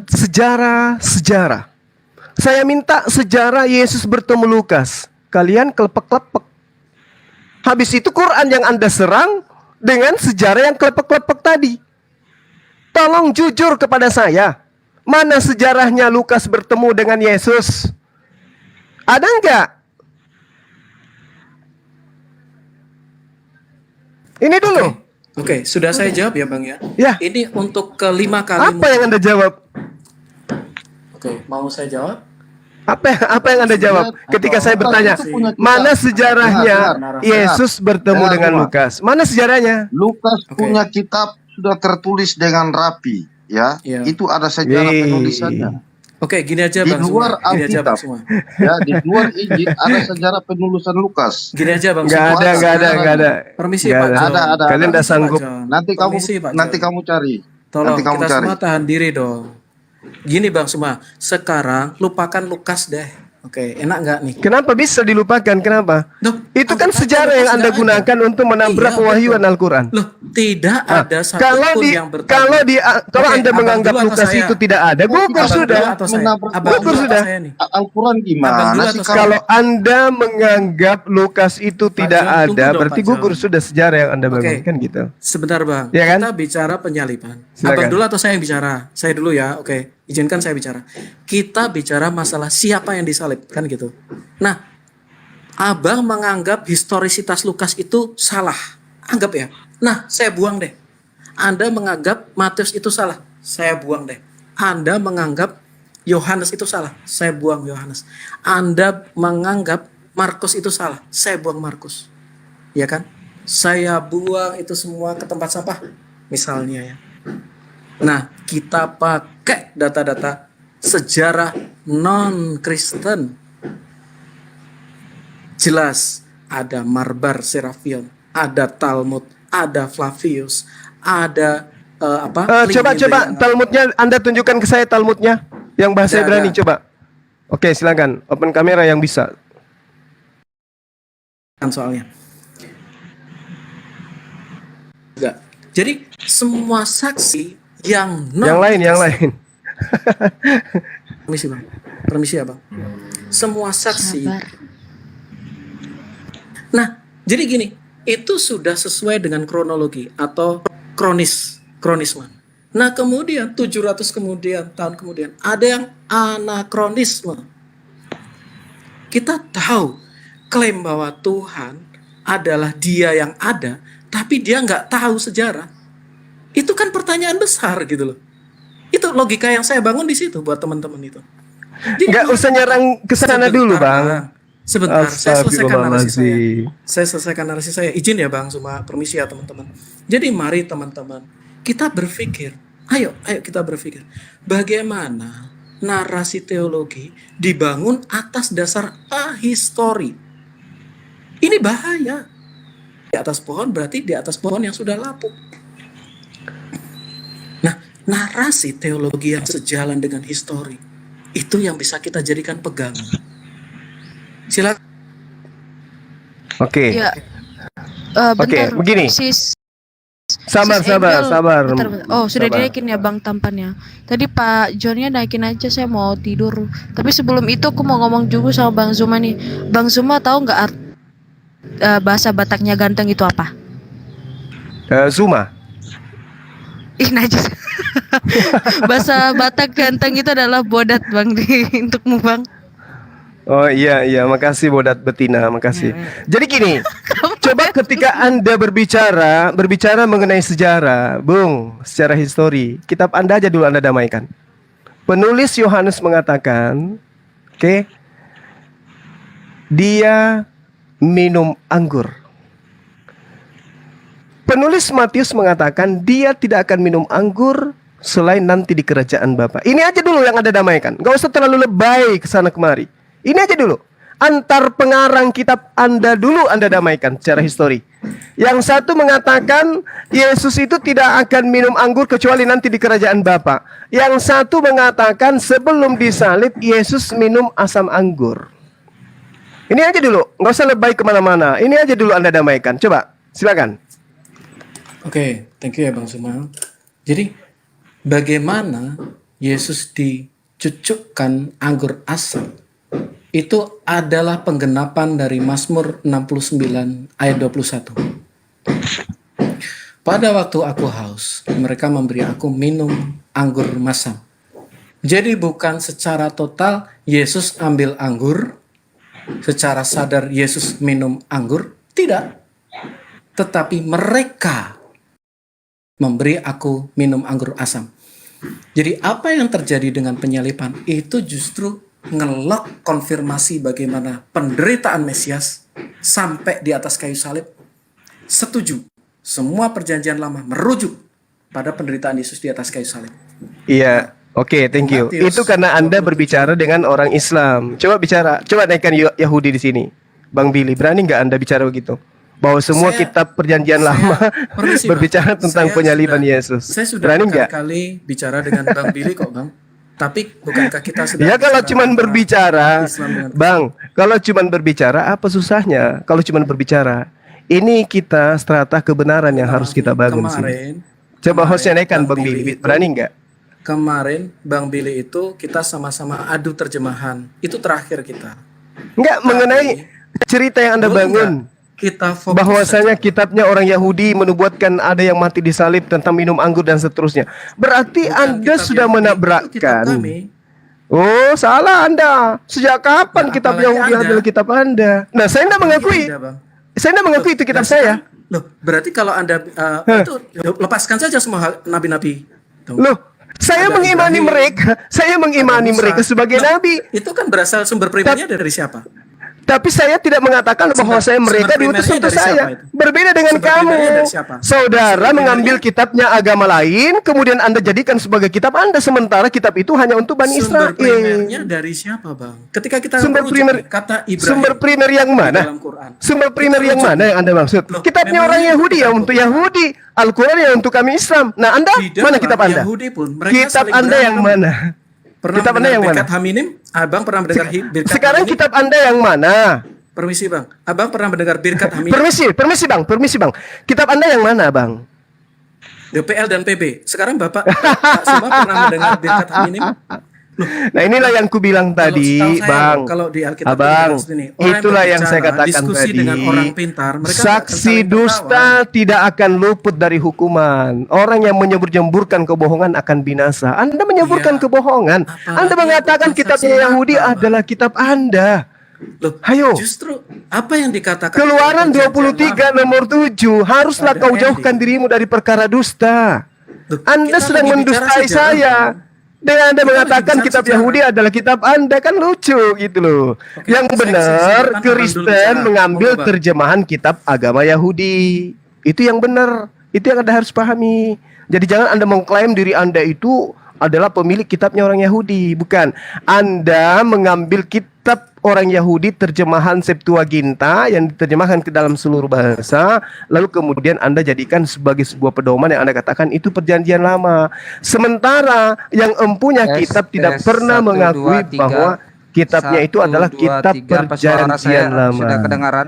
Hanya orang Kristen Apa yang suara saya mengatakan tidak kitabnya kedengaran? orang Yahudi itu sebagai perjanjian lama. Tes. Itu apa? Untuk Suara kemudian saya menjadikan catatan-catatan yang ada setelah Yesus sebagai perjanjian baru gitu loh. Tes. Nah, Suara tuh saya bicara tuh terdengar. sama yang punya kitab tuh, silakan. Oke. Halo Bro Billy. Yo, halo Billy. Gimana kabar? Baik. Oh, Eh, ini Tadi saya apa dengar- namanya? saya selesaikan dulu Bro Billy. Billy, saya tanya sama kamu, apa Hasem itu hanya dimonopoli oleh orang Israel saja, Billy? Hasem itu Tuhan bagi seluruh ciptaan. Semua ciptaan, baik hah? itu Sorry, Bang binatang, Billy, baik Bang itu- Semua ciptaan, cakep, gas, oke gas. Nah, terus saya tanya sama kamu, Torah itu hanya dimonopoli oleh orang Israel saja? Torah itu diberikan Universal, Torah itu universal diberikan atau hanya dimonopoli oleh orang Israel saja, Billy? Oke, universal diberikan kepada seluruh bangsa, tapi hanya 7 perintah Nuh saja. Cakep, Ya, gas. 7 perintah Nuh. Jadi ketika- Noahide law ya. Oh enggak. Kenapa Musa menulis dalam original tag-nya itu dalam 70 bahasa? Oh, Kenapa? Tampar kan, Bang? 70 bahasa. Ketampar kan? Dia Kan bukan gak 70 enak, Bang, bahasa. kalau ditampar kayak gitu. Kenapa? Dengerin. Kenapa? Ketampar kan cuma 7 Dengerin. untuk non Yahudi. Kan ketampar. Dengerin. Itu Jadi- tujuh hukum Nuh, itu 7 hukum Nuh, bukan 7 bangsa. Ketampar lo bodoh banget, cuma modal congkak. 7 hukum Nuh. Nah, sekarang pertanyaannya apakah dalam Torah itu cuma 7 hukum Nuh? Yang dibatalkan Yesus di tiang salib itu untuk kalian? Yang dibatalkan Yesus, yang dibatalkan Yesus di atas tiang salib itu yang mana? 7 hukum Nuh itu siapa? Yang bilang hanya 7 hukum Tadi- Nuh itu siapa? Bang Billy tadi Nggak ada, mengatakan. saya tidak bilang. Bang Billy tadi mengatakan yang umum Bang untuk Billy universal mengatakan itu bahwa- adalah Bang 7 hukum Billy Nuh. Bang Billy mengatakan bahwa Torah itu hanya terdiri dari 7 hukum Nuh itu saja, Billy. Oh enggak, katakan. dia katakan Loh, iya, yang tadi kamu 7 bilang hukum begitu, Nuh itu kawan. Ah, inilah untuk ketahuan non kebohongan. Yahudi. Nah sekarang yang untuk Kristen yang mana? Yang untuk Kristen untuk dibatalkan dihukum di atas tiang salib oleh Yesus itu yang mana? Hukum Nggak yang ada mana? Yang dibatalkan, nggak ada yang dibatalkan. Tampar. Oke, Dikatakan sekarang ini ketetapan mau ini Yahudi, dikatakan Yahudi dengan dikatakan Kristen. ketetapan. Tadi Juma Eh, mengatakan bahwa permisi. Udah, kamu udah ketampar. Kau gunakan Tampar apa? kitabnya Itu orang, lalu kau halusinasi. katakan batal di atas tiang salib itu udah adalah kitab orang mana? aib yang sangat memalukan. Adalah kitab orang mana? Sangat memalukan. Memalukan Kitabnya menurut agama halusinasi. Yahudi dikatakan Yahudi itu adalah sekte sampah. mana? Yahudi mana? Yahudi mana? Kitabnya orang Yahudi Yahudi dikatakan mana? sampah oleh agamamu, paham? Betul, Oh enggak, Yahudi yang mana dulu? saya begitu menghormati Filipi kitab 3 nomor 8. Hukum Torah itu adalah sampah bagi pendiri agama Kristen. Baca itu tuh bukan kita. sefer, itu misfotnya. Kamu ngerti sefer dan misfot nggak? Maksudnya itu Ular beludak. saya bilang Torah Ular itu beludak. sampah. Kena tampar coy. Bang Zuma, masa Bang Zuma bilang begitu Torah itu sampah itu dari mana itu? Ah, Bang Billy terima kasih. Itu di kitabnya orang-orang Kristen, Bang, dikatakan bahwa hukum Torah itu dengan segala ketetapannya adalah sampah bagi Paulus. Waduh. Sementara seorang nabi dan seorang raja berkata Torah tasem demi menciptakan edukasi Sebentar. nama Bro Billy, Bro Torah Billy. itu sempurna. Bro Billy, saya mau tanyakan nih. Ini mau Coba share Oh. Juma. Islam Coba sama kitab Filipi, Kristen. baca. Coba kitab Tauratnya mana? Tulis mana Tunggu. coba. Ini mau Islam. Filipi 3 nomor 8. Anda baca. Filipi 3 Anda baca. Filipi 3, baca satu perikop. Filipi Yang dianggap 3. Paulus sampai itu yang mana? Filipi 3 ayat Enggak usah pakai ayat, satu perikop Anda lihat.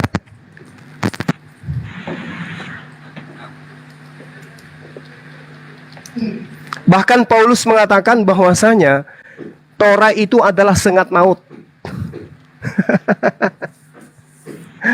Aduh, agama oten ini teman-teman saya ini yang Kristen inilah. Nah, tuh yang punya kitab tuh sudah ada tuh. Kalian bantahlah. Tadi saya mendengar Yesus itu disalib di Talmud itu di mana, Jack? Oke, aku kasih ya. Tapi sebentar bro, saya mau tegaskan dulu. Ini mau saya dengan Bro Billy atau saya dengan Bang Suma? Silahkan.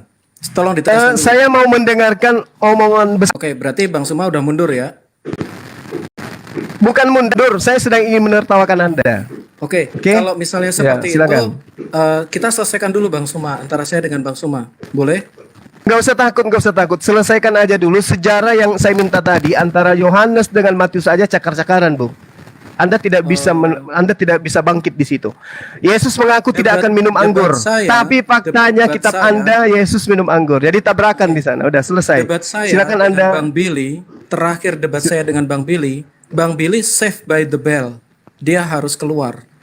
Karena dia memang ada acara. Silakan Bukan Anda saya yang mau Talmud gitu. tadi, silakan. Bukan gitu bro. Maksudnya saya mau selesaikan katanya- dulu dengan Bang Saya Suma. jadi saksi di sini, silakan. Framing. Kalau saya nggak bisa loh, kalau ikutin framing saya juga bisa framing loh. Saya maksudnya gini bro, saya mau selesaikan dengan Bang Suma dulu gitu loh bro. Enggak, saya tadi mau membukti kamu bilang Yesus itu disalib di Talmud, itu Talmud mana? Oke, nanti akan saya jawab. Tapi Bang Suma boleh nggak selesaikan dulu Bang Suma?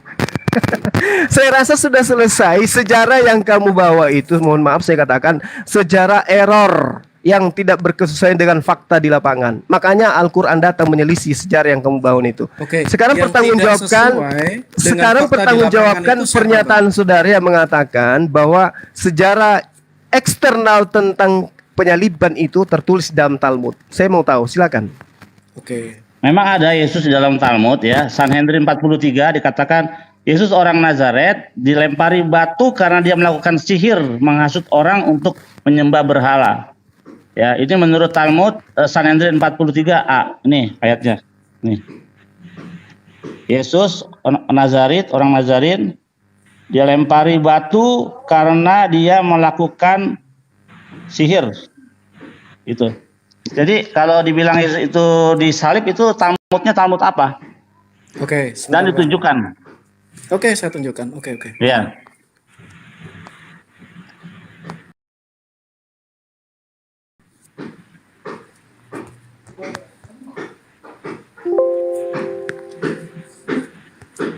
Karena kalau dia Yahudi Oke. memang matinya Ini kalau dari Yahudi Talmud Babilonia.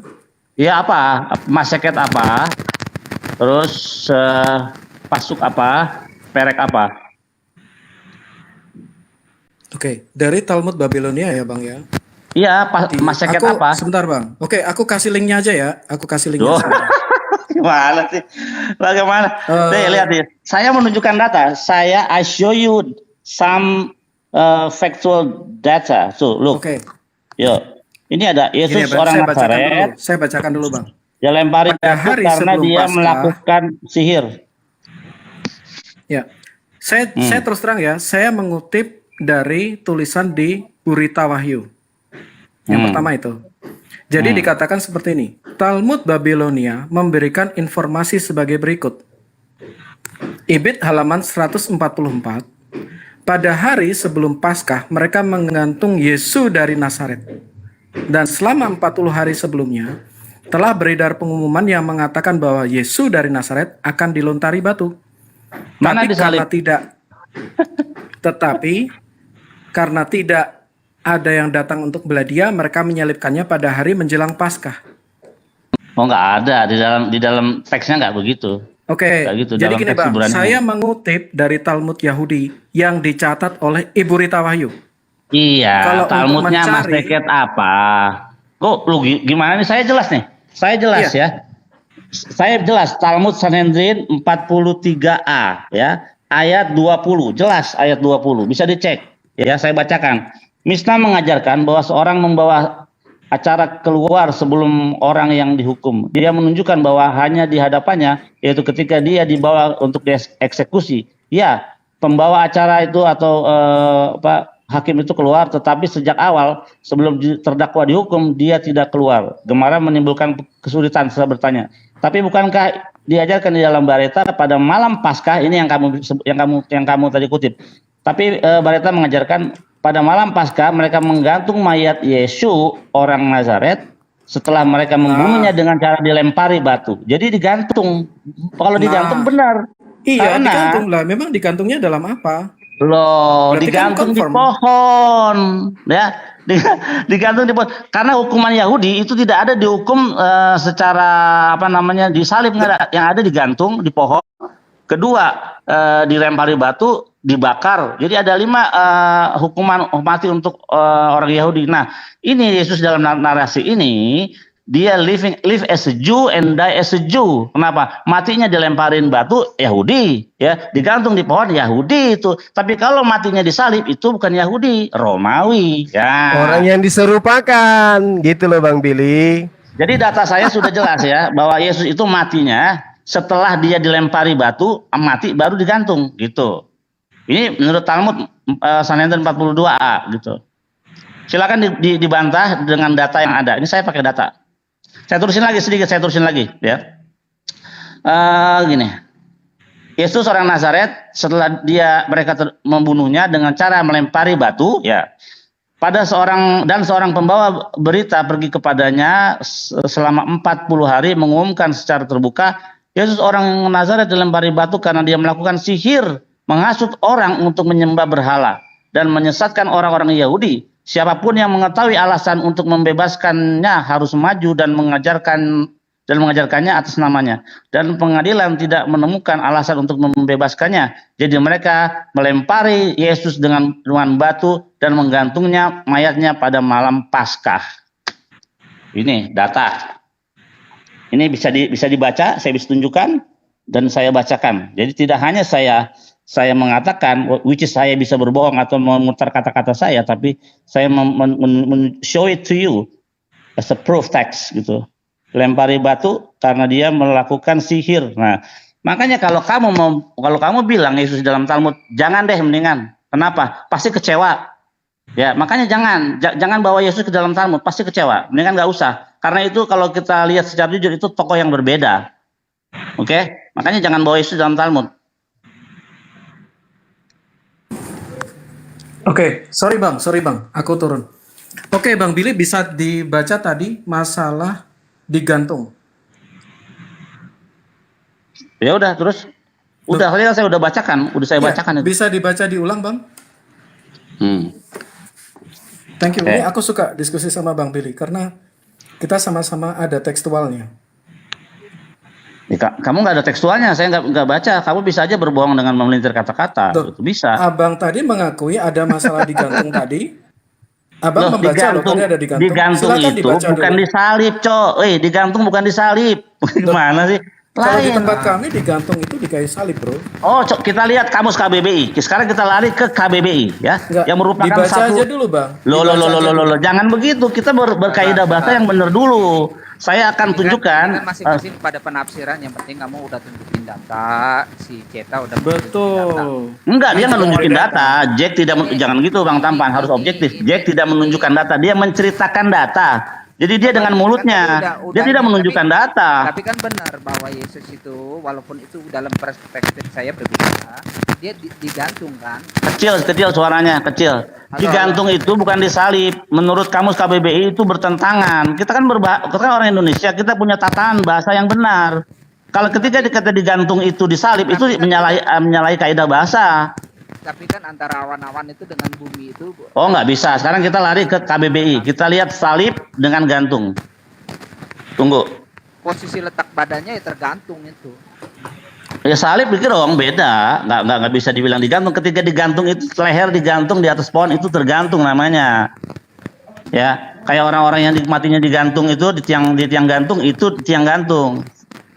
Nah, makanya terkutuklah orang yang tergantung, ya itu ada karena apa? Bukan disalib, tapi digantung, gitu. Karena digantung itu salah satu metode penghukuman mati dari orang Yahudi. Dalam Jadi kondisi badannya itu tergantung. nah, sekarang kita gini aja, kita bicara yang berbicara yang data dan memang Kita bersyukur kamu itu nggak hanya modal congor sama mie gitu. lo kok congor, kenapa jadi aku nggak kok kasar sih? Aku bilang Dengerin. dengar Bukan aku, bro. Bukan aku. dengar. Ya, jangan kasar loh. Saya lagi asik sama Jack. Kamu kok tiba-tiba congor-congor, itu nggak sopan kamu berbahasa. Aku bilang Saya nggak pernah ngomong kasar loh sama kamu. Enggak, sebentar. Kamu pahamin kata-kataku. Aku bersyukur kamu itu dalam dialog nggak modal congor sama mic, kamu modal pakai data gitu. Jangan Kamu ngomong pahami congor. gitu. Congor itu nggak sopan, itu kasar. Loh, kamu kan Ya. nggak cuma modal mulut, kamu kan cuma pakai data. Nah, gitu. Kalau kata-kata congor itu udah mulai mau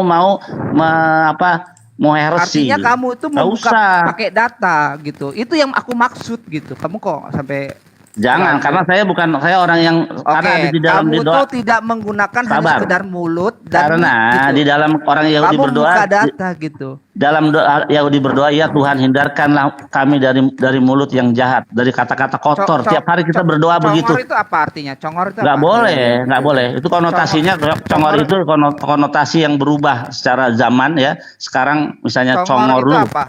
congor lu itu kasar gitu. Itu masuk dalam KBBI loh, Oke, masuk dalam Bro, KBBI Bro loh. Billy, kita langsung aja deh Bro Billy. Oke, Langsung sekarang pada aku substansinya ya. aja Bro Billy. Oke. Enak lah Sekarang diskusi sama lo. aku mau Ada membuktikan menurut mudah-mudahan aja ada bahwa itu adalah disalib karena saya suka ini pakai. Kalau Bro Nah, Billy oke. ini layak dapat singa ini, dia bagus datanya. Silakan Bill ya. Oke, arti kata gantung ya menurut KBBI. Kait. Jadi nyangkut, kait, Ya, jangan sangkut atau dikaitkan kait. kan. Oke, sekarang salib kita lihat salib. Apakah sama? Salib pakai P apa pakai B ya? Salib pakai B. Ya, antara salib dengan terikat dengan tali juga beda, Bro. Jadi kalau kata salib itu lebih spesifik. Salib itu dua batang kayu yang bersilang. Nah, kayu bersilang tempat Itu Yesus dihukum orang Yahudi. apple to apple-nya diikat gitu, terikat. Nah, salib dengan terikat itu enggak, ini. Yesus nggak terikat. Nanti Yesus kan digantungnya itu dengan cara apa? Enggak. Terikat. Taruhlah saya okekan kamu. Saya okekan kamu, ya. Cakep. Kalau kamu Makasih saya buat sudah oke okekan kan, kamu. artinya apa yang Oke. saya sampaikan itu benar begitu. Iya, saya Udah oke, clear saya- kalau gitu. belum clear, tapi Loh, matinya kok itu belum dia. clear berarti nggak oke dong Oke. kalau gitu, Bro. Enggak, sekarang Gimana ini sih, kalau Bro? Lo ngeles lagi gimana sih? kan ada dua. Yang pertama kan matinya diapain? Kita lihat data. Ya. Iya, Jadi artinya matinya kan kamu tadi udah membenarkan bahwa digantungnya itu dengan cara disalib, bukan diikat Oke, lehernya. tapi kita lihat. di pohon gitu. Oke, kita lihat. Enggak, Ya. itu udah dibenarkan dulu enggak? Iya, oke. Saya Ya anggap aja itu udah benar. clear kembali Oh, sekarang nggak ke bisa Jak begitu. cetak. Loh, Jangan kenapa? mentang-mentang saya Berarti udah nggak oke dong. Kok berdalih sih licin saya banget okekan dulu. mulutnya. Saya okekan dulu sebagai pribadi saya. Nanti saya akan kasih tahu bahwa Kok matinya kamu itu bukan berubah digantung. kayak Juma sih, Bro? Dulu aku lihat kamu itu orangnya nggak licin. Kayak sekarang kok berubah jadi kayak Juma? Licin justru dari tadi kan kamu baru datang, jadi kamu nggak paham Enggak dong. saya cerita Aku sama. sebelum Yang kamu licin ada, itu Paulus, sebelum Bung. aku- Bung. Woi, Jangan kau yang sebut-sebut licin nama itu saya, Hafs. licin Hafs itu. itu penipu. Kalian Hafs itu itulah yang disuruh, penipu itu. kamu Dia itu disuruh berubah-ubah ayat diutus. Al-Qur'anul Karim, dia Diutus rubah-rubah. cerdik seperti ular. Oke. Ular Hafs itu penipu licin. yang Bisa. ngambil buku belum dipinjam. Sabar. Jadi gini, Beda Jesus Hafs the itu yang Nazarene, penipu, cuy. Kita dengarkan Yesus Bro Billy orang dulu. Nazaret Kita itu dengarkan Bro Billy dilempari dulu, batu sampai dia mati. Nah setelah dia mati baru disalib. Jangan. Gitu aja dah. Gitu aja. Ya. Gimana? Jadi Bukan, di situ ada nggak Masa jawab? iya orang disalib dengan digantung gak bisa bedakan? Dasar kalian ini. Aduh. Loh, Sorry, Aneh. sorry Bro Billy. digantung dengan cara disalib, Billy, ya. bro, bukan Iya, di iya, oke. lehernya. Tadi Gitu. gimana, Oke. Bro? Saya okekan itu ya, saya okekan itu. Nah, ya udah. Dibacakan dulu Bro, bacain. Coba. Bacain dah. Mana? Elah, udah 3 Mana? kali saya Digantung bacainnya. dengan Dilempar diikat batu terus lehernya digantung mana? gitu. Mana coba tulisan Oke. diikat lehernya? Mana diikat lehernya? Digantung aja coba lihat digantung. Ini mesti pakai musuh Ya, BB ini. Bro Billy, Digantung.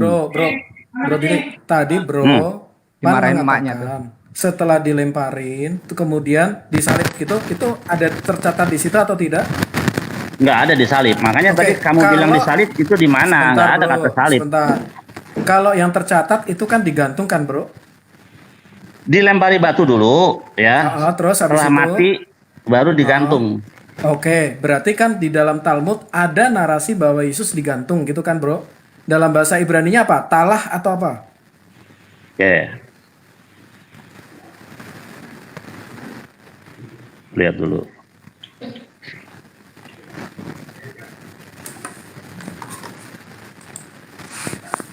Israel call me. Look at. Ya, talah. Talah kan? Patelah, Oke. patelah. Saya balikkan ya. Jadi di dalam Ulangan ya 21 ayat 23. Maka janganlah mayatnya dibiarkan semalam-malaman pada tiang itu, tetapi haruslah engkau menguburkan dia pada hari itu juga, sebab seorang yang digantung terkutuk oleh Allah. Janganlah engkau menajiskan tanah yang diberikan Tuhan Allahmu kepadamu menjadi milik pusakamu. Nah, apabila seorang berbuat dosa yang sepadan dengan hukuman mati, lalu ia dihukum mati, kemudian kau gantung dia pada sebuah tiang. Jadi di dalam narasi kitab Ulangan ada hukuman semacam digantung. Oke ya bro? Digantung, Sekarang, betul. ya, itu adalah dalam bahasa Ibraninya talah ya. Nah sekarang saya mau loncat ke Galatia 3 ayat 13. Waduh, kalau Galatia saya alergi. Cari Gak buat apa-apa. kamu aja. Jangan. Nggak apa-apa. Buat aku Alergi aja. It's okay. Itu nggak sempurna masalahnya. Iya, tapi boleh nggak bro? Saya sampaikan dulu. Iya kan. Kan bro Sampaikan nggak ke harus Zuma aja. mengimani kan? Iya. Sampaikan Dari ke awal Zuma kan aja ya. aku sudah agree kalau bro nggak setuju dengan Galatia, nggak masalah. Iya. Oke, kita agree to disagree itu biasa gitu loh. Oke, di dalam Galatia 3 ayat 13, Kristus telah menebus kita dari kutuk hukum Taurat dengan jari kutuk karena kita, sebab ada tertulis, terkutuklah orang yang digantung pada kayu salib. Artinya, pemahaman digantung itu juga sama, dan bahkan ini dalam bahasa Haberitnya itu kemungkinan juga menggunakan talah, karena di dalam Yunaninya menggunakan kata heng ini ya, itu menggunakan kremanumi, yang kalau kita merujuk pada Ibrani Yunani itu juga sama menggunakan kata talah.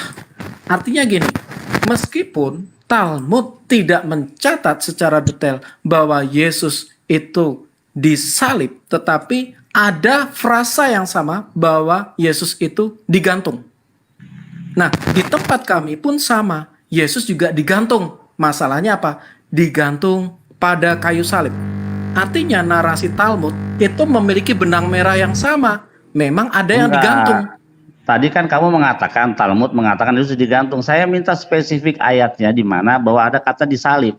Ya, aku tidak menunjukkan spesifiknya, bro. Ayat Loh, kan kamu tadi klaim begitu, udah bro. 2 kali kamu mengatakan hal itu 2 kali tadi. Saya dengar dari bawah. Yang aku tunjukkan itu ada benang merahnya. Loh, benang merahnya kan belum pasti sekarang. Makanya tadi saya bilang sama Bang Tampan, oke lah, saya okekan aja itu disalib. Oke, sekarang kita spekulasi aja. Oke, disalib. Oke. Nah, tapi kita lihat matinya Yesus diapain, ya. Kita lihat. Yesus orang Nazaret dilempari batu karena dia melakukan sihir, mengasut orang untuk menyembah berhala. Dan misalnya orang, terus tadi. Pada malam Paskah mereka menggantung mayat Yesus orang Nazaret. Nah, setelah mereka membunuhnya dengan cara melempari dengan batu gitu nih. Nih. Ya, oke. Pada malam Paskah mereka menggantung Yesus ya. Dan setelah mereka melemparinya dengan batu sampai mati. Jadi taruhlah memang itu disalib, tapi penyebab kematian dia bukan karena disalib, tapi dilempari batu, which is matinya dilemparin batu. Jadi Yesus hidup sebagai orang Yahudi dan mati sebagai orang Yahudi, bukan digantung atau disalib, tapi dilemparin batu sampai mati. Itu poinnya. Nah, itu bertentangan dengan perjanjian baru kitab kalian kan, gitu narasinya. Ini yang suara siapa ya? Kayaknya Yang gua suara kayaknya siapa? deh. Enggak nih gua. Bang Tampan atau siapa yang suara? Halo. Yang suara siapa ini? Gitu. Bro, ya. Dirimu, Gua nggak ada Bill. device. Kamu, Bill. Oh, kamu itu. Enggak, gua nggak ada device apa-apa sih. Oke, udah nggak ada. Oke. Jadi gini bro, memang kita tahu bahwa tidak semuanya sejalan sama. Tetapi narasi bahwa itu ada penggantungan, kalau di dalam Galatia, terkutuklah orang yang digantung talah pada kayu salib. Jadi tetap ada memiliki garis yang sama, atau kita bisa melihat benang merahnya di situ. Perkara di dalam halnya, detailnya berbeda, tetapi kitab bro mengakui ada yang digantung, Yesus dari Nazaret. Itu setuju nggak bro? Oke, makanya tadi kan saya udah bilang, saya bilang di depan sebelum kita ngomong ini sama Bang Tampan, taruhlah iya Yesus itu disalib, oke nggak apa-apa. Tapi kematiannya itu menurut Talmud, karena kamu bawa Talmud ya tadi, Ya, ya. menurut Talmud bukan disalib atau digantung matinya, tapi matinya ditimpukin batu sampai mati diragom bahasa Ibrani, diragom. Oke, jadi gini bro, itu di dalam narasi Talmud ada rajam, ya kan? Ada rajam. Ragom. Ya, ragom itu kan dalam Ibrani ya. Kalau diarabkan kan rajam ya. Atau kalau setan itu irojim. Apa? Bukan ya? Aku nggak tahu lah. Irojim. Jauhkan kami dari setan yang terkutuk. Irojim kan sama. Rajam dan rojim sama. Taja Zuma tuh kalau masalah itu. Ya, yang nggak usah ketawa, Oke, jadi tetap aja kita bisa melihat ada benang merah di situ, bro. Meskipun menurut sumbermu tidak terjadi kematian di atas, monggo, tetapi kita melihat benang merah yang sama dong. Maksud saya gini, dari beberapa sumber tadi, kalau kita satukan, tetap ada prosesi penggantungan atau dalam versi kami penyalipan tadi. Walaupun menurut prosesimu, dibunuh dulu dengan dirajam. Tetapi penggantungan itu ada nggak? Ada, sesuai dengan apa yang dikatakan Galatia 13 ya. Bukan saya loh, itu kamu jangan bilang saya. Bukan, aku nggak ngomong lu. Kita semua udah tahu. Aku bilang bro, kamu Yahudi. barusan. Aku membawa dari kitab yang kamu.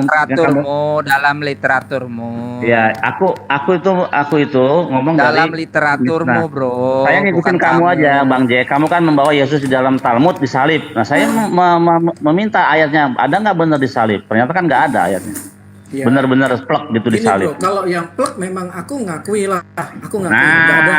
gitu dong. Loh, Oke, sih. enak dong. Loh, Ya. kan kalau aku diskusi aku jujur dong. Itu kan nilai seorang pendebater kan di situ. Betul. Saya kalau misalnya tidak ada, aku bilang tidak ada. Saya menghargai kejujuran Tetapi, Bang Jack. sebentar bro. Tetapi saya yang sampaikan di sini apa bro? Yang saya sampaikan adalah adanya benang merah. Ini siapa lagi tuh yang bunyi? Bang Tampan, maaf Bang Tampan. Sorry Bang, dirimu bunyi. Oh ya, makasih Ya, Bang Tampan. Jadi kita melihat ada narasi walaupun tidak plek, tapi ada kemiripan. Nah, kenapa bisa terjadi Kalau seperti kemiripan itu? berarti belum tentu identik ya? Apa identik? Enggak Udah pasti identik. masalah, tidak ada masalah. Karena kami masih punya a lot of sumber lain, nggak cuman itu. Ya tunjukkan dong. Saya menunjukkan sumber loh. Saya menunjukkan sumber dan tidak hanya dibacakan. Kata kenapa? Ketika kita membacakan kita bisa memelintirnya. Tapi ketika kita menunjukkan dan membacakannya itu suatu hal yang Makanya tolong dong teman-teman follow saya tolong. Saya di follow. Kamu udah lama loh, Jack. Aku cuma 300 bro. Oh my god, oke, I follow you. Follow Udah gua belum sih, dong, tolong follow gua. Oh udah gua udah follow. Oke teman-teman Kristen, Iya. Ji tolong di follow Bang Jack Bang biar Suma, dia bisa open tolong cam. dong Bang Suma. Ya teman-teman, tolong di follow teman kita saya ini di-follow dong. Jaga Ceta ya supaya beliau Ya, bisa kita open bisa cam juga. Kasih teman-teman sekali lagi di follow. Jadi memang benar setuju tadi Clean. dengan Bang Jack. Narasi digantungnya ada, tetapi Ya. pelaksanaannya digantung itu secara itu disalib. kalau buat saya tidak ada masalah karena kan otomatis saya harus temukan dari sumber-sumber lain yang sejaman. Contohnya Pliny the Younger. Aduh, gimana gua? Pliny. Di dalam The Letter of Trajan, Plinius Muda. Berarti udah terbukti ya, udah terbukti kalau tadi udah mengakui kalau tidak ada kata dalam Talmud penyalipan itu disalib Tidak ya. ada kepersisan. Saya akui, nggak ada masalah. Ya, oke. Saya nggak ada Sip. masalah. Oh, Jadi saya udah. fair. Kalau saya Jadi fair. udah Bentar, saya Bu. udah cukup situ. Saya udah cukup sampai sini karena saya cuma jangan turun dulu, meluruskan. jangan turun dulu. Enggak, Bro. saya tetap di sini, Oke, kita selesaikan kemarin Lanjutkan terjemahanmu kemarin. Selesaikan terjemahanmu kemarin. Saya udah catat soalnya. Sorry bro, ini Oke. masih berhubungan dengan sumber-sumber bahwa apa yang saya sampaikan tuh nggak ngawur. Plinius Muda. Enak gua kalau kayak gini tuh, aduh seneng banget. Oke ya, nah Plinius Muda dia memberikan catatan di dalam di dalam catatan seperti ini, di dalam The Letter Epistle to Kaisar Trajan. Nah, dia ada di abad pertama. Bahkan dia yang mengakui bahwa kekristenan sudah menyebut Yesus sebagai dewa. Bentar. Epistol to Trajan, salib.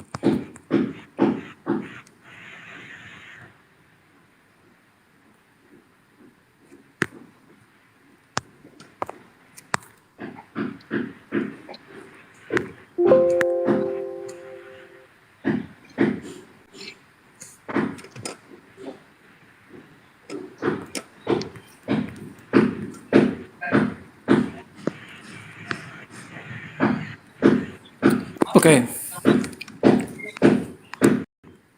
Ini ya. Salah satu tulisannya banyak dikenal saat ini adalah suratnya kepada Kaisar Romawi meminta instruksi khusus untuk menginterogasi orang Kristen yang ditangkapnya. Jadi ini dari bagian musuh ya. Dalam epistel 96 ia menyatakan bahwa orang-orang Kristen tidak mau menyembah Kaisar Trajan dan tidak mau mengutuki pemimpin mereka Yesus Kristus meskipun di bawah siksaan berat sampai mati. Plinius menulis tentang orang-orang Kristen, yaitu apa? Mempunyai kebiasaan untuk berkumpul pada hari-hari tertentu sebelum fajar di mana mereka menyanyi bait-bait lagu bergantian kepada Kristus seperti kepada seorang dewa dan mengikat diri dengan sumpah takjim bukan untuk melakukan perbuatan jahat melainkan untuk tidak pernah melakukan kejahatan, pencurian, tidak pernah bersudah, tidak mengingkari kepercayaan bila mereka dipanggil untuk diserahkan. Sebentar bro, aku nggak siapkan. Sebentar. Tapi saya punya data. Jadi aku kebiasaan ketika bicara aku ada data. Sorry. Sebentar ya. By the way, itu maksudnya dewa gimana ya? Maksudnya dewa itu pengertiannya gimana? Ya sebagai Allah. Oh, Jadi gods. Ya, kalau dewa kan bahasa Inggrisnya kan gods ya, God dewa, God kecil mungkin. Ya kan Deus bro, Deus. Ini Bang Taman, Bang Taman bunyi lagi Bang Taman. Device-nya dicopotin dulu. Iya dicopot dulu Bang, sorry Bang. Bentar ya. Cleaning the younger.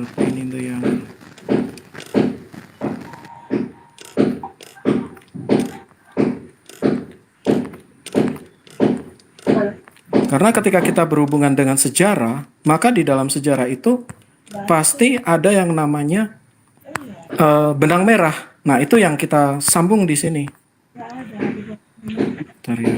Tapi ini loh, sejarah juga sifatnya nggak apa ya, ada tandingan sejarahnya. Misalnya sejarawan yang sejaman dengan itu pasti mencatat hal yang lain juga. Oke, ini aku satu-satu ya bro ya, dari Cornelius Tacitus. Sumbernya Apologetika Josh McDowell, Gandumas 2002, jilid 1, halaman 44. Cornelius Tacitus lahir 52 sampai 54 Masehi. Jadi dia ada di abad pertama. Dia menjadi gubernur Asia di 112. Dia mengarang buku Annal yang berisi sejarah Kekaisaran Romawi. Dalam bukunya Annal, volume 15 tentang Nero, Tacitus menuliskan seperti ini. Jadi ini dari musuh Yesus ya. Nero dari keaiban oleh karena dituduh telah sengaja menimbulkan kebakaran besar di Roma. Jadi untuk menghentikan desas-desus itu, dia mengalihkan tuduhan dengan memfitnah dan menghukum orang dengan siksaan paling kejam terhadap orang-orang yang disebut Kristen dan dibenci karena kejahatannya. Kristus yang menjadi pendiri kepercayaan itu telah dihukum mati oleh Pontius Pilatus, wali negeri Yudea di bawah pemerintahan Tiberius. Jadi secara sejarah kita bisa tarik garis kepada siapa? Pontius Pilatus. Memang Yesus dihukum mati oleh Pontius Pilatus. Dia saksi sejarah. Dia mengakui Yesus dihukum oleh Pontius Pilatus. Sekarang Lucianus dari Samosata. Seorang filsuf dan sejarawan Yunani yang lahir di Samosata tahun 120 Masehi. Ini yang abad kedua ya. Dalam satu bukunya, The Passing Peregrinus, Lucianus menuliskan sebagai berikut, Ibid halaman 139. Orang yang disalibkan di Palestina karena memperkenalkan aliran kepercayaan baru ini kepada dunia. Jadi, secara sejarah juga dicatat. Oke. Kemudian, nah ini mungkin yang agak kontroversial ya, soal Flavius Josephus. Ini lumayan kontroversial. Ini teman-teman akan mengatakan inti interpolasi. Nama aslinya adalah Joseph bin Matias, seorang sejarawan Yahudi yang lahir pada tahun 37 Masehi di Yerusalem, meninggal tahun 100 Masehi di Roma. Tahun 93 menuliskan buku Antiquitas Judaica yang terdiri dari 20 buku, bla bla bla bla. Pada masa inilah Yesus seorang manusia bijaksana, kalau boleh disebut manusia. Tunggu ya, di sini jangan nyela dulu ya, Bro. Dia adalah Enggak. Kristus, dan ketika Pilatus atas desakan orang-orang penting di antara kita telah menghukumnya di kayu salib.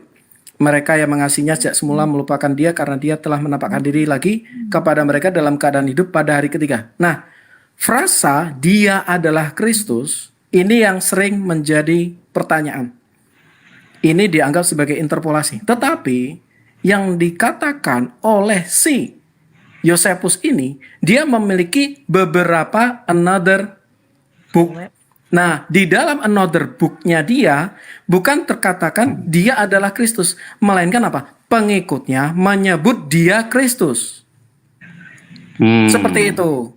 Jadi, Yosefus bukan Kristen. Dia mengakui pengikutnya menyebut dia adalah Kristus. Itu di buku Yosefus yang lainnya. Jadi tidak bisa dikatakan ini interpolasi. Nggak bisa. Gitu bro. Jadi saya punya sumber-sumber sejarah kuat, ada, dan memang bisa dibuktikan. Itulah kenapa buat saya keimanan yang ahistory itu adalah fiksi. Balik lagi kepada premis awal kami sebelum kami berdebat dengan dirimu. Oke, mungkin saya anggap sudah selesai ya Bang Suma ya. Mohon maaf Bang Suma. Halo Bang Suma, apakah masih menyimak? Justru tadi belum kelar kalian. Jadi kan saya tadi naik cuma ingin aku mau selesaikan meluruskan. debat dengan dirimu. Aku mau Oh selesaikan enggak, debat dengan dirimu. saya tetap di sini. Saya nggak kemana-mana. Oke. Cuma maksudnya tadi saya Kayaknya cuma Bang Suma sudah selesai deh. Oke, enggak apa-apa. Ya. Sekarang kita Tadi debat, saya mendengar. selesaikan debat. Ayo, Ya, tadi kita saya- selesaikan debat ya. dengan dirimu. Oke. Jadi gini, Kita buka, ya saya. Tunggu. Gue yang bicara, sabar, bro. sabar. Tadi kan udah ngomong.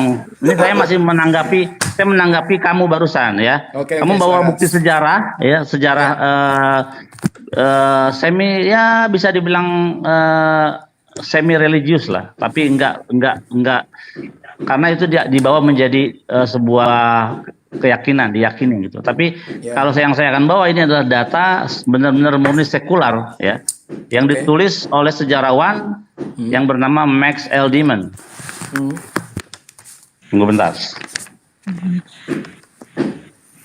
Oke, dikatakan question the gospel accounts of the life and ministry of Jesus because all four accounts contain such statement which cannot be proved by history. Jadi gini, kurang lebih terjemahannya. Banyak para sarjana mempertanyakan keabsahan dari catatan tentang kehidupan serta pelayanan Yesus karena keempat Injil itu tidak bisa dibuktikan secara historis. Contohnya, Matius mengontradiksi Markus mengontradiksi Matius mengontradiksi Lukas, dan yang terakhir adalah Yohanes mengontradiksi semuanya. Nah, jadi ini pun bukti sejarah ya, bukti histori juga, catatan historis gitu. Bukunya ini catatannya, sarjanya ini Max L. Dimon. L. Dimon, oke. Max Belakangnya apa L. itu bro? Dimon. Max apa itu? L. Dimon. Dimon. Oke. On, ya. Oke. Jadi cek. Jadi aku jadi tanggapi aja, bro. catatan sabar. Jadi catatan gospel itu sendiri menurut para sarjana sejarah ya yang belajar mempelajari sejarah tidak bisa dipertanggungjawabkan secara atau dibuktikan secara historis, tidak bisa gitu. Belum lagi kalau saya bawa dari seorang profesor Bert siapa namanya itu? Bert Eldman. Belum lagi saya bawa itu. Iya. Aduh. Bang Tampan, sorry Bang Tampan. Bang Tampan. Suaranya Bang Tampan mengganggu. Bang Tampan. Bang Tampan, suaranya mengganggu Bang. Bang Tampan. Oke, thank you Bang. Lanjut bro. Ya, jadi bawa data. Data yang saya bawa juga dari seorang sejarawan yang terkenal ya, sering mendapat penghargaan dari tulisannya. Dia menulis dan melakukan tesis bahwa banyak sarjana ya mempertanyakan keabsahan dari catatan Injil, keempat Injil itu, Matius, Markus, Lukas. Sekarang kita tahu bahwa yang paling tertua itu adalah kitab Markus ya, bukan Lukas secara historis ya. Dari historis tahun 80 itu kalau nggak salah si Markus. Coba let me see. Let me make it sure. Oke.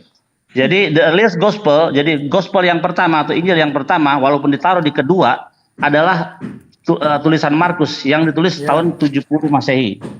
Ya. 70 Masehi, ya. Enggak berarti. Berarti yang lebih tua Matius dong, Bro. Matius 60-an. Oke, kita lihat. Ya. Yang diikuti oleh Gospel Matius tahun berapa? Berapa? Tahun berapa? Matius tahun 85 dan 90. Oke. Sebentar. Aku cek dulu. Ya. Jadi Markus tuh paling tua. Jadi kalian tuh sebelum punya kitab, kalau kalian punya kitab cuman nggak ada tentang Yesus lahir di kandang domba atau perawan Maria, nggak ada. Yesus langsung gede kitab Markus. Nah, nanti kitab Matius baru nongol tuh tahun 85. Baru Lukas tahun 90. Tuh. Nanti yang paling akhir tuh si kitab Yohanes tahun 110. Yohanes tuh. Ini Yohanes tahun 110. Ya, kalau Yohanes sekitar segitu. Iya. Jadi dengan kata lain, kalian itu tidak punya cerita tentang kelahiran perawan atau Yesus kecil, nggak ada. Jadi cuma tahu kitab Markus itu langsung Yesusnya kan besar gitu. Oke, ini aku buka ya, Bro, Injil Matius ya. Sebentar. Ini menurut catatan ya, beberapa ahli konservatif memberikan alasan kuat memperkirakan bahwa Injil Matius ditulis sebelum Yerusalem dihancurkan antara tahun 60 sampai 65. Aku rasa perdebatan tahun nggak substantif di sini.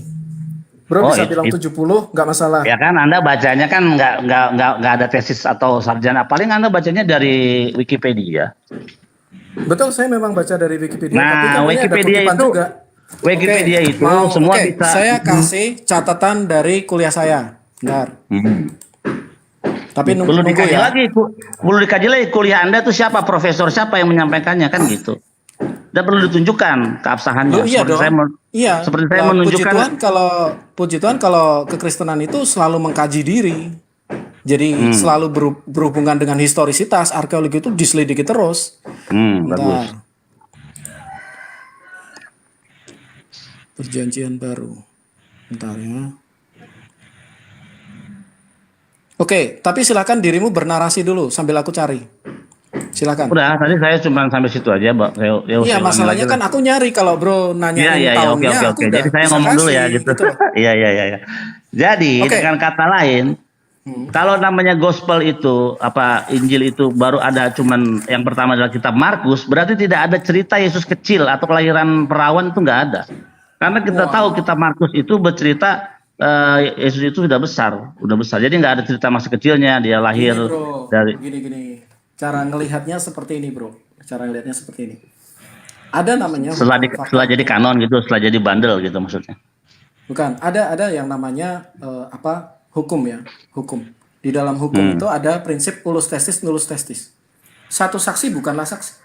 Ya kan? Oh iya, itu nggak usah pakai status tesis nggak perlu. Di dalam Torah yang dibilang sempurna sudah ada dikatakan satu saksi tidak bisa maju melawan perkara, tapi harus 2-3 saksi. Aku juga mau ngomong itu. Kalau saya nggak pakai sosis nggak pakai, saya pakai Torah yang sempurna. Jadi Torah mengatakan satu saksi tidak bisa bangkit untuk maju ke dalam persidangan, tapi harus 2-3 saksi. Itu benar sih, itu benar. Ya, oke. Jadi dari situ ya, Bro ya, itulah kenapa Injil itu ada 4 Injil kanonik.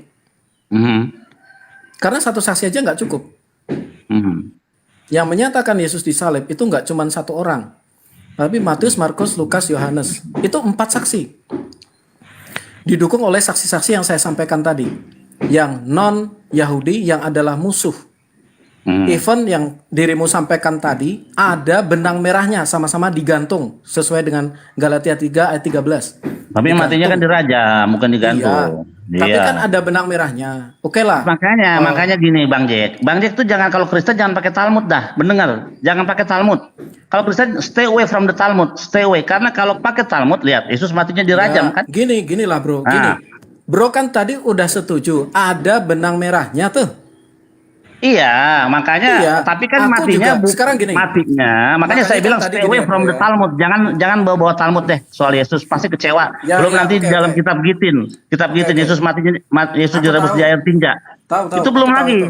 Aku Ya tahu, makanya aku tahu. jangan bawa-bawa Yesus untuk dicari di dalam Talmud. Jangan. Nanti Yesus Ya, ya, ya. dibakar di air Oke. tinja Sekarang masalahnya. aku buang kitabmu deh. Hmm. Aku buang kitabmu ya, bro. Hmm. Nah, tetap dari 19 bukti saksi sejarah, kurangin satu kitabmu, masih ada 18 bukti. Sesuai hukum, satu saksi bukanlah saksi. Jadi, Oh, profesor yang modern aja ada kok. Bart Ehrman, terus ini tadi iya, yang barusan gue tahu Max Pak Edmund dan Eldiman lain sebagainya. juga Gua sama. tahu. Tetapi, Iya. oke, kita lihatlah dari kata Pliny. Pliny aja mengakui adanya Yesus sejarah. Bagaimana Yesus sudah disebut sebagai, bro, buka epistle to Emperor Trajan. Itu jelas sekali bagaimana Hmm. itu aku Yesus sebagai. Ini komennya Jadi dimatiin, jangan dong. secara sejarah, but Edmund harus. Oh, ini ada Gurunda. Ku sapa dulu Gurundaku. Shalom Gurunda Aderion. Shalom Gurunda Jack. Oke, Ya, lanjut. Gini bro, kita udah selesai deh bro soal itu ya bro. Aku mau selesaikan debat terakhir kita. Oke. Oke ya, biar tidak ada fitnah. Nanti aku dibilang bla bla bla bla. Oke, sekarang kita buka debat terakhir kita di Yesaya 53 ayat 8. Oke, sip, mantap ya. Bro, udah catat jawaban bro atau belum kemarin? Enggak lah, kan nggak sempet gua catatan lu. Oke. Ku bacain ya. Ku bacain nih. Talu. 53 Talu. ayat 8. Aku ketik dulu. Ya, diketik aja. Yesaya 53 ayat 8. Pakai ini. Oke. Tuh. Aku mesti save dulu yang ini. Tadi aku lagi nyatet ini silsilah Taurat itu turun temurun sampai era Masehi sampai sekarang. Kalau udah jadi kirim ke gua dah, Bro. Iya, jadi kan Kalau udah jadi kirim ke gua. Bagus itu. Bagus. itu seru itu. Jadi ntar kan dari Zekenim tua-tua tuh siapa aja, terus kayak gitu-gitulah. Oh, Sanhedrin itu. Sanhedrin, Ansek, Anasitagedo, lain lagi. Jadi tua-tua, jadi kan habis dari Musa turun ke Yosua turun ke tua-tua. Nah, tua-tua itu siapa aja? Itu ada Eldad, Medad, dan lain-lainnya. Baru ada hakim-hakim Yosua. Hakim-hakim yang terakhir adalah Imam Eli. Baru Torah turun lagi ke Masuk ke Samuel. Iya. Belum, masih jauh turun ke Samuel. Samuel turun ke Daud. Nah, yang lucunya dari Daud kok nggak turun ke anaknya? Harusnya kan dari Daud turun ke anaknya kan? Enggak, tapi ke Akia. Sampai Ezra turun lagi, kan ke para imam toh. Iya, turun lagi sampai Yosia masuk kan? Siapa? Yosia masuk kan? Yosia masuk pasti. Hosea. Yosia, Raja Yosia. Oh, nggak masuk dia. Dia nggak. Tapi dia dikatakan di dalam raja-raja dikatakan Yosia itu dia menemukan Taurat dan dia melakukan kembali. Berarti Yosia juga termasuk dong. Ya, berarti lihat nabinya siapa di zaman itu kan dia raja, bukan nabi. Oh, oke. Karena kan kalau di Ulangan 17, Keluaran 17 kalau nggak salah ya, dikatakan seorang raja yang bertahta, dia wajib menuliskan Taurat itu kembali. Oh iya, benar. Dua Torah, berarti benar itu. Harusnya Yosia masuk. Tapi enggak lah, gua mau balik. Kita fokus. Jangan lari-lari dulu. Yesaya 53 ayat 8. Kita buka terjemahan Sefaria. Kita konfirmasikan dengan terjemahan Bro. Sefaria dulu. Oke. Saya akan coba secara perkata per kata ya, literal ya. Bentar. Lu ketik dong. Oh iya. Dong ketik, Bro. Sabar. Oleh sebab penghakiman. Aku udah ketik soalnya. Sebab penghakiman yang keras. Dia diambil.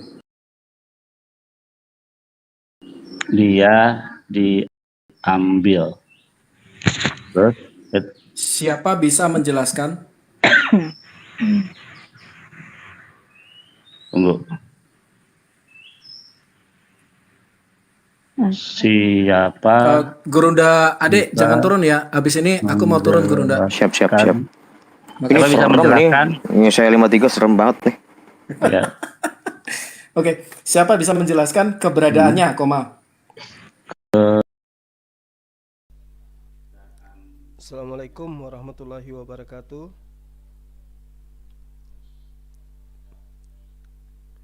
Sahabat-sahabat yang dimuliakan oleh Allah Subhanahu wa taala. Kita akhiri ya, teman-teman. Yang penting poinnya kita udah dapat ya. Ada beberapa poin ilmu yang tadi jelas-jelas nampar teman-teman Kristen ini, yang kemudian banyak gaya kemudian ya ketika mereka itu membahas tentang penyaliban secara histori, nabrak teologis, nabrak histori dan seterusnya. Ternyata ketika berbicara mengenai sejarah yang lebih utama itu Talmud. Kalau kita mau ukur dari waktu,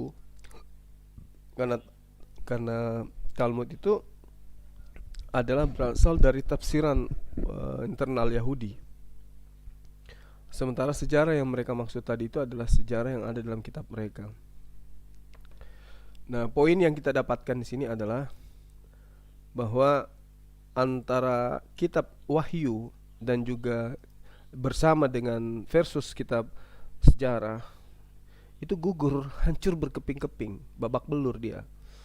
Jadi tidak bisa kemudian cerita yang ada dalam kitabnya mereka jadikan sebagai acuan untuk mengkanter Al-Quranul Karim. Justru ketika menggunakan kitabnya, ngemis-ngemis kemana-mana, akhirnya ujung-ujungnya apa yang menjadi alasan kemudian untuk membenarkan catatan penulis kitab mereka itu justru tidak bisa membantu sama sekali.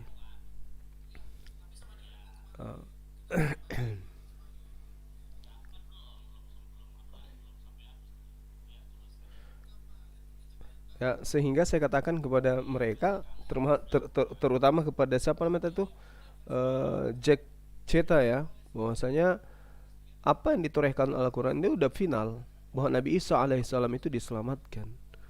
Dan kemudian tentang penyaliban itu ya terjadi perselisihan. Kisah Para Rasul 25 nomor 19 itu kan udah fakta, terjadi dan tertulis dalam kitab mereka. Nah sekarang ini kita dipertontonkan bagaimana seorang praktisi Yudaism dan juga dia dengan Yesus, dengan apa yang orang mengimani Yesus mati di salib itu berselisih. Bahkan Bang Billy itu tidak mau mendengarkan kitab Galatia, jijik mendengarkan. Ya, bahkan tadi dia terheran ketika saya katakan Filipi 3 nomor 8 itu Paulus mengatakan hukum Taurat itu adalah sampah, dan gitu. Nah itu dia. Artinya bahwasanya mereka boleh gagah-gagahan. Mereka boleh gagah-gagahan ketika bercerita tentang konsep Kristen di hadapan kita umat Islam. Tapi paling tidak kita memiliki senjata, kita memiliki alasan ya, selain daripada Al-Quran juga kitab mereka sendiri yang mengurai bahwasanya memang Yesus itu tidak disalib. Bahkan yang tertuang di dalam kitabnya mereka, di dalam Talmud itu adalah dirajam. Artinya Al-Quran tidak salah. Penyaliban terjadi. Ternyata penyaliban itu bukan hukuman untuk orang Yahudi. Sementara Yesus itu kan orang Yahudi, Isa Al-Masih itu orang Yahudi, berarti Nabi Isa alaihissalam itu tidak disalib. Harusnya kalau dia itu memang dapat hukuman ya harusnya dirajam. Makanya pesan saya kemudian adalah teman-teman yang mengakui Yesus itu ada di Talmud, kemudian mereka akui bahwa dia mati, ya harus mengganti kalung mereka itu yang tadinya salib diganti dengan batu, karena Yesus itu ternyata matinya dirajam berdasarkan dengan Talmud. Nanti setelah mati dirajam baru digantung.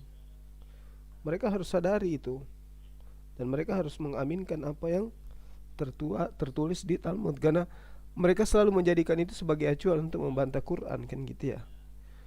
Nah, saya kira ini pelajaran berharga bagi kita umat Islam, bahwa lagi-lagi apa yang ditorehkan oleh Al-Quran surah An-Nisa itu tidak ada kekeliruan sama sekali. Bahkan perselisihan demi perselisihan itu semakin meruncing di internal mereka.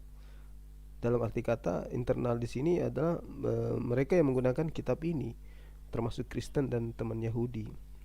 Meski kemudian orang Yahudi itu tidak mengakui dan tidak mengimani, artinya cinta mereka itu bertepuk sebelah tangan. Segitu ya teman-teman, karena di sini sudah asar ya. Kiranya Tuhan memberikan limpahan rahmat kepada kita semua sebagai umat Islam, dan kita tetap kekeh dalam memperjuangkan agama Islam. Demikian saya akhiri. Subhanakallahumma bihamdi, asyhadu alla ilaha illa anta, astaghfiruka wa atubu ilaik. Salam tauhid. Assalamualaikum warahmatullahi wabarakatuh. Allahu akbar.